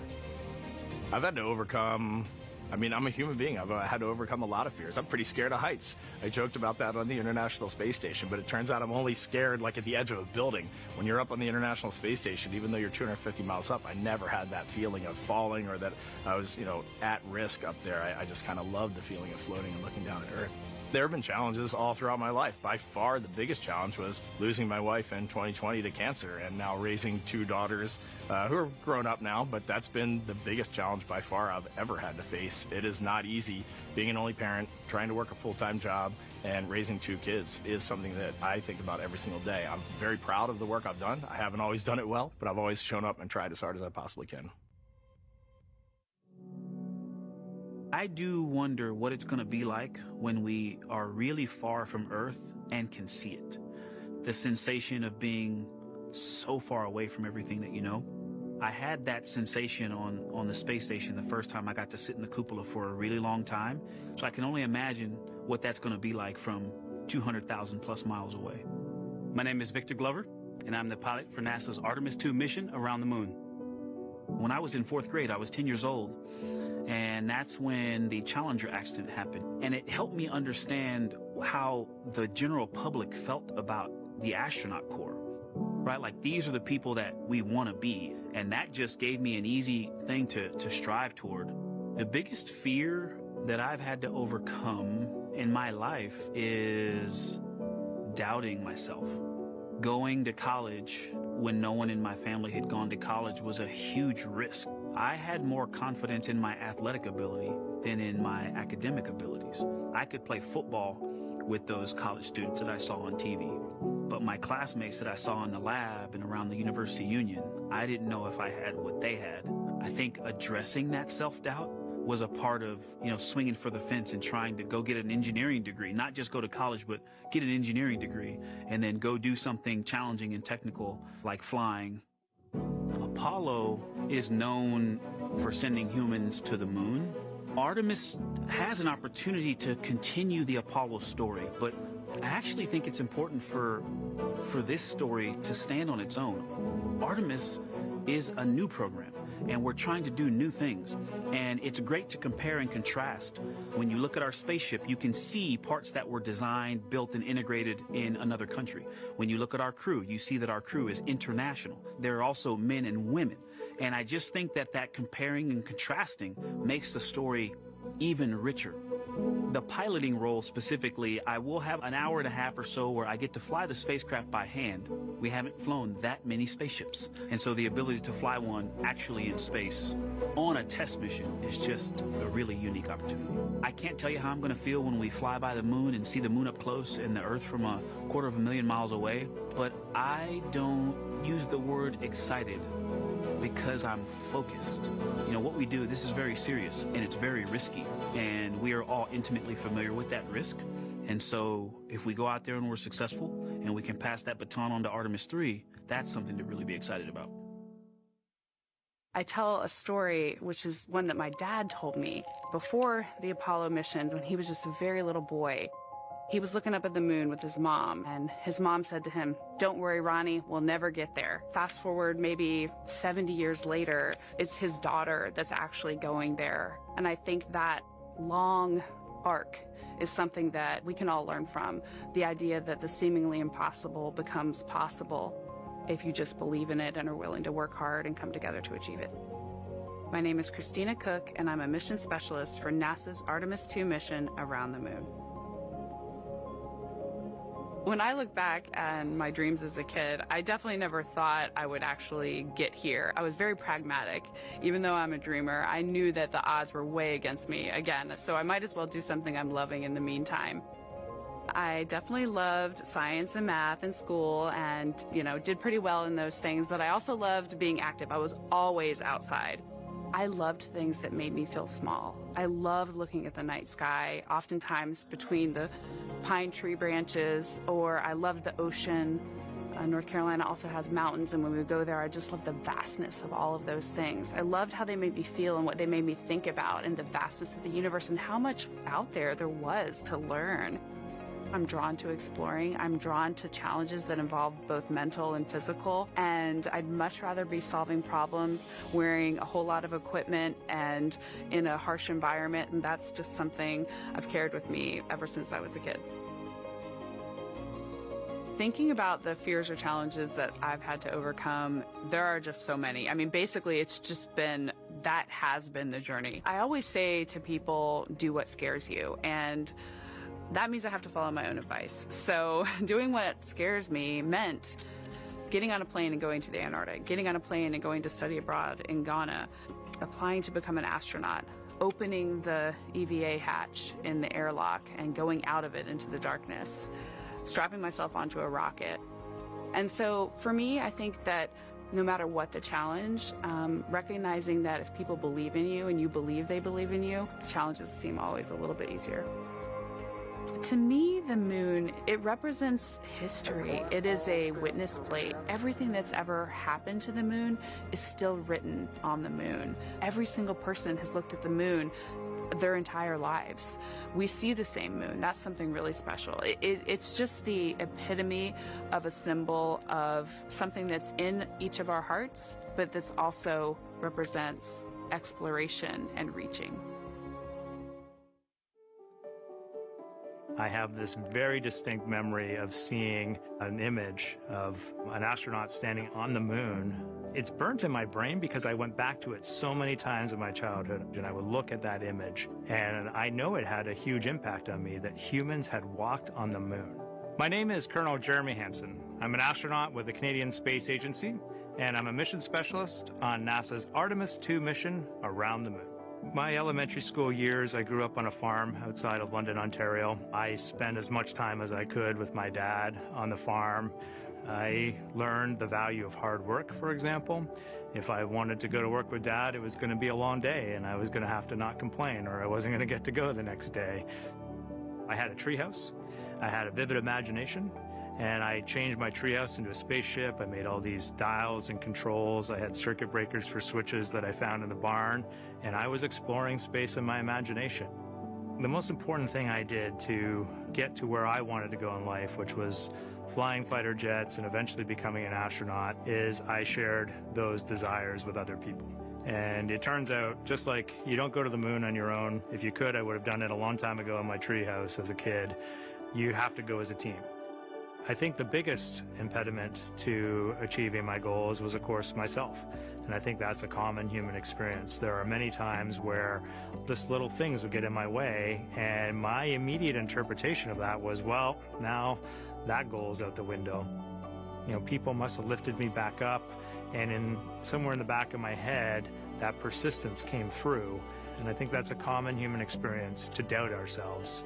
I've come to this, I guess, realization that I believe that we all have gifts to contribute, and the goal is to figure out how to use your energy towards adding positively to humanity's existence on this planet. But I love it when humanity sets big goals, like sending humans to the surface of the moon with an eye to eventually going to Mars, because when we do that, we can bring together genius from not just even in one country, but around the world. I've also learned from my indigenous mentors that they refer to the moon as Grandmother Moon. So you've probably heard of Mother Earth. They use Grandmother Moon because Grandmother Moon is responsible for the water in their community, just like the moon moves the water around the planet, affects the tides. And I think that's a really beautiful thing for us as we go back to the moon, to think about all the different cultures around the world and how they view the moon differently. And that's really neat because we all share that same moon in the night sky.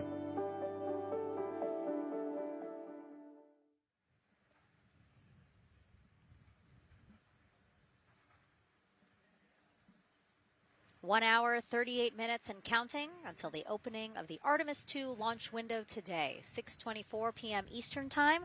And we are looking at the rocket and Orion out on the pad, historic launch pad 39B here at Kennedy Space Center. What a great view, Nicole. Yes, it is. You know, we can see the clouds out in front of us, but they are to the west. And you can see that there's some blue sky peeking through behind that rocket, which is good news. And more people continue to come on center here. About a couple of hours ago, folks with special passes to come on center were allowed to start driving on with family and friends. And of course, we have media growing by the moment here at the press site here at Kennedy Space Center, setting up their cameras, setting up tents, interviewing folks. Again, this great jib shot that we have from our camera here showing all the interest that we have here at the press site. And actually, even to the right of us, so camera left, no, sorry, the right of your screen, left of us, plenty of other people there, set up with their own tents, broadcasting to their own viewers. And so again, just really cool to see everybody wanting to share in this moment. Yeah, that's, I mean, how many media tents we can see from here. It's a beautiful thing. Yeah. I think it's important to share this message with the whole world. Yeah. And so let's take a look now at people who are watching in other parts of the country. We have this shot here from the U.S. Space and Rocket Center in Huntsville, Alabama. Oh, man, look Just at that. kidding. Museum of Flight, Seattle, Washington. So sorry. Hello to you over there. Sorry, I thought that you were in Alabama. But here you are from Seattle, Washington. Again, the Museum of Flight. They must have had a special event to bring people there to watch, as well as a special event here. Now, correctly, the U.S. Space and Rocket Center, Huntsville, Alabama. Of course, they would have a lot of people here, and I'm sure this crowd will grow when we get closer to launch. Marshall, the home of the SLS rocket. Yes. Yeah, this is a great shot. You can see all the people there, and obviously you've got quite a few artifacts in there as well. Oh, now they know. Yes. Yeah, now they know. They're on the broadcast. That's too funny. Awesome. Hey, listen, it's all right. We can sit. We can sit and chill until we wait for the opening of the window. No, There they are. Yeah. Everybody's excited.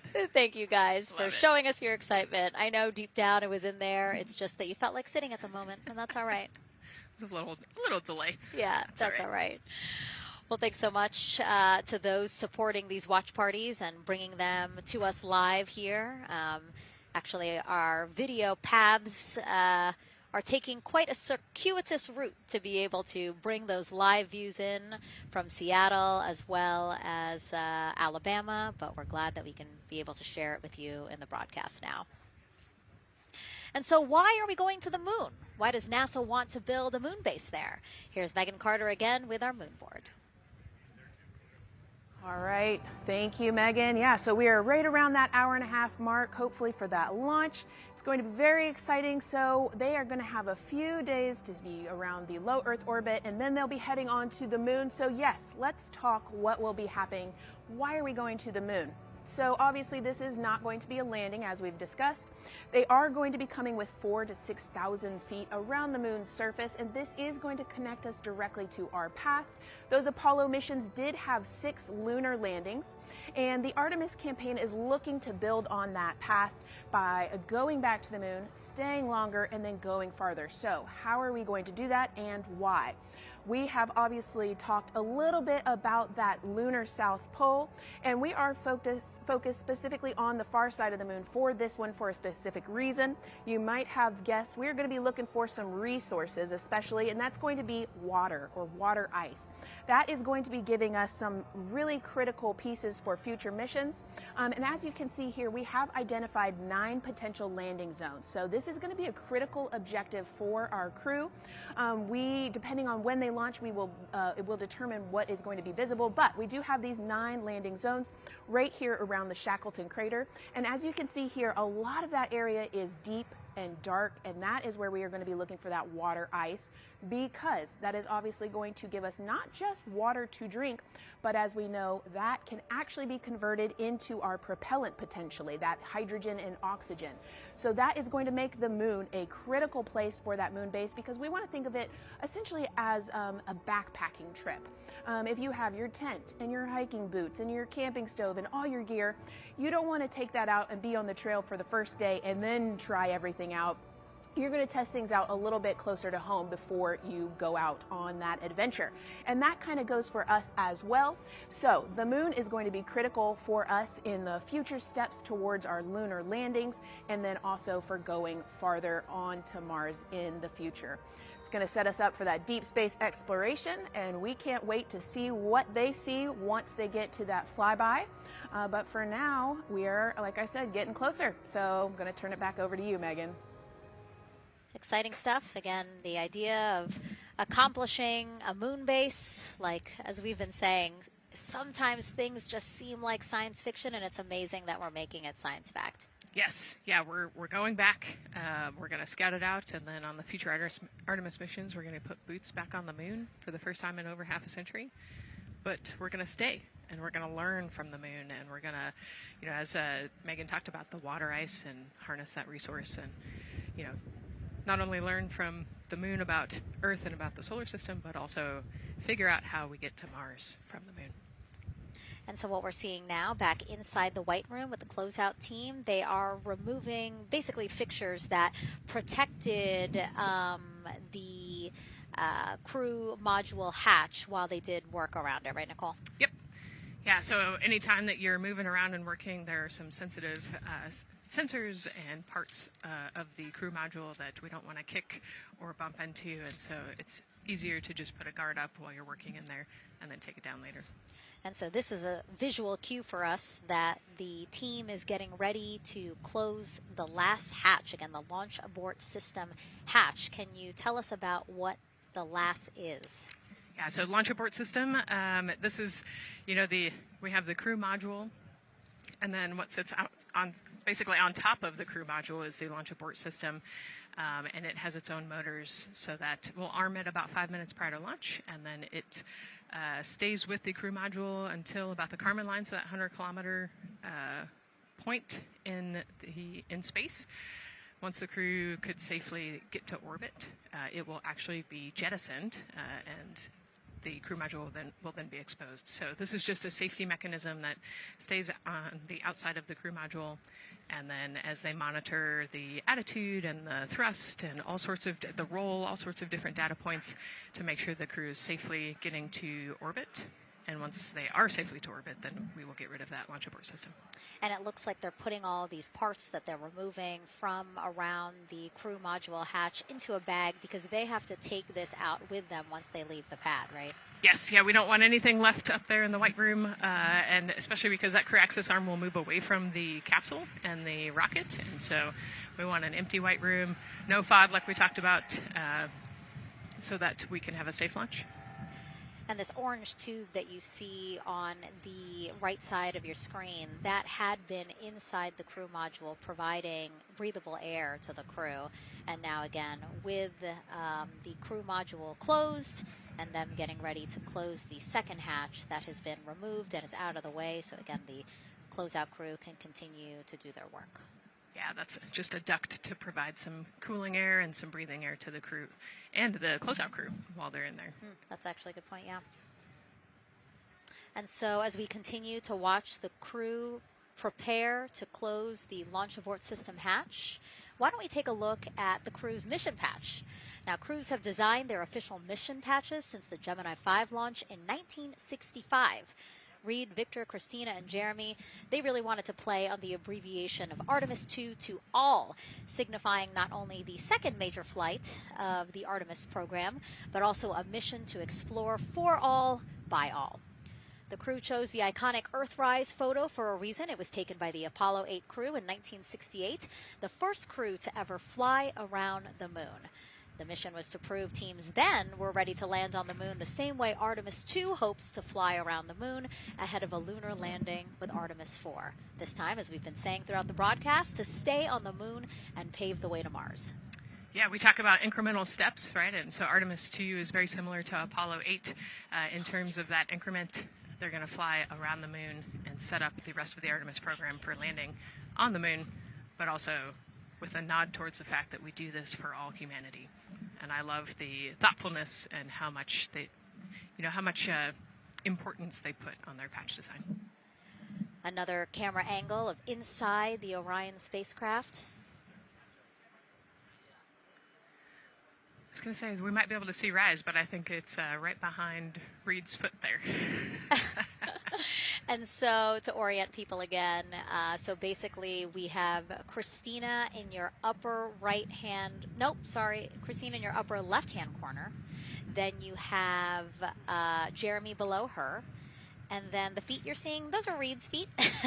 And then next to him, the upper right-hand corner, that is Victor, who's unfortunately hidden by Reed's feet. But again, that is the orientation of the crew inside Orion right now. Now, earlier this week, the crew got to stick their patch on a wall just outside the suit-up room.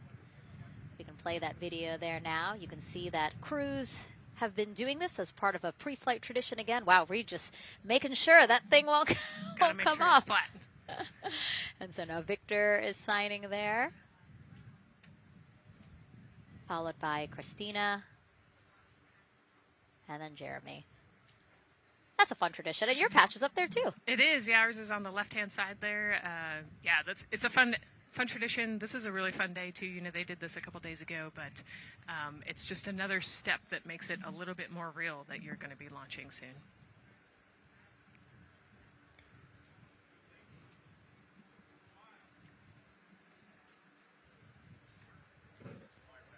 Again, we talked a little bit about this before. The basically like a computer there on Jeremy's leg, a way for him to just check out the data, see some of the data that also Reed and Victor are getting to see, but in those much bigger displays for Orion. Right, yeah, it's basically a tablet on his leg, and it's actually plugged into a cord nearby that allows him to have a screen repeater so he can see what they're looking at. And it looks like he's taking notes. Can you talk a little bit about what that is? It's part of, all of them have like a little procedural book, right? Right, yeah, so they have what we call a knee board, and they'll have blank pages to take notes on. They might have a cue card or procedures, or they can be kind of custom built to what each crew member wants for their knee board. This mission, of course, built by people and companies in all 50 states, as we've been saying throughout the broadcast, and with our international partners as well. Let's take a look at some of the people playing such a big role in today's test flight. What we're doing here is a collaborative effort of hundreds of thousands of people.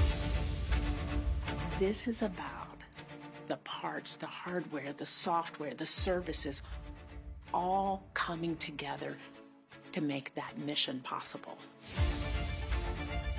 My dream for this space program is that we would not just push the boundaries, but that we push them together.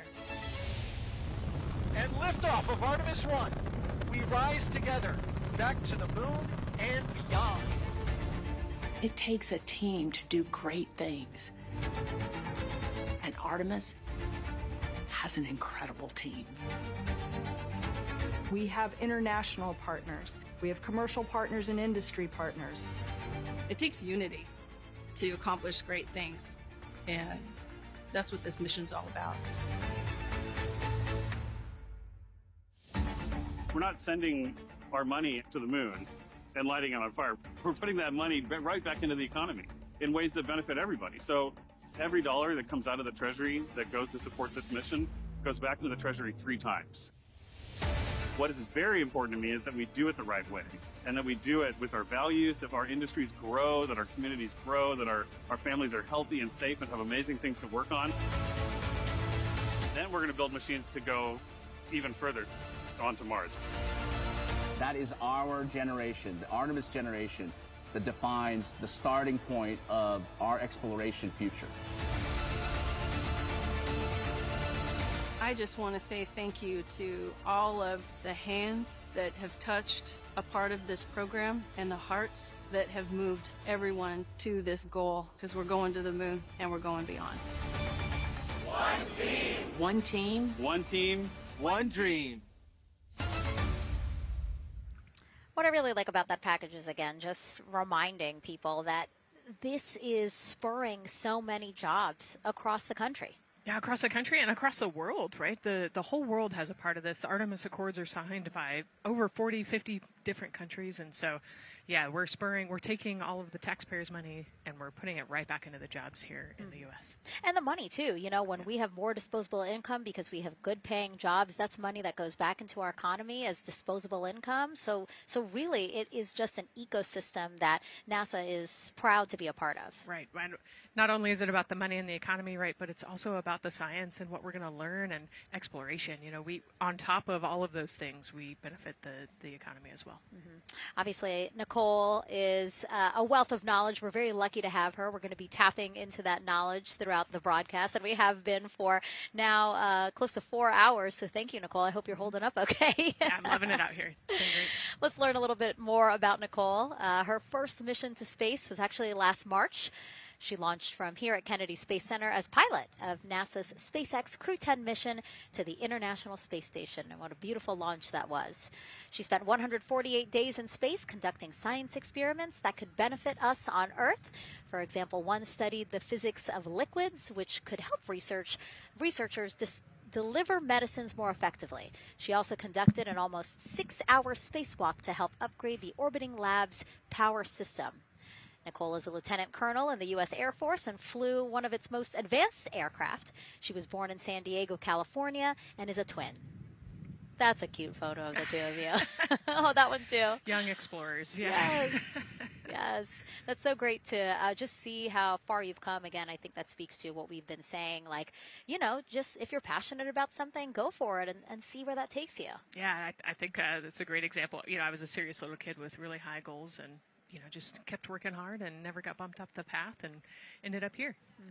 You know, I think it's a testament to the human, like we talked about, you know, if you're willing to work hard, be a good team player, you can really get anywhere you want in life. And that's what I love to talk about. Christina has mentioned similar things. And so it's been kind of a theme for the day. Yeah, definitely a theme for the day, a theme for the team. The team has said the same, the crew has said the same sort of things. So absolutely, Nicole, thank you so much for being here. And hopefully only a little bit more until launch today.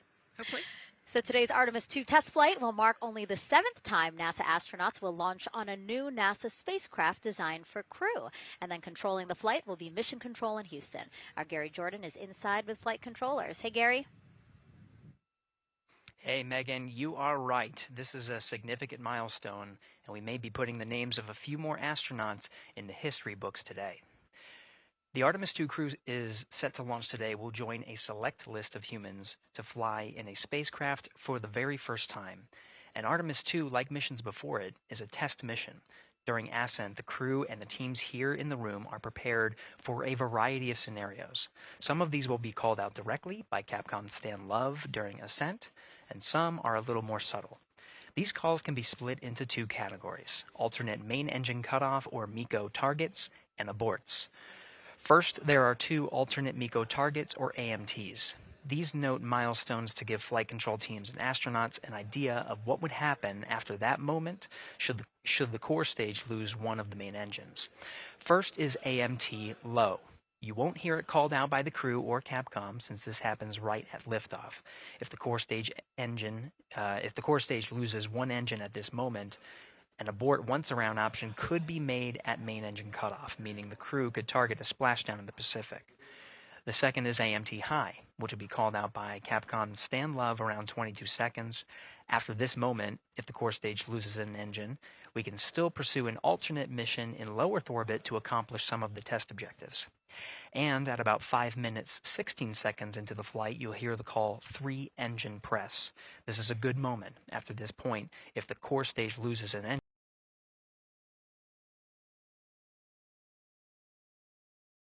we can still make a nominal main engine cutoff and pursue a moon mission as expected.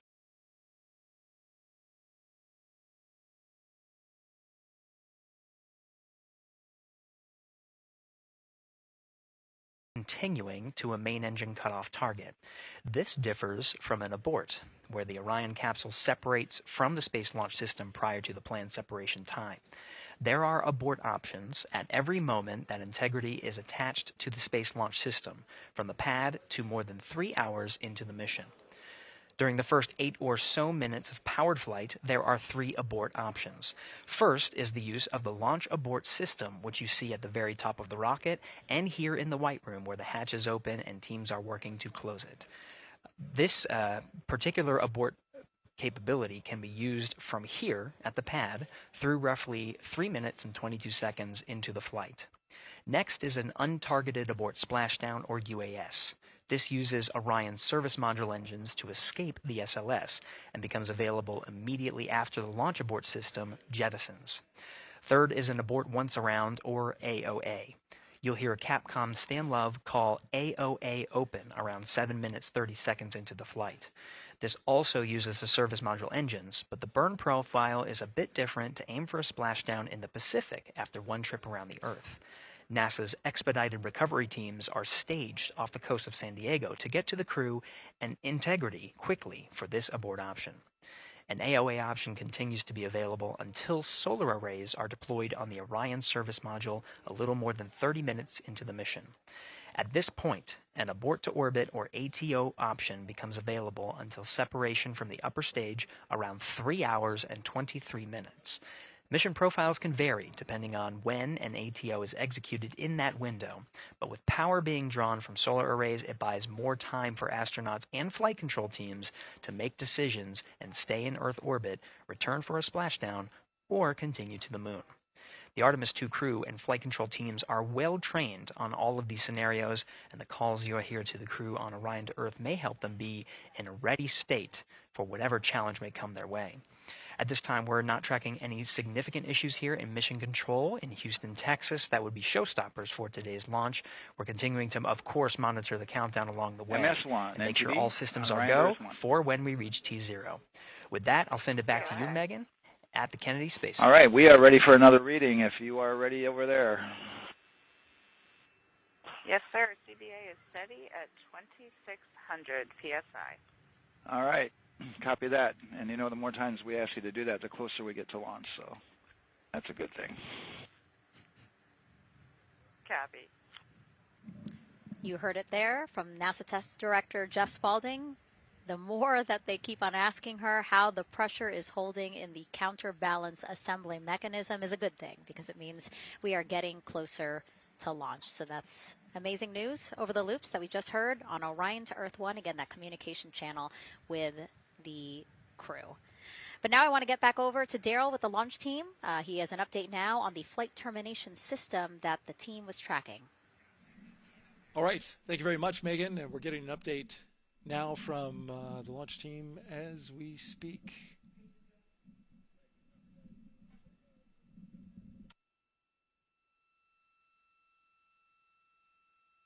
I stand by 1 second.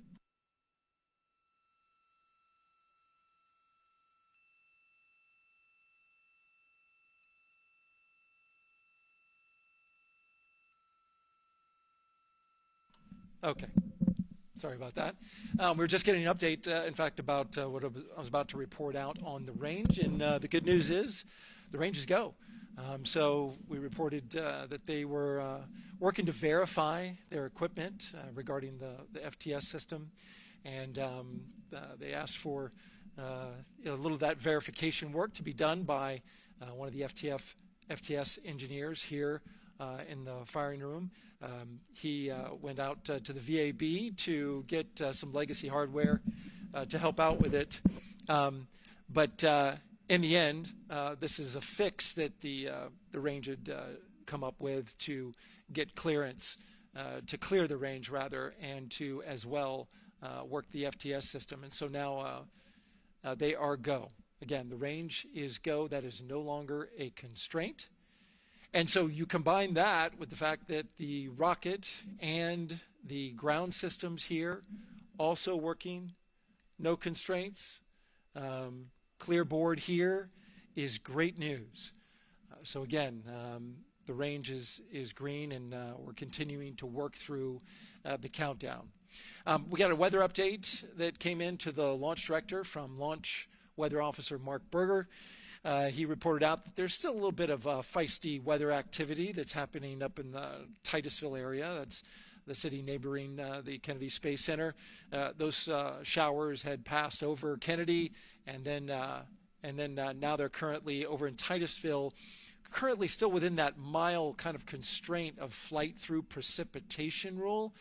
But we're still far enough from the window that it looks like it won't be an issue. And in fact, we're seeing some good sunlight now breaking through onto the launch pad. As you can see, it's actually shining on the other side of the rocket here. But to the west, we're starting to see some of that clearing that was forecast. And so the launch weather officer held his forecast for 80% go for flight during our launch window tonight, which, as a reminder, is 6:24 p.m. Eastern Time until 8:24 p.m. Eastern Time.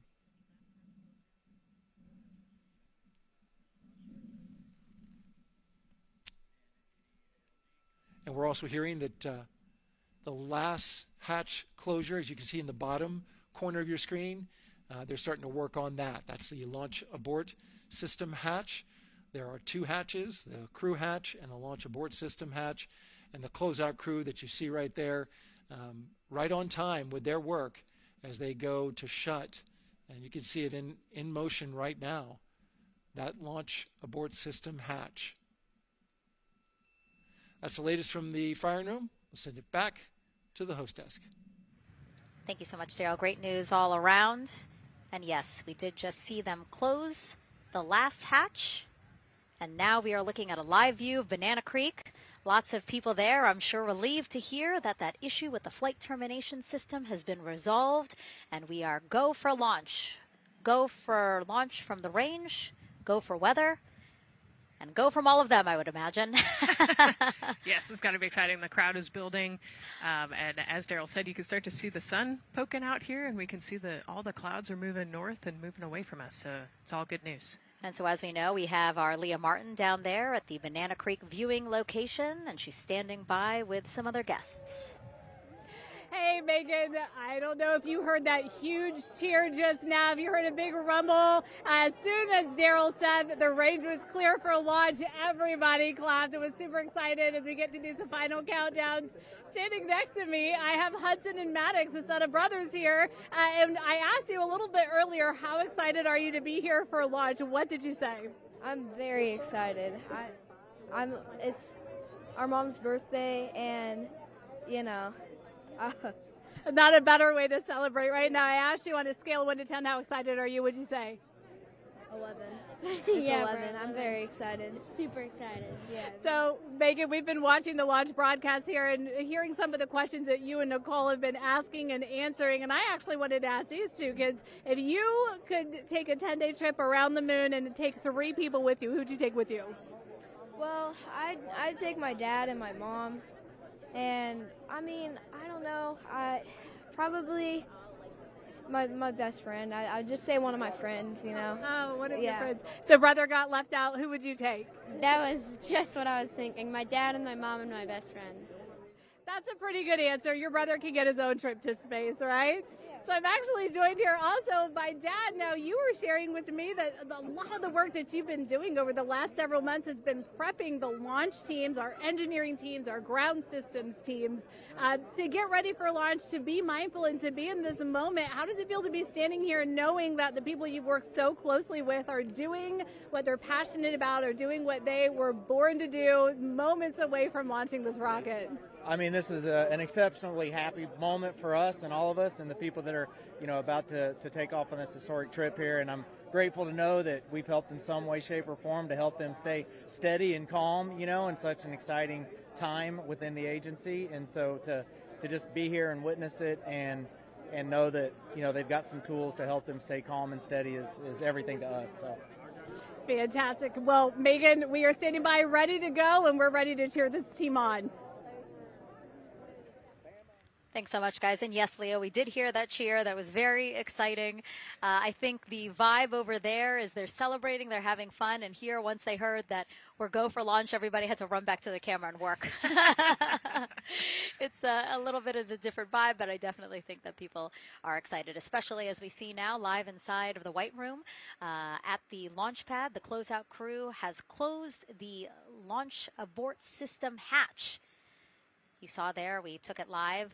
Took a lot of them. I think all of them, except for one. I think it took 3 or 4 of them to push that hatch door close. And then they felt around the perimeter of the door to make sure that everything was sitting just right. Right, yeah, we talked about how heavy the crew module hatch is. This hatch is just as heavy probably, and so, you know, they're working the closure here and working those connections, and you can see, yeah, there's still 3, 4, 5 people that we can see in the white room. It takes a lot of people to get this these hatches closed and this rocket ready to launch. Mm-hmm. And so the next step in the countdown is that this team will start closing out the white room. So basically disconnecting things, stowing things, making sure that when they leave, there is nothing that isn't supposed to be there.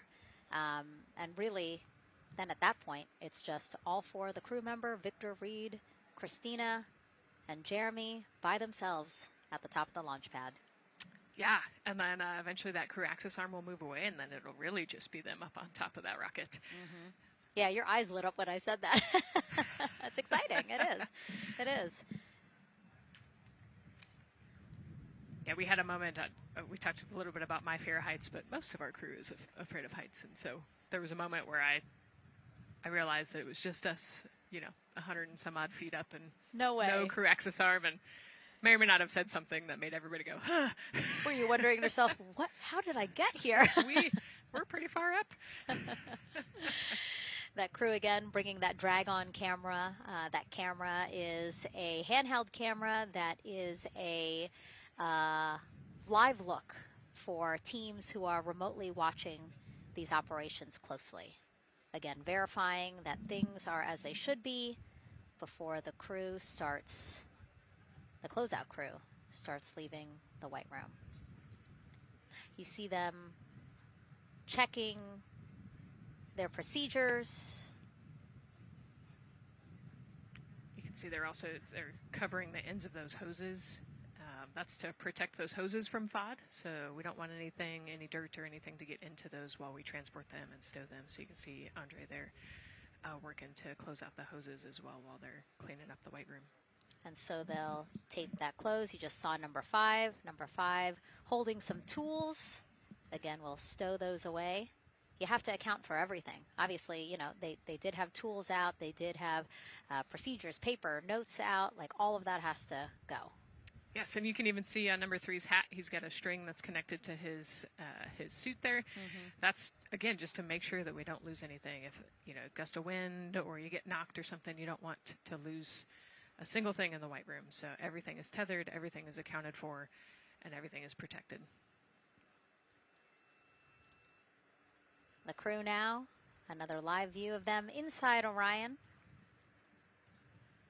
Jeremy, Christina, and Reed and Victor on the right side of your screen. What do you think they're thinking right now, Nicole? Oh man, just over an hour to launch.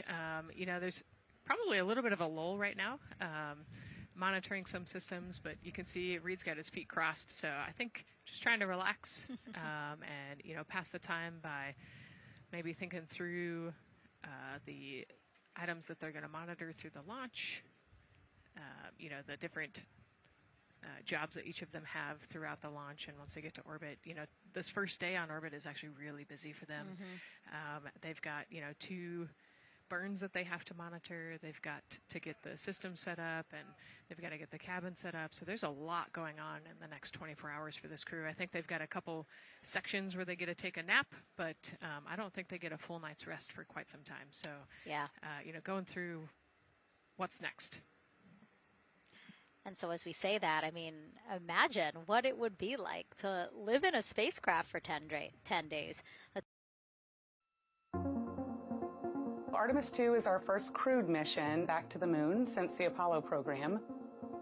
A lot of the focus of Artemis II is really checking out systems to be sure that we're ready and well positioned for continued human exploration. My name is Susan Baggerman, and I'm the Chief Health and Performance Officer for the Orion program and the Artemis II mission. And this is 10 Days in Orion.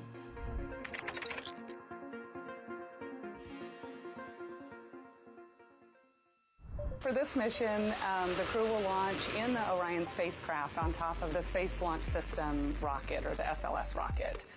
Once they've launched and achieved orbit, they'll continue on checking out many of the different critical Orion systems, check out some of the critical medical systems, and be sure that we understand how the crew would do that successfully within the volume of Orion.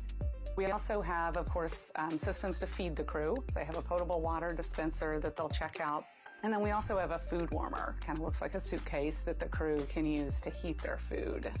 They're also going to check out the flywheel system. We'll have the crew perform some initial exercises. Part of that is to ensure that the flywheel is actually working, but part of it is actually to be sure that our environmental control systems are actually working. For sleeping, the crew will sleep in sleeping bags. Some crew members like to be very tightly bound up, and some like to float very free. They'll use the toilet for the first time and be sure that it's able to flush. While they're on their journey, they'll do some testing that they quickly don their suit just to be sure that we would be ready in the future for an emergency. They'll also check out our radiation shelter. If we were to have a solar particle event, we would be asking them to take stowage out of the stowage bay and put it in some specific locations on the vehicle, basically for it to serve as shielding.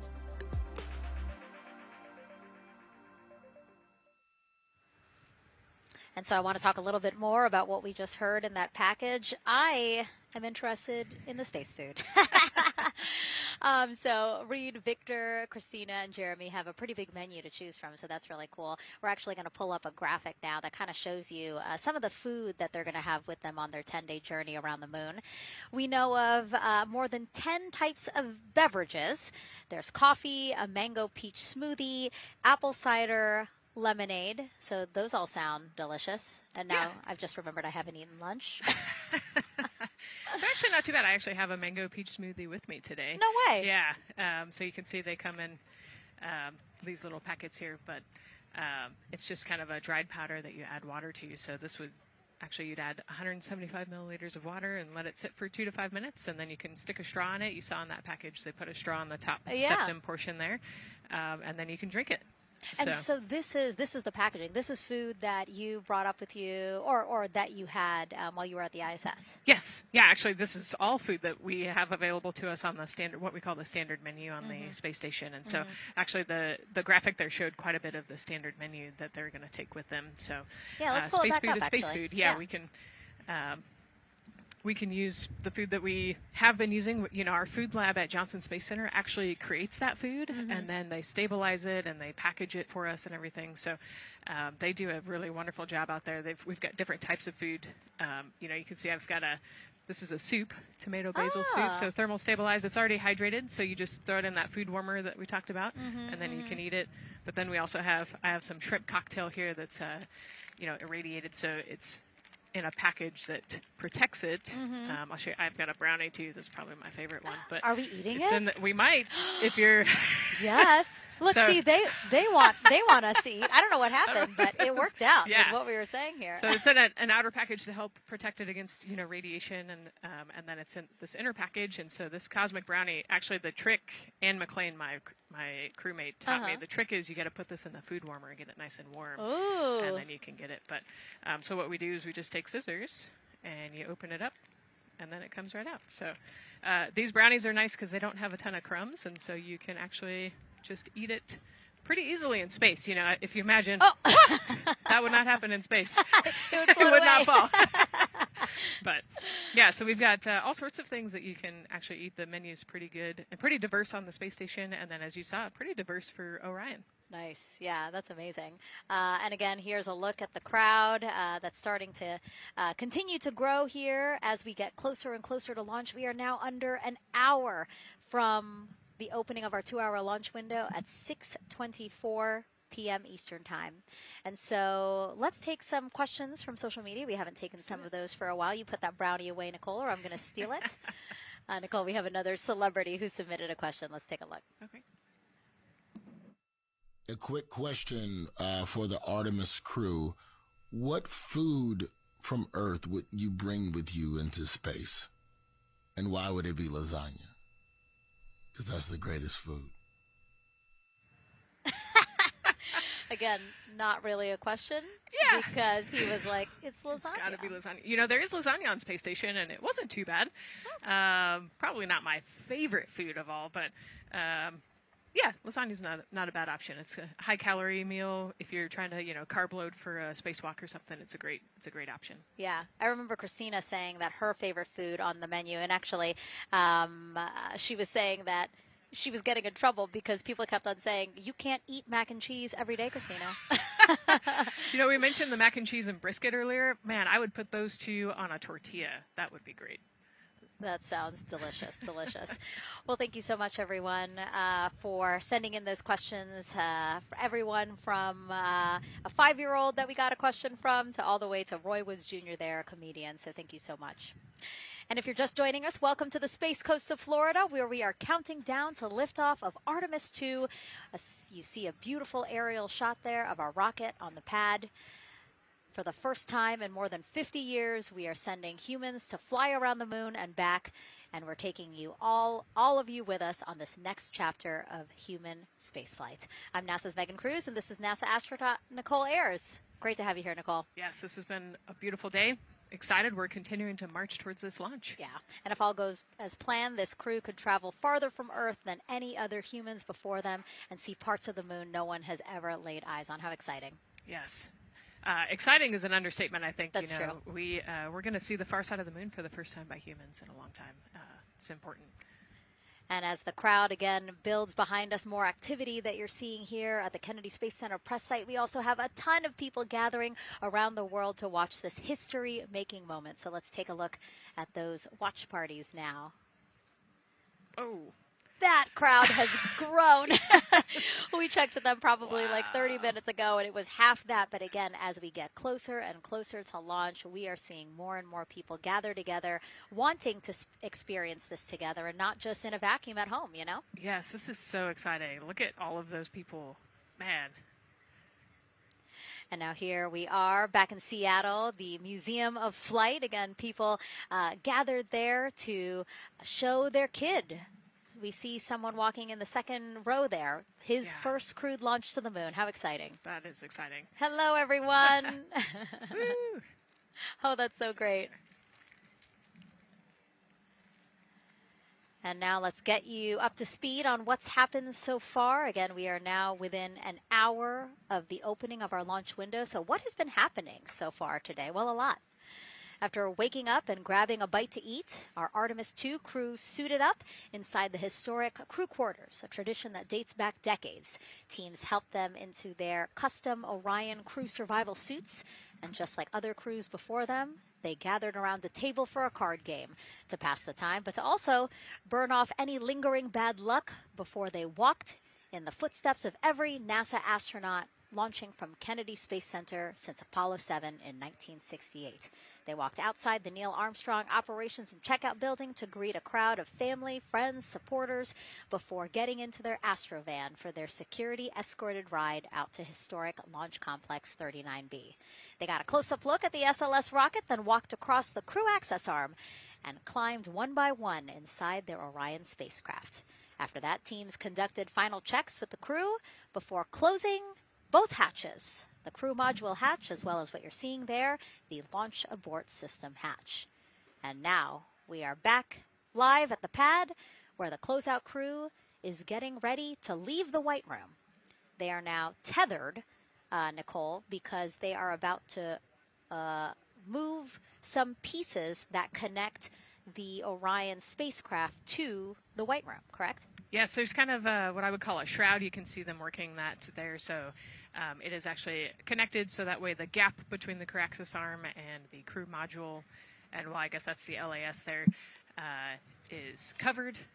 But they're about to remove that so that the crew access arm is not connected to the rocket in any way so that it can retract here in the next few minutes. And for how we're looking with the launch countdown milestones, let's go to Daryl Nail in the Launch Control Center. All right, thank you very much, Megan. And as you can see there, the finishing touches, as you've been talking about, to the LAS, which brings me to that subject because we currently are hearing the launch team is working an issue that was reported out with the LAS. At least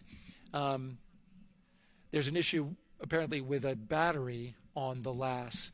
The engineer who is in charge of the launch abort system, sits on console here, reported that a temperature for one of the 2 last batteries is out of range.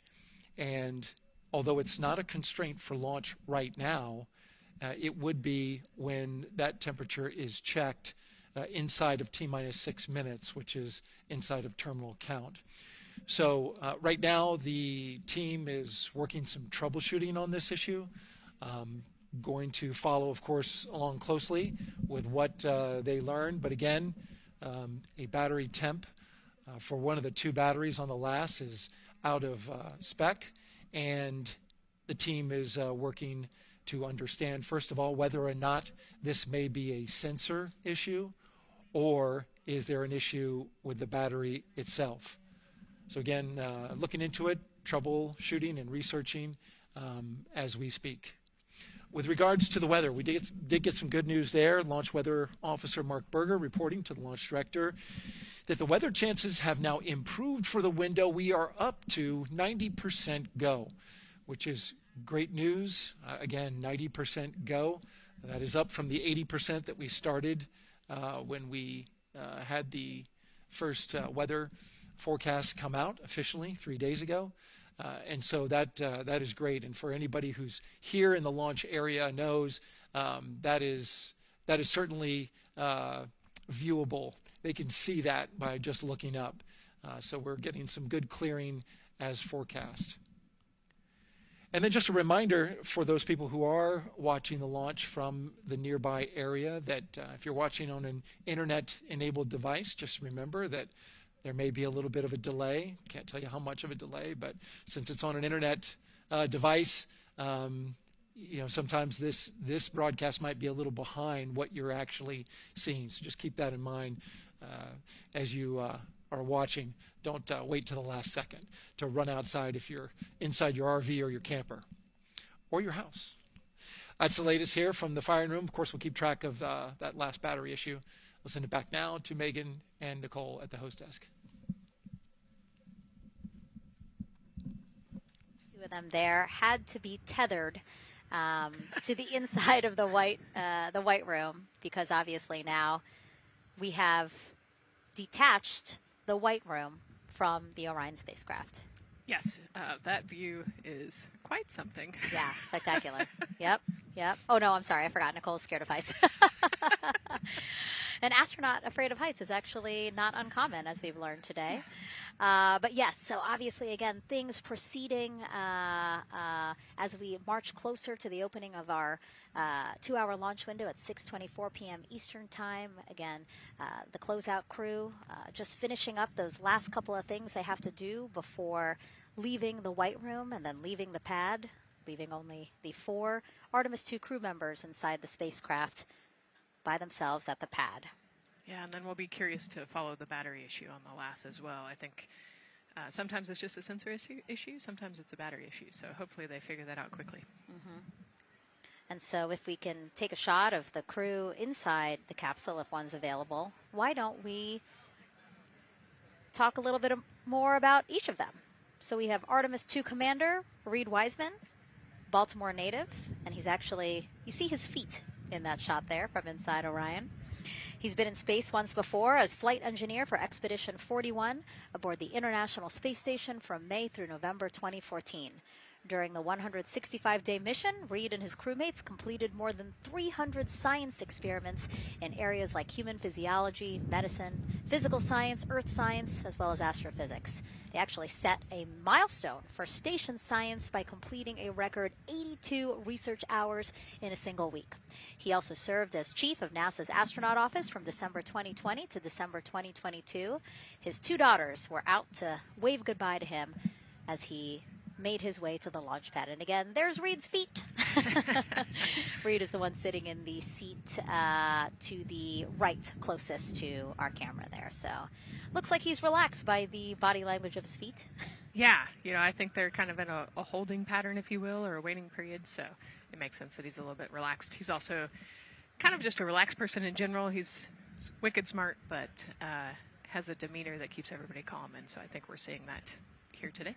And so in this shot, Reed is the one sitting on the left, and to his right, Artemis II pilot Victor Glover. NASA selected the California native as an astronaut in 2013, and at the time he was actually serving as a legislative fellow in the United States Senate. His first trip to space, November 2020, pilot of NASA's SpaceX Crew 1 mission. That was the first operational mission of NASA's Commercial Crew program, which resumed launching American rockets from American soil to the International Space Station since the end of the shuttle program. Victor is a U.S. Navy captain and naval aviator who served as a test pilot, racking up more than 3,500 flight hours in more than 40 different aircraft. So again, he probably feels pretty at home in the pilot seat of Artemis II. Yeah, I think he does. He got to say goodbye to his wife and 4 kids. Again, those were the family that he had here at Kennedy Space Center before the 4 of them drove out to the pad. Yeah, and you can see there, we talked about Victor's energy earlier, and you can see him working through, pushing some buttons on the displays. Looked like he was pulling up a procedure, so he's following along and ready to go, looks like. And then mission specialist Christina Cook, sitting on the upper left-hand corner of the screen there, native of Grand Rapids, Michigan, was selected to the Astronaut Corps in 2013, same class as Victor, served as flight engineer on the International Space Station from March 2019 to February 2020. During that time, she set a record for the longest single spaceflight by a woman with a total of 328 consecutive days in space. How cool. She also participated in the first ever all-female spacewalk. And before becoming an astronaut, Christina helped build space science instruments and led scientific fieldwork in some of the most remote environments on the planet. Her hobbies include surfing, rock climbing, and community CDR, service, yoga, and photography. Go ahead, NCD. There's a couple of suppressed overvolt messages. We're going to go ahead and clear those off your screen. We see them and we copy. All right. NASA test director. We're still working here, trying to get through everything. So we're getting close, and then trying to talk that other issue that we just picked up a little bit ago. But I think work-wise, we're doing really well.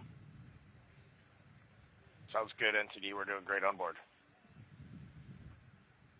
Glad to hear it. NASA test director giving an update to the crew. Some messages flashed on their displays. Just wanted to say that they didn't have to worry about that. We're going to clear that. And that also just reassuring the crew, again, that they are tracking and working the issue with the launch abort system battery. Yeah. All right. And then first-time flyer, Canadian Space Agency astronaut Jeremy Hansen will fly to the moon as mission specialist on the Artemis II mission. The London, Ontario native, selected as an astronaut in 2009. After that, he worked as Capcom at NASA's Mission Control Center in Houston. Capcom stands for Capsule Communicator and is the sole direct voice communicating with astronauts while in space. Jeremy also participated in training exercises, really cool ones like living on the ocean floor off the coast of Florida to simulate deep space exploration for a week. In 2017, he became the first Canadian to lead a NASA astronaut class. He also enjoys getting out on a sailboat, rock climbing, and mountain biking. He has a wife and 3 children. And he's the one that you see bottom left-hand corner of your screen. I know, I'm trying to see what he's doing there. Christina's looking too. And so there is your Artemis II crew inside the Orion spacecraft. And this is actually the 7th time NASA astronauts will launch on a new NASA spacecraft designed for crew. And if you're wondering about the first 6 crewed test flights, here they are.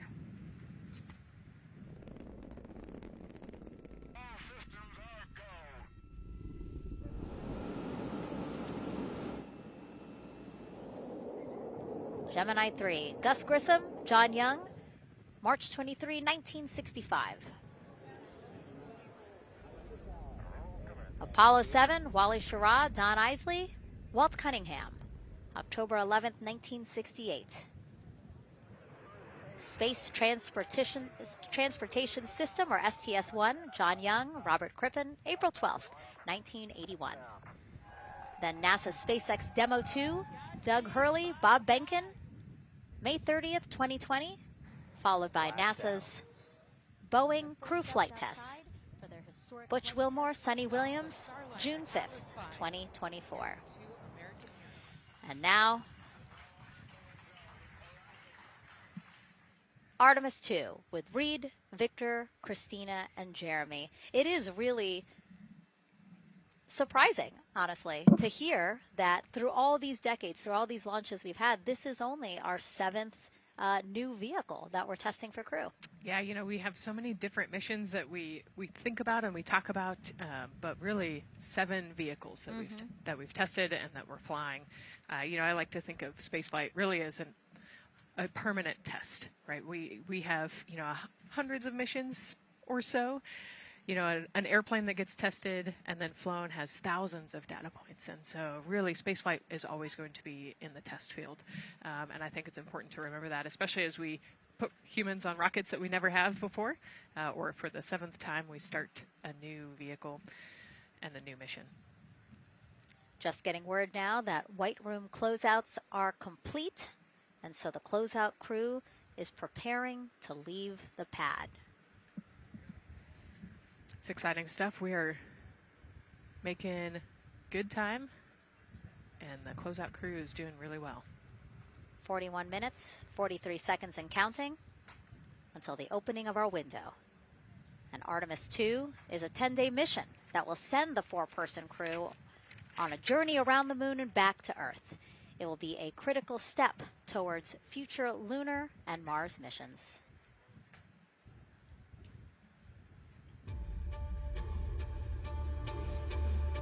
We're going back to the moon because it's the next step in our journey to Mars. We need to go explore the moon. There's vast regions of unexplored areas with the coldest, darkest places in our solar system. This is a test mission, and when we get off the planet, we might come right back home. We might spend 3 or 4 days around Earth. We might go to the moon. That's where we want to go, but it is a test mission, and we are ready for every scenario as we ride this amazing space launch system and the Orion spacecraft. But another reason we're going back to the moon is to fulfill NASA's mission, which is to explore the unknown in air and space, to innovate for the benefit of humanity, and to inspire the world through discovery. And when we succeed and when we accomplish the things that we set out to accomplish, that inspiration not only can set up new things to happen, but it also is a reminder in tough times that we're capable of doing great things when we work together. The thing I love about the moon is that it's not just a beacon for exploration and this platform of possibilities for incredible missions like this, but it has benefits. That's actually why we're racing towards it. Those benefits are really wide in nature. You have everything from innovation, technology development, not only for future missions going deeper into the solar system, but technologies that come back to Earth. You have inspiration, a whole generation of people starting this pipeline of STEM workers and manufacturers and operators that are excited to see what you can do when you work hard and you come together as a team.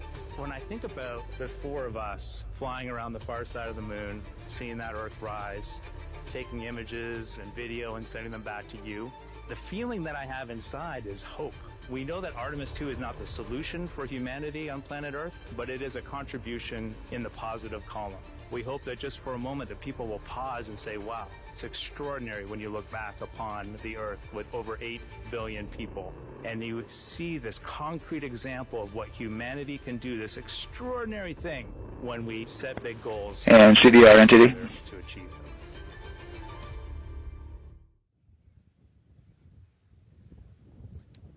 And so Mission Control Houston will control the flight of Orion after a liftoff here at Kennedy Space Center.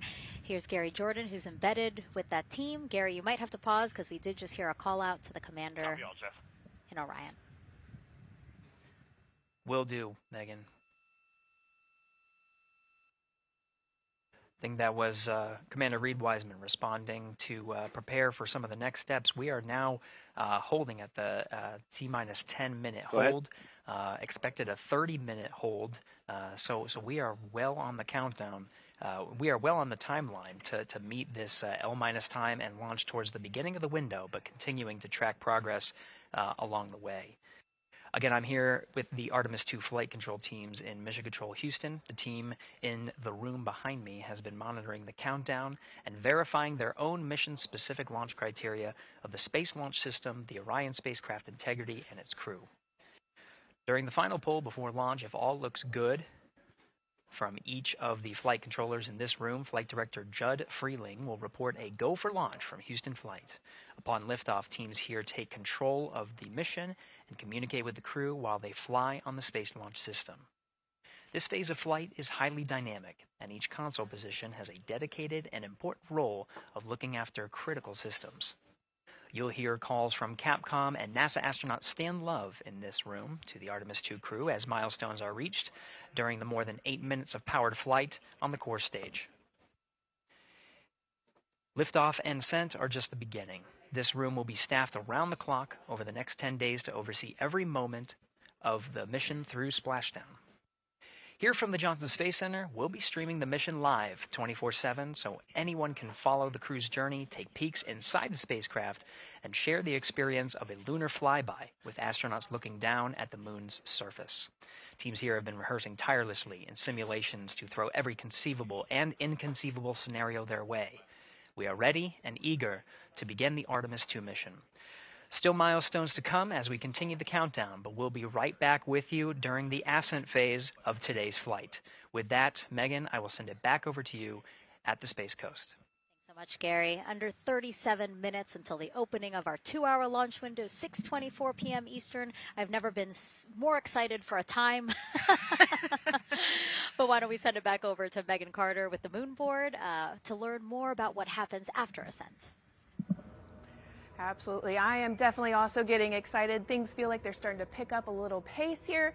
A lot is about to happen within the first 10 minutes of launch, but what happens after those first 10 minutes? Let me take you over here to my mission map so we can kind of jump ahead and let me explain a few things. So, our main engine cutoff is going to stand for MECO, and that is essentially where the rocket's job is done, and it is then going to turn the propulsion duties over to our ICPS. That stands for Interim Cryogenic Propulsion Stage. Don't try and say that too many times fast. But the ICPS is going to be right here, and that's our in-space propulsion. About 50 minutes into, after about 50 minutes into launch, it is going to conduct that first burn, and that's going to be the perigee raise maneuver. Essentially what that is going to do is going to raise the spacecraft from a lowest point of Earth just a little bit higher into space, and then they are going to conduct that nice path that's going to set them on that nice circular path around the Earth. That's when they're going to start to be able to really check out the spacecraft. The Orion spacecraft is going to be able to, like we've talked about, be maneuvered by the crew. They're going to check out those life support systems, and communication checkout's going to be vital at that point as well, obviously. Then they will be conducting that another burn, and that's going to raise them just a little bit higher again. And then they will, it'll be about time for the ICPS to separate, and they will start another lap around the Earth as well. Now, the ICPS, but even after it separates, its job will not be done because they will have the opportunity to conduct something called the Proximity Operations Demonstration. And this is going to be really important for our future lunar missions because the ICPS actually has a target on it, and the crew is going to have the opportunity to manually maneuver these spacecraft like we've mentioned and practice those docking maneuvers. Now, obviously, they will not be docking for this mission, but that is, again, going to be critical for those lunar missions in the future. Now, all right, after that ICPS has separated and they've done that second lap, they're going to conduct 2 more burns. And what these burns are going to do is set them up to the high enough orbit and a fast enough speed in order to conduct the translunar injection. This is going to be that critical moment and that critical milestone where they are going to produce about 6,000 pounds of thrust. And this is that point that is going to take them out of low Earth orbit into deep space, and it's going to set them on that nice path towards that lunar flyby. And I know we have talked a little bit about why this could be a record-breaking flyby and journey to the moon. And with that, I'm going to turn it back over to Megan so she can tell us just why.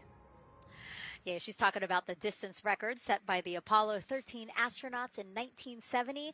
They were 248,655 miles away from Earth, and this Artemis II crew might surpass that on flight day 6 when they fly around the moon by more than 4,000 miles. Yeah, it's a long ways. It's tough to fathom 250,000 miles from Earth, right? I mean, space, the space station is only 250 miles, and so we're going, I don't want to do the public math, but we're going much further than that.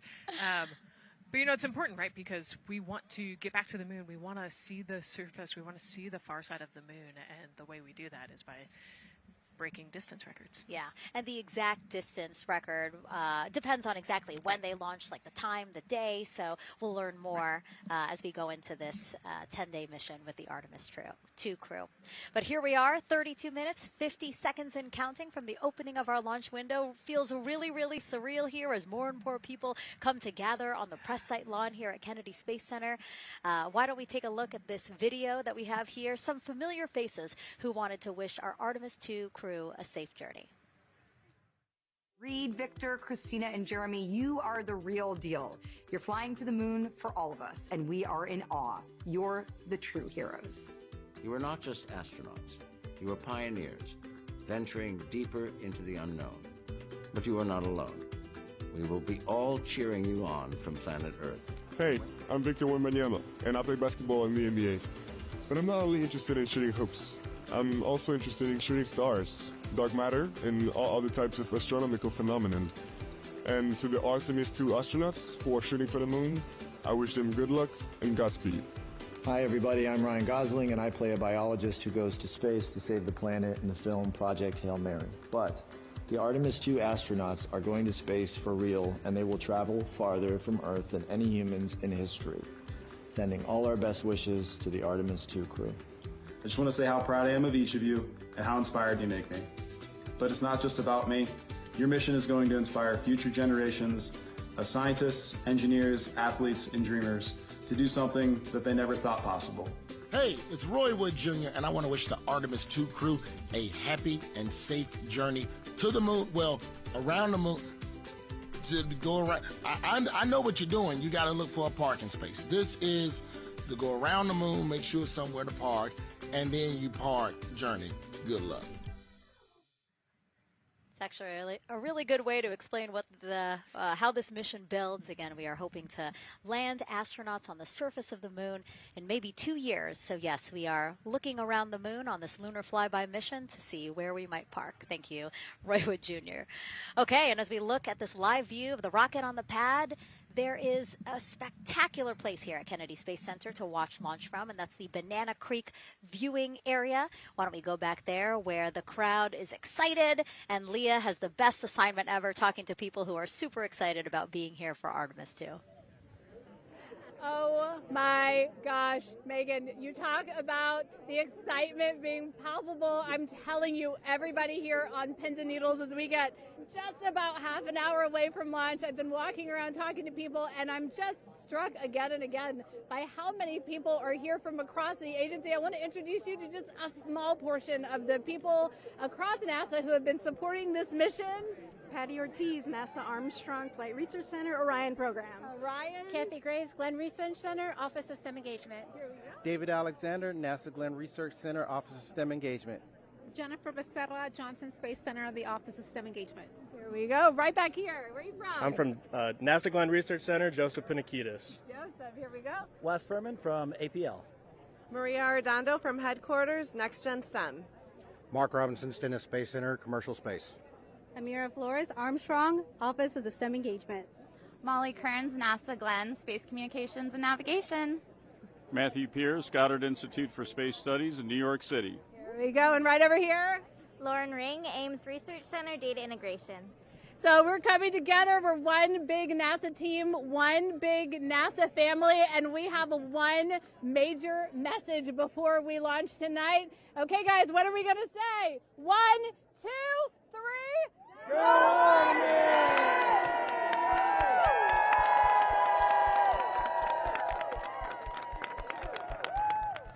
Oh my gosh, that made me so emotional. That was so inspiring to see. I mean, wow, yeah, that was great. I mean, just to hear everybody say their position, what they're doing to support this mission is amazing. And I'm sure this was something that really rang true and resonated with NASA's Administrator Jared Isaacman, again, to see the workforce come together to do the work and then to be here for launch. So why don't we actually go over to him now with our Jasmine Hopkins at one of our other viewing locations. All right, Megan, thank you so much. The energy here on the balcony is honestly becoming electric as we get so close to launch, and now we are thrilled to welcome NASA Administrator Jared Isaacman. Jared, we're really entering a golden age of exploration. How will Artemis II set the pace for the coming years? Well, I mean, Artemis II is the opening act, right? This is the test mission.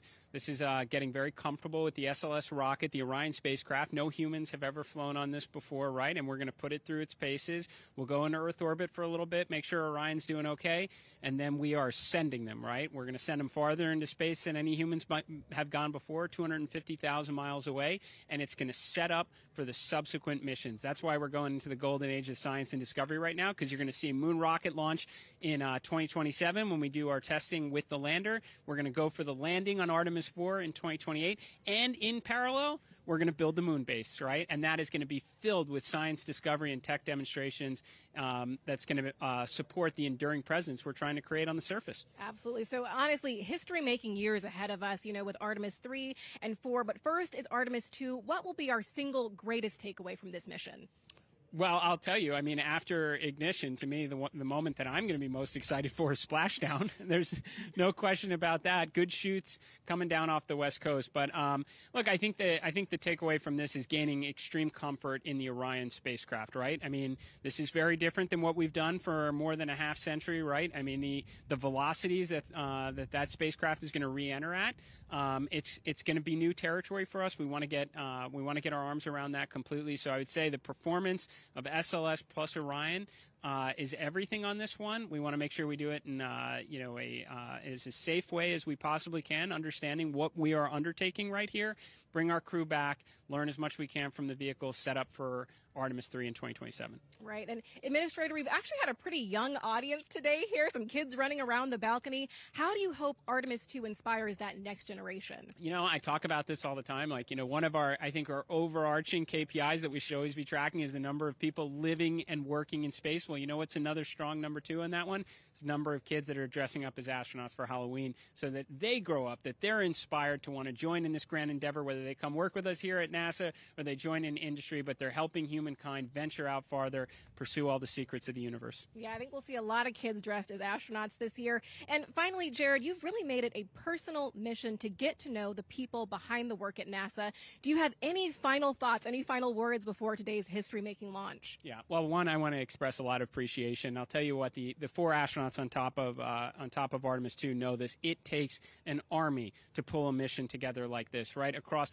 all 10 of our centers, all of our commercial partners, the international partners that come together to make this possible. My sincere appreciation for everyone who is currently working the mission right now, so getting them ready for launch, that will be watching over them in mission control, recovering this crew when they splash down off the West Coast. I have complete trust and confidence in your abilities. And everybody else who's not directly working on Artemis II, Artemis 3 is coming up next year. When this mobile launcher gets back in the VAB, we're going to start stacking. Wow, plenty of excitement ahead of us. Jared Isaacman, thank you so much for being here. Thank you. Thanks for being here. Of course. All right. And with that, let's get back to the countdown with NASA's Megan Cruz.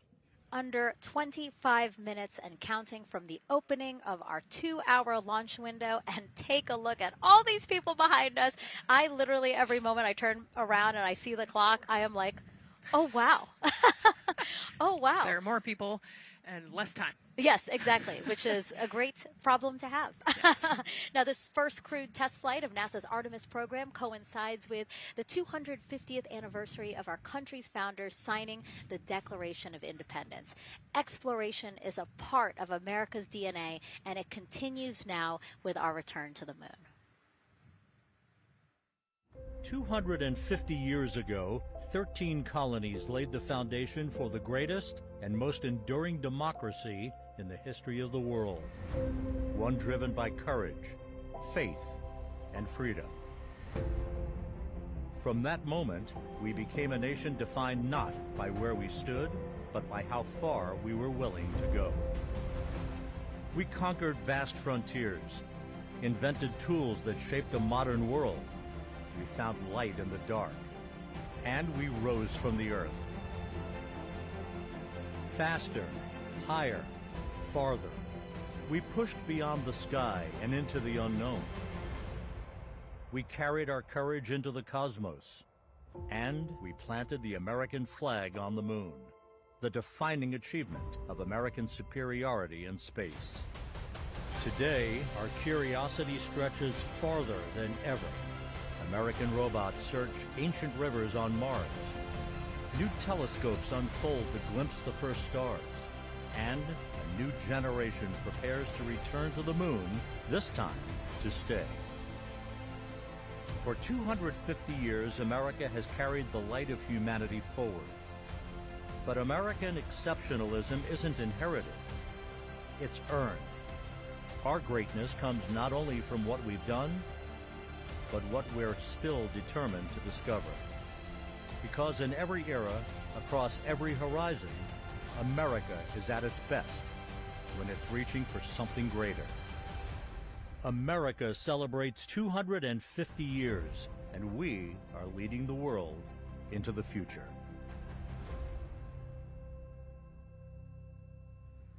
"22 minutes, 15 seconds and counting from Artemis II, NASA's boldest test flight in a generation.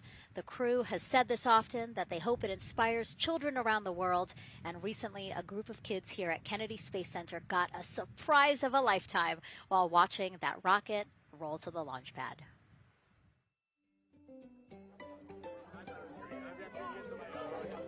So tell me what color it is. Orange. And who's going to be on that rocket? We're going to be on that rocket. I can make it a little bit longer. Did you see it? Okay, so everybody's looking at the rocket because it is kind of cool and impressive. One of the coolest things happening over there right now, though, is it's on top of a giant tractor. Doesn't all food come in like tubes? It's in these like little plastic bags. You have to like rehydrate it. Sushi. There's not. I haven't seen sushi in space. It's probably hard to keep that back. Constructed sushi mashed together. My favorite part was this one little girl. She had a question. She had patiently held her hand for a long time, and Christina turns to her and says, "Okay, what's your question?" She just goes, "I forgot."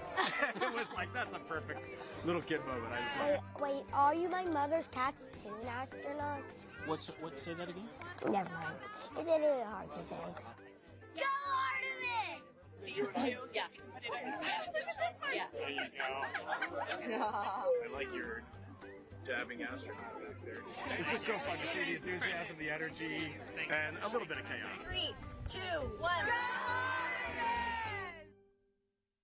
Wasn't that so cute? I love kids and their excitement and, you know, even just being real. Like, I don't remember what I I was know, gonna he ask. goes, but I'm glad you're here. Now here we are, Space Center Houston. The crowd has exponentially grown throughout the day. We started showing you live shots from in there probably an hour ago, and now take a look at all the people there getting ready to witness history together. It's something really special to be able to witness something like this together. Yeah, you know, we've heard from celebrities and officials and kids, and, you know, it's amazing. People from all around the world came here today to Florida to watch, so it's something, it's hard to put into words, just how much support for this mission we're seeing today. And great news, too. Remember, the team was tracking an issue with the launch abort system battery. They appear to have cleared that issue, so we are go for launch. Yes, it's exciting.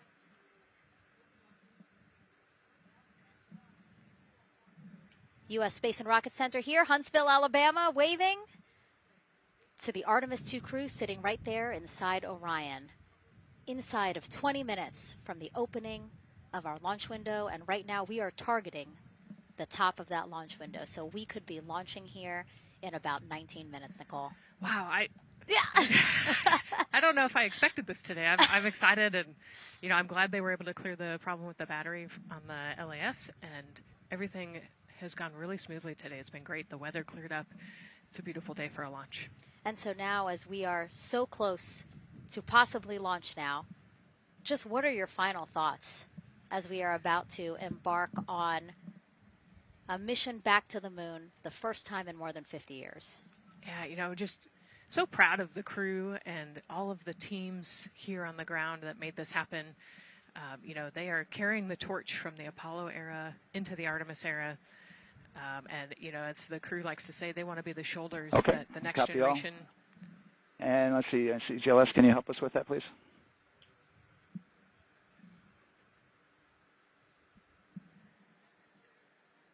They want to be the crew wants to be the shoulders that the next generation can climb on. 001.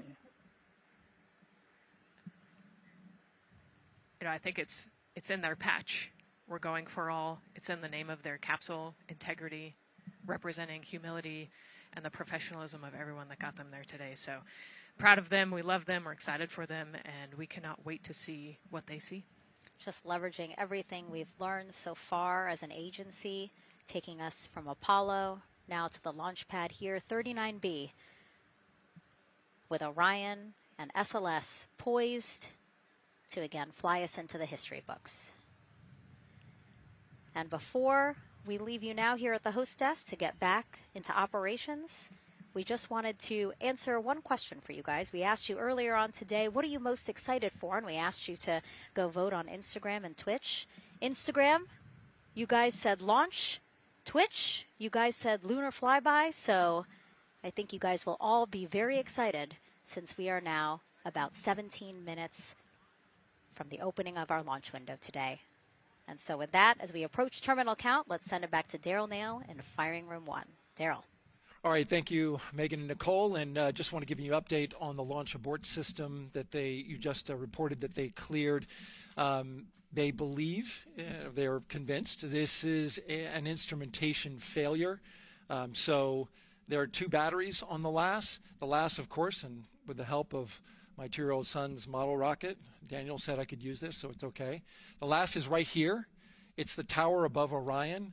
Orion capsule is inside of here. It's used to pull Orion off the rocket in case the rocket is something's going on with the rocket, either on the pad or in flight.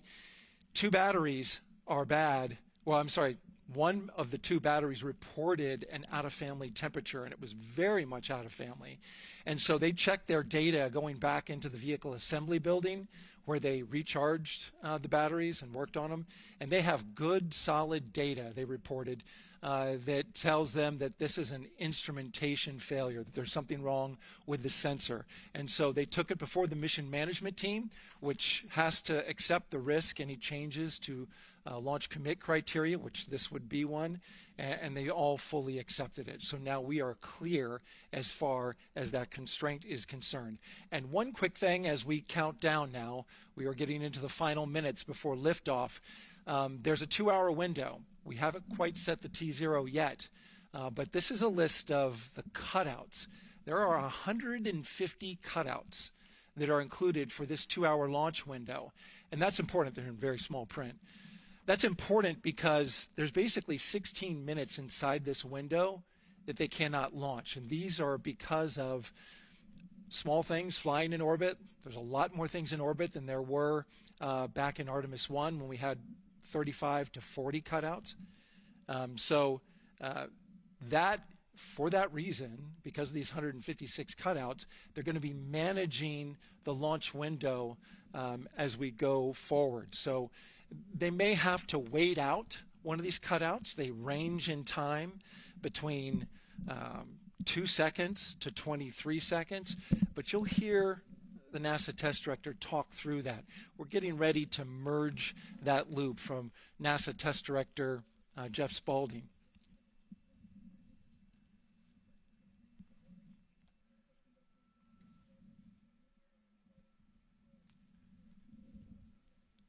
And so now I'm listening to the launch team get ready to merge their operational channel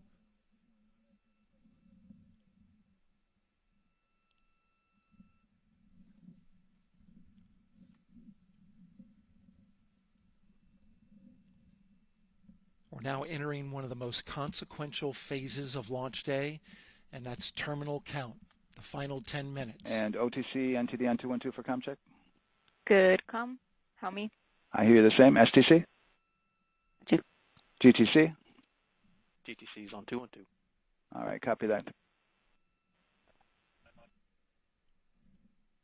NASA Test Director Jeff Spaulding confirming communications with his team.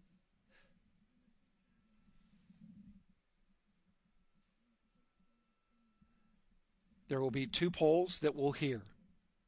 One from Spaulding, the NASA Test Director, confirming the ground systems and the launch team are ready to proceed. At this point, we have a clear board, no constraints, but we need confirmation from each individual on the NASA Test Director team. So we'll hear him poll his team. The other poll that we're waiting for is the poll from Launch Director Charlie Blackwell Thompson, who will take that final status from NASA management before giving the go to come out of a hold. And you're seeing the clock count down at L minus 12 minutes. CCL, OTC, Orion, RS1. CCL. Yes, sir. Reconfigure ARS primary loop ISO valves. Copy, that's in work. And CDR, OTC, Orion, RS1. Go. ARS loop ISO valves are being closed at this time. Integrity copies. NGDLP. Go. Yes, I had a discussion with sea ice and with MER manager regarding the observation the sea ice had a few minutes ago. They were able to confirm with BCI photos that the condition that they observed has been there since 2025. MER manager has had a chance to review the findings, and they do not have any constraints from either a sea ice or MER manager perspective. Okay. Copy all. And Launch Director, NTD, you copy? Yes, sir. I copy. That's good news. OTC, CCL 212. OTC. ARS primary loop isolation valve configuration is complete. Copy.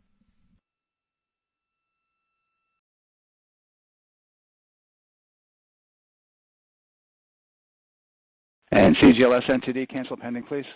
GLS copies, and that's complete. All right, and for all personnel, we got a little bit more work to do before we pick up the clock, and we're about a little over a minute from getting to T-minus 10 minutes, but we've canceled the resume time there, and then we'll pick it up after we get through all of our work and anything else that we need to do to get through the remainder of counts. So we'll continue working that to get to our T0 today. So when we get to about 50 seconds from now, we'll extend that hold. CVSE OTC. CVSE. 400-290, looking to verify that we are configured for Ascent. Yep, give me about 2 more minutes. I'm going to start CMA2 streaming. Copy. NTD, COSE, hold requested. Copy that.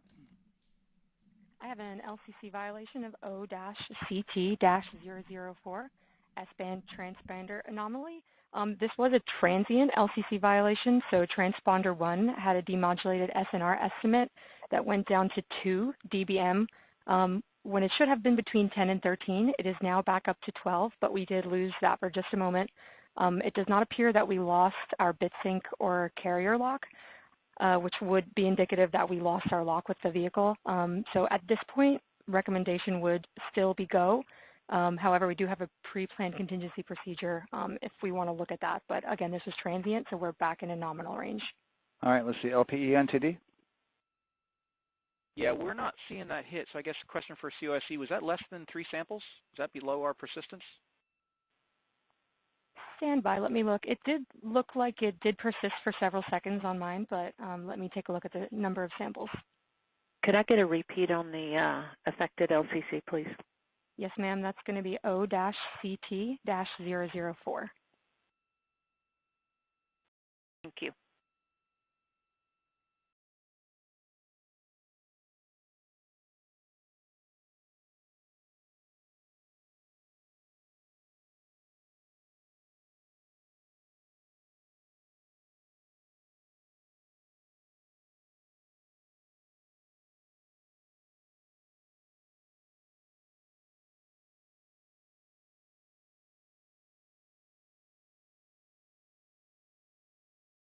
Yeah, us taking a look at the data right here, looks like that was a single sample.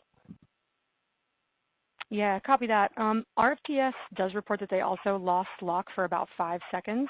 So I would love to ask KUS and see if they also lost lock with the vehicle for any extended amount of period.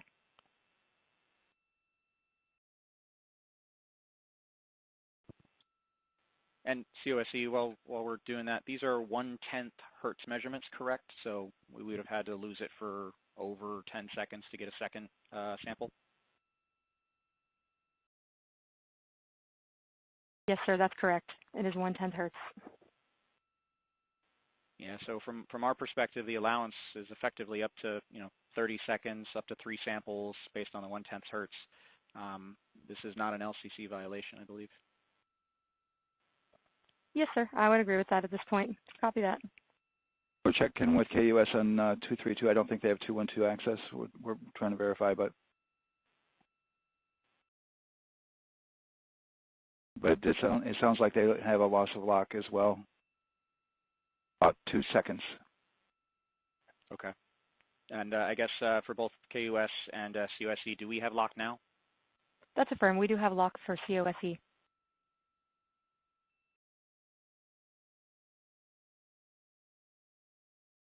Yeah, so from the integration console perspective, we did have a temporary loss there within the allowable, and per the requirement, let's go. This is Houston Flight. We have lock and we have good telemetry here in GSE. And KUS is reported to they have good lock now. So with all of that, OSC, then are we in a go configuration per your LCC? Yes, sir. Recommendation would be go. Okay. LP, you concur with that? Yes, sir. LP concurs go. And Launch Director? Yes, sir. Launch Director concurs go.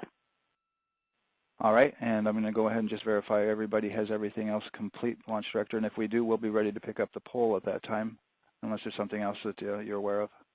No, sir. Let's verify all our work is complete, and I would like one last check of our constraints list. All right, let's see. OTC, are you still waiting for ComConfig, or are you? That is affirmed, sir. Okay, yeah, is that your only open item? Yeah, OTC, this is CVSC. That 400 step 290 is complete. Copy. Okay, so OTC, you're complete with all of your work? That's affirmed. All right, copy that. STC? STC is complete. And GTC? GTC is complete. Okay, excellent. All right, and LPE, just want to verify we have no open constraints at this time. No open constraints. We have a clear board, sir. Okay, tracking the same here. And Launch Director, with that, we are clear and ready to pick up the launch readiness poll with your go. All right, sir. I am go for the poll. All right. And for all personnel, this is the NTD conducting the Artemis II launch readiness check. Verify ready to resume count and go for launch. OTC. OTC is go. STC. STC is go. GTC. C's go. MCO. CO is go. Safety Console. The Safety Console is go. LPE. LPE is go. RTD. RTD's go. Houston Flight. Houston Flight is go. ROC. ROC is go. And CDR. Crew is go. Copy that. Thank you, Reed. And Launch Director, NTD, our launch team is ready to proceed at this time. All right, NTD, I copy all. At this time, I'll perform my poll. Attention on the net. This is the Launch Director performing the final poll for launch. Verify no constraints and go for launch. EGS, Program Chief Engineer. Artemis Chief Engineers are go. Copy, thank you. EGS, Chief Safety Officer. The Artemis CSOs are go. Copy, thank you. Range Weather. Launch weather is go. Thank you, LWO. And Artemis MMT Chair. MMT's go. Thank you, John. And Integrity Launch Director. Good to hear your voice, Charlie. PLT. Thank you, Charlie. This is Victor. We are going for our families. MS1. This is Christina. We are going for our teammates. MS2. This is Jeremy. We are going for all humanity. All right, Charlie, your Artemis II crew is go for launch. Full Send. I copy that. Reed, Victor, Christina, and Jeremy. On this historic mission, you take with you the heart of this Artemis team, the daring spirit of the American people and our partners across the globe, and the hopes and dreams of a new generation. Good luck. Godspeed, Artemis II. Let's go.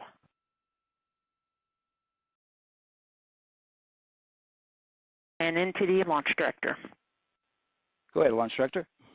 Yes, sir. You have a go to proceed with countdown. Copy that. I'll put it in work. CDR NTD. Go. Figure risers and initiate short purge per your eproc 10.1.1, steps 8 and 9. 10.1.1, 8 and 9 going to work. Copy. CVSE NTD. Start and verify recordings of our Orion cameras. Copy. Okay. Well, there you heard it. RSR NTD. RSR. They're getting ready to start terminal count. arm rotation enable at this time, please. It's currently at T-minus 10 minutes.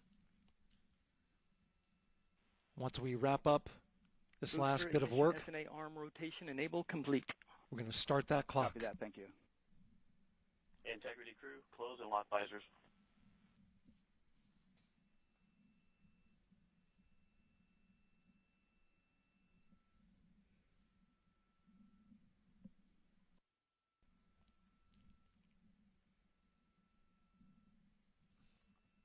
You heard an issue, worked in real time with telemetry lock on the Orion. It was transitory. It was very short. They checked the data, confirmed that they had a good lock. This was with the S-band transmitter on the Orion. Worked through that issue, looked at the data, and cleared it. All with the world watching. Impressive work by the launch team. So we have a 2-hour window, which starts in just a few minutes at 6:24 p.m. Eastern Time and goes until 8:24 p.m. Eastern Time. And ECL NTD will be waiting for your verification on the short purge. ECL copies. And for all personnel, once we get that short purge verification, we'll verify that we are clear to go, and then we'll proceed with the terminal count.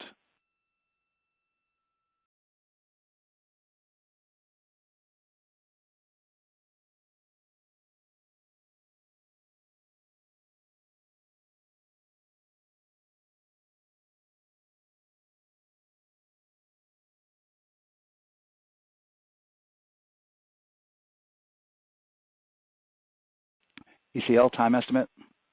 About a minute. Copy.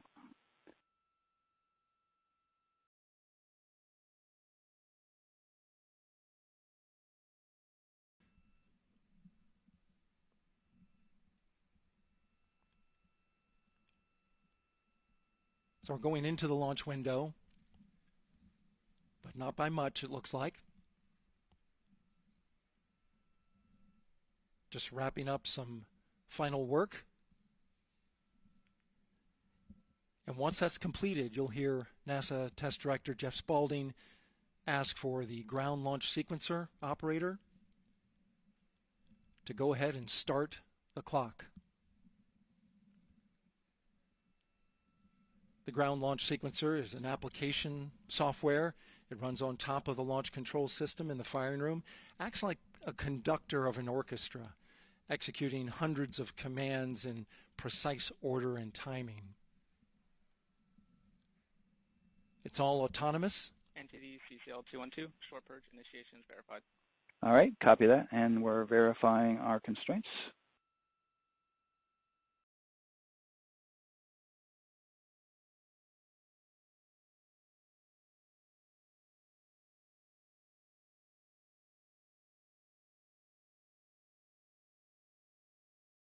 All right, and we're clear from cutouts.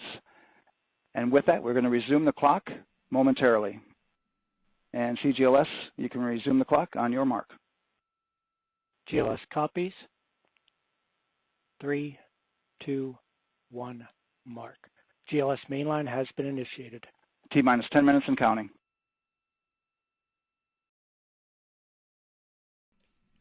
And that begins terminal count. Our new T0 is 6:35 p.m. Eastern Time. 6:35 p.m. Eastern Time. We are now counting down to liftoff of Artemis II.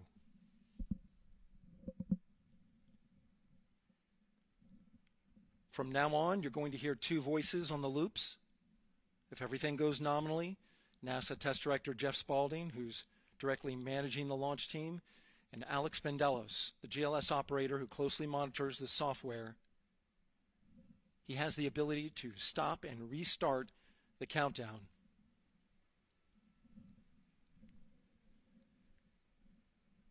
A lot of people ask about whether there's a launch button. There certainly is not. Flight and Rock, our new T0 is 22:35:12. Houston flight copies. 22:35:12. Affirm. There you heard confirmation of the exact T0, 6:35 and 12 seconds p.m. Eastern Time. Again, our T0 is 6:35 and 12 seconds p.m. Eastern Time. But as I was saying, there's no launch button. This is autonomous. But there is a button that keeps you from launching, and that button allows the GLS operator to pause the countdown outside of terminal count and during terminal count and submit a hold to the next holding point. So the clock won't stop right away. If there's an issue, we'll go to the next stable holding point. This is how GLS configures the rocket and ground systems to a stable point where they can stop the countdown if that's needed. But right now, we are counting down. Our next big milestone, looking to retract the crew access arm. GLS is go for crew access arm retract. And there you see the crew access arm moving away.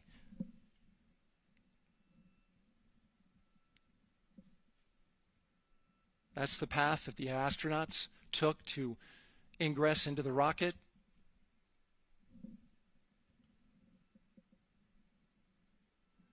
Until this point, that was their way off the pad if they needed to evacuate. But now with that arm retracting, the backup transitions to a launch abort system. And they'll begin arming that shortly.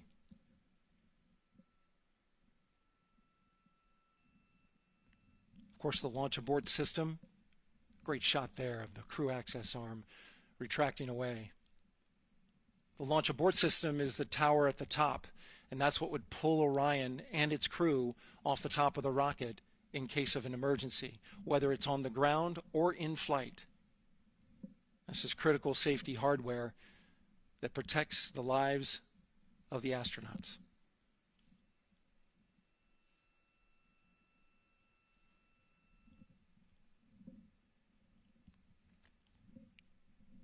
Starting at T-minus 6 minutes, the GLS will start bringing that and other high-energy systems online, starting with core stage pressurization.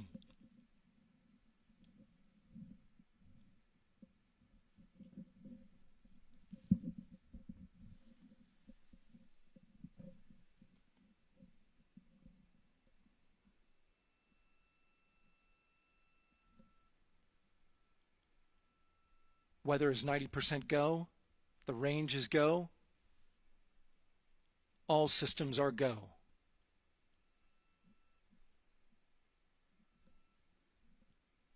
GLS is go for core stage tank pressurization. That means the replenish valve for the liquid hydrogen tank has now closed, and that tank is beginning to pressurize to flight levels because that hydrogen is naturally boiling inside the tank. We'll get the liquid oxygen tank a little later in the count. Now the team is waiting for verification that, if needed, the Artemis II crew could use the launch abort system to pull Orion safely off the top of the rocket in an emergency. Let's listen in for that call. GLS verifies last capability available. And CDR, do you copy? CDR copies, last available. That's great news, and you heard the NTD verify that with the commander of the mission. GLS is go for FTS arm. Now work is being done to arm the flight termination system. This is so the range safety can send a flight termination command if the rocket flies too far off track. There's a brief built-in delay so the launch abort system has time to pull the astronauts to safety first. LH2 high flow bleed check. All right, the high flow bleed check. That's so the cryo team gets verification that the RS-25 engines, all 4 of them, are in the proper temperature range for launch.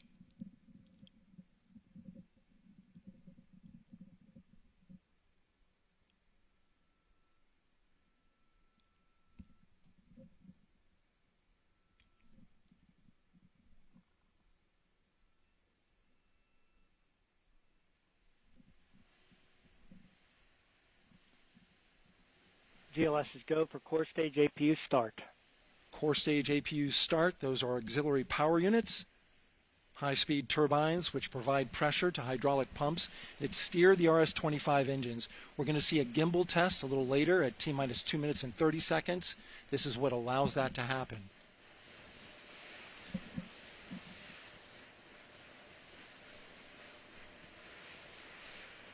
Coming up in about 20 seconds, we're listening for go for purge sequence 4.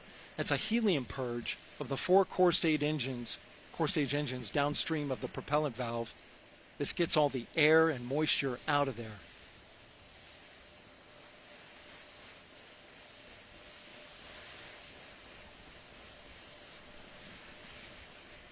GLS is go for purge sequence 4. Moving through the milestones. All is looking good.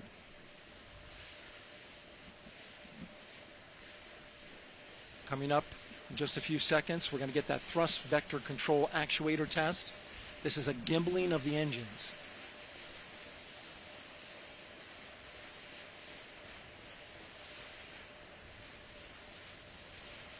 There are the 4 RS-25s, 3 of them shuttle heritage, 1 of them built from shuttle parts. And there you see them moving.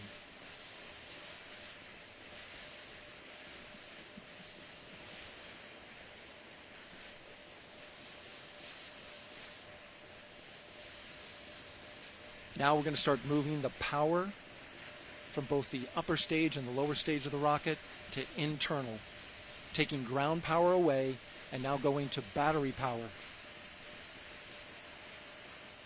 GLS is go for upper stage to internal power.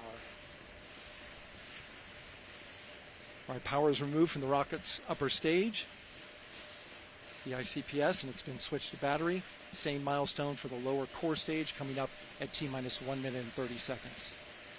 Right now, the 4-person Artemis II crew is 248,000 miles away from the moon. And if all goes well, they will fly by it in 6 days. GLS is go for core stage to internal power. All right, there's the rocket's core stage, which houses 3 flight computers, is now on its own power. There's no more hold time because there's no more margin on these batteries. So we would have to recycle back to T-minus 10 to recharge if we had a hold.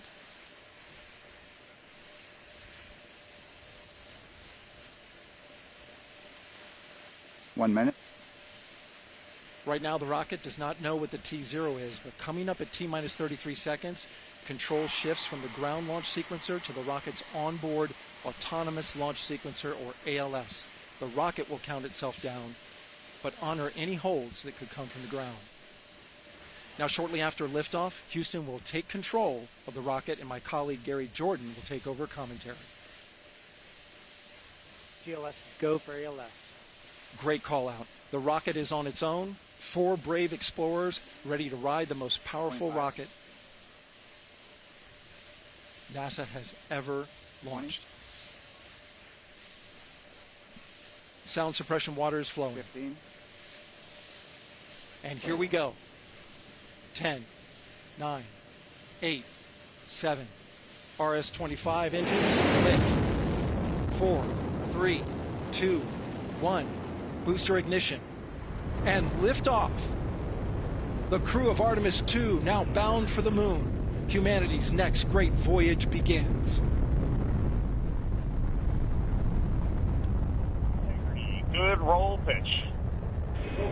Roger, roll pitch. Houston, now controlling the flight of Integrity on the Artemis II mission around the moon. Integrity, AMT high. AMT high. On time, passing 30 seconds into the flights. Integrity passes the alternate MECO. Target milestone. Mission Control Houston seeing good performance on the four main engines. Space Launch System core stage. Integrity, 3 miles in altitude. Traveling more than 1,200 miles per hour.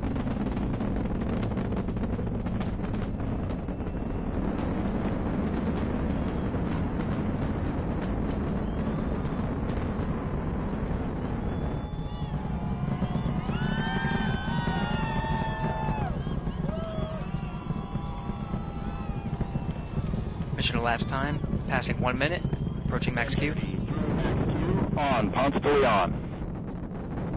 Stan, we have you loud and clear on Ponce de Leon. Have you the same. Communication signal transfer confirmed as Integrity and its crew go supersonic. Approaching 90 seconds into the Artemis II mission. Integrity is 14 miles in altitude, 8 miles downrange, traveling more than 2,600 miles per hour.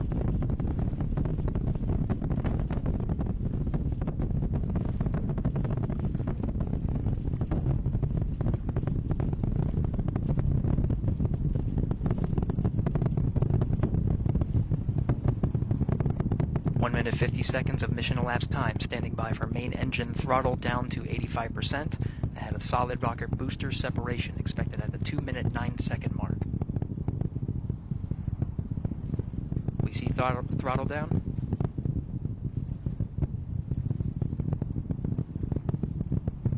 Confirmed separation. Main engine's throttling up, guidance converged.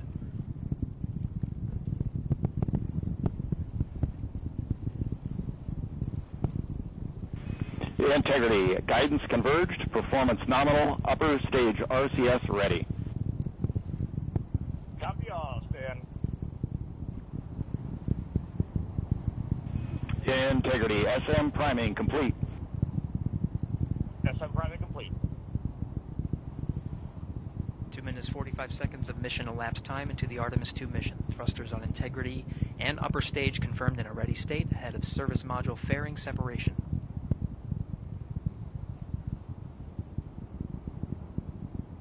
3 minutes into the flight. Integrity, 49 miles in altitude, 78 miles downrange, now passing 5,000 miles per hour.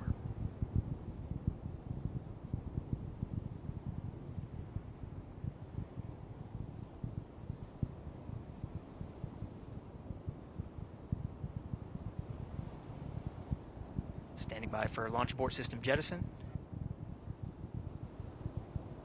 Houston Integrity, good last jettison, great view. Copy jettison, Team Eco 8+02. We see the same on board, Stan. And Houston has you loud and clear on Tidris at the Carmen line. Outstanding, Stan, we have you the same. 3 minutes 50 seconds into the flight of Artemis II, Wiseman, Glover, Cook, and Hansen cross the boundary to space with good comm checks. GPS signals acquired after last jettison now working on internal checks to verify accuracy. Flight Dynamics Officer analyzed the time of main engine cutoff, confirmed at 8 minutes 2 seconds, time of MECO.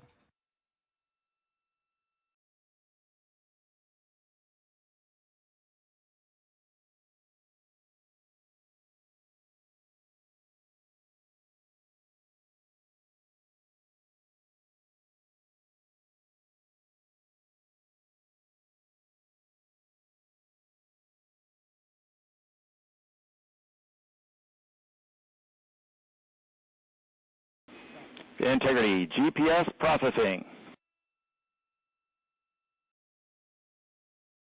Outstanding, Stan. We see the same, and we have a beautiful moonrise. We're headed right at it.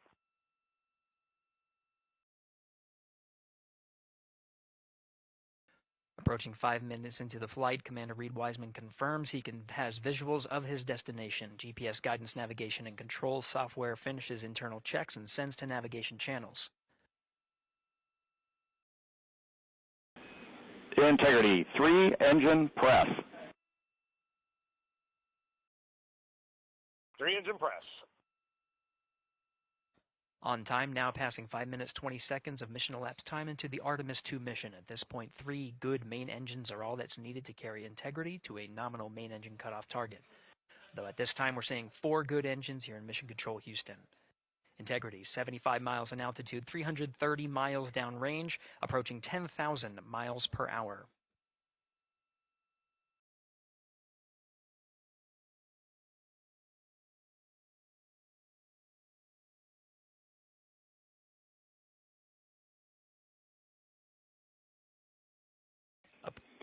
Integrity, looking good at 6 minutes. Same on board, Stan. Good trajectory and engine performance. Booster officer will soon report the shutdown plan to Flight Director Judd Friedling, expected at the 7-minute mark. Integrity, 78 miles in altitude, 460 miles downrange. Integrity, expect nominal shutdown. Integrity copies nominal shutdown.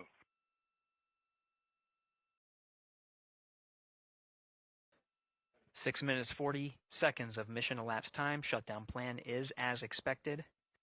Again, the time of MECO was confirmed at 8 minutes 2 seconds into the flight.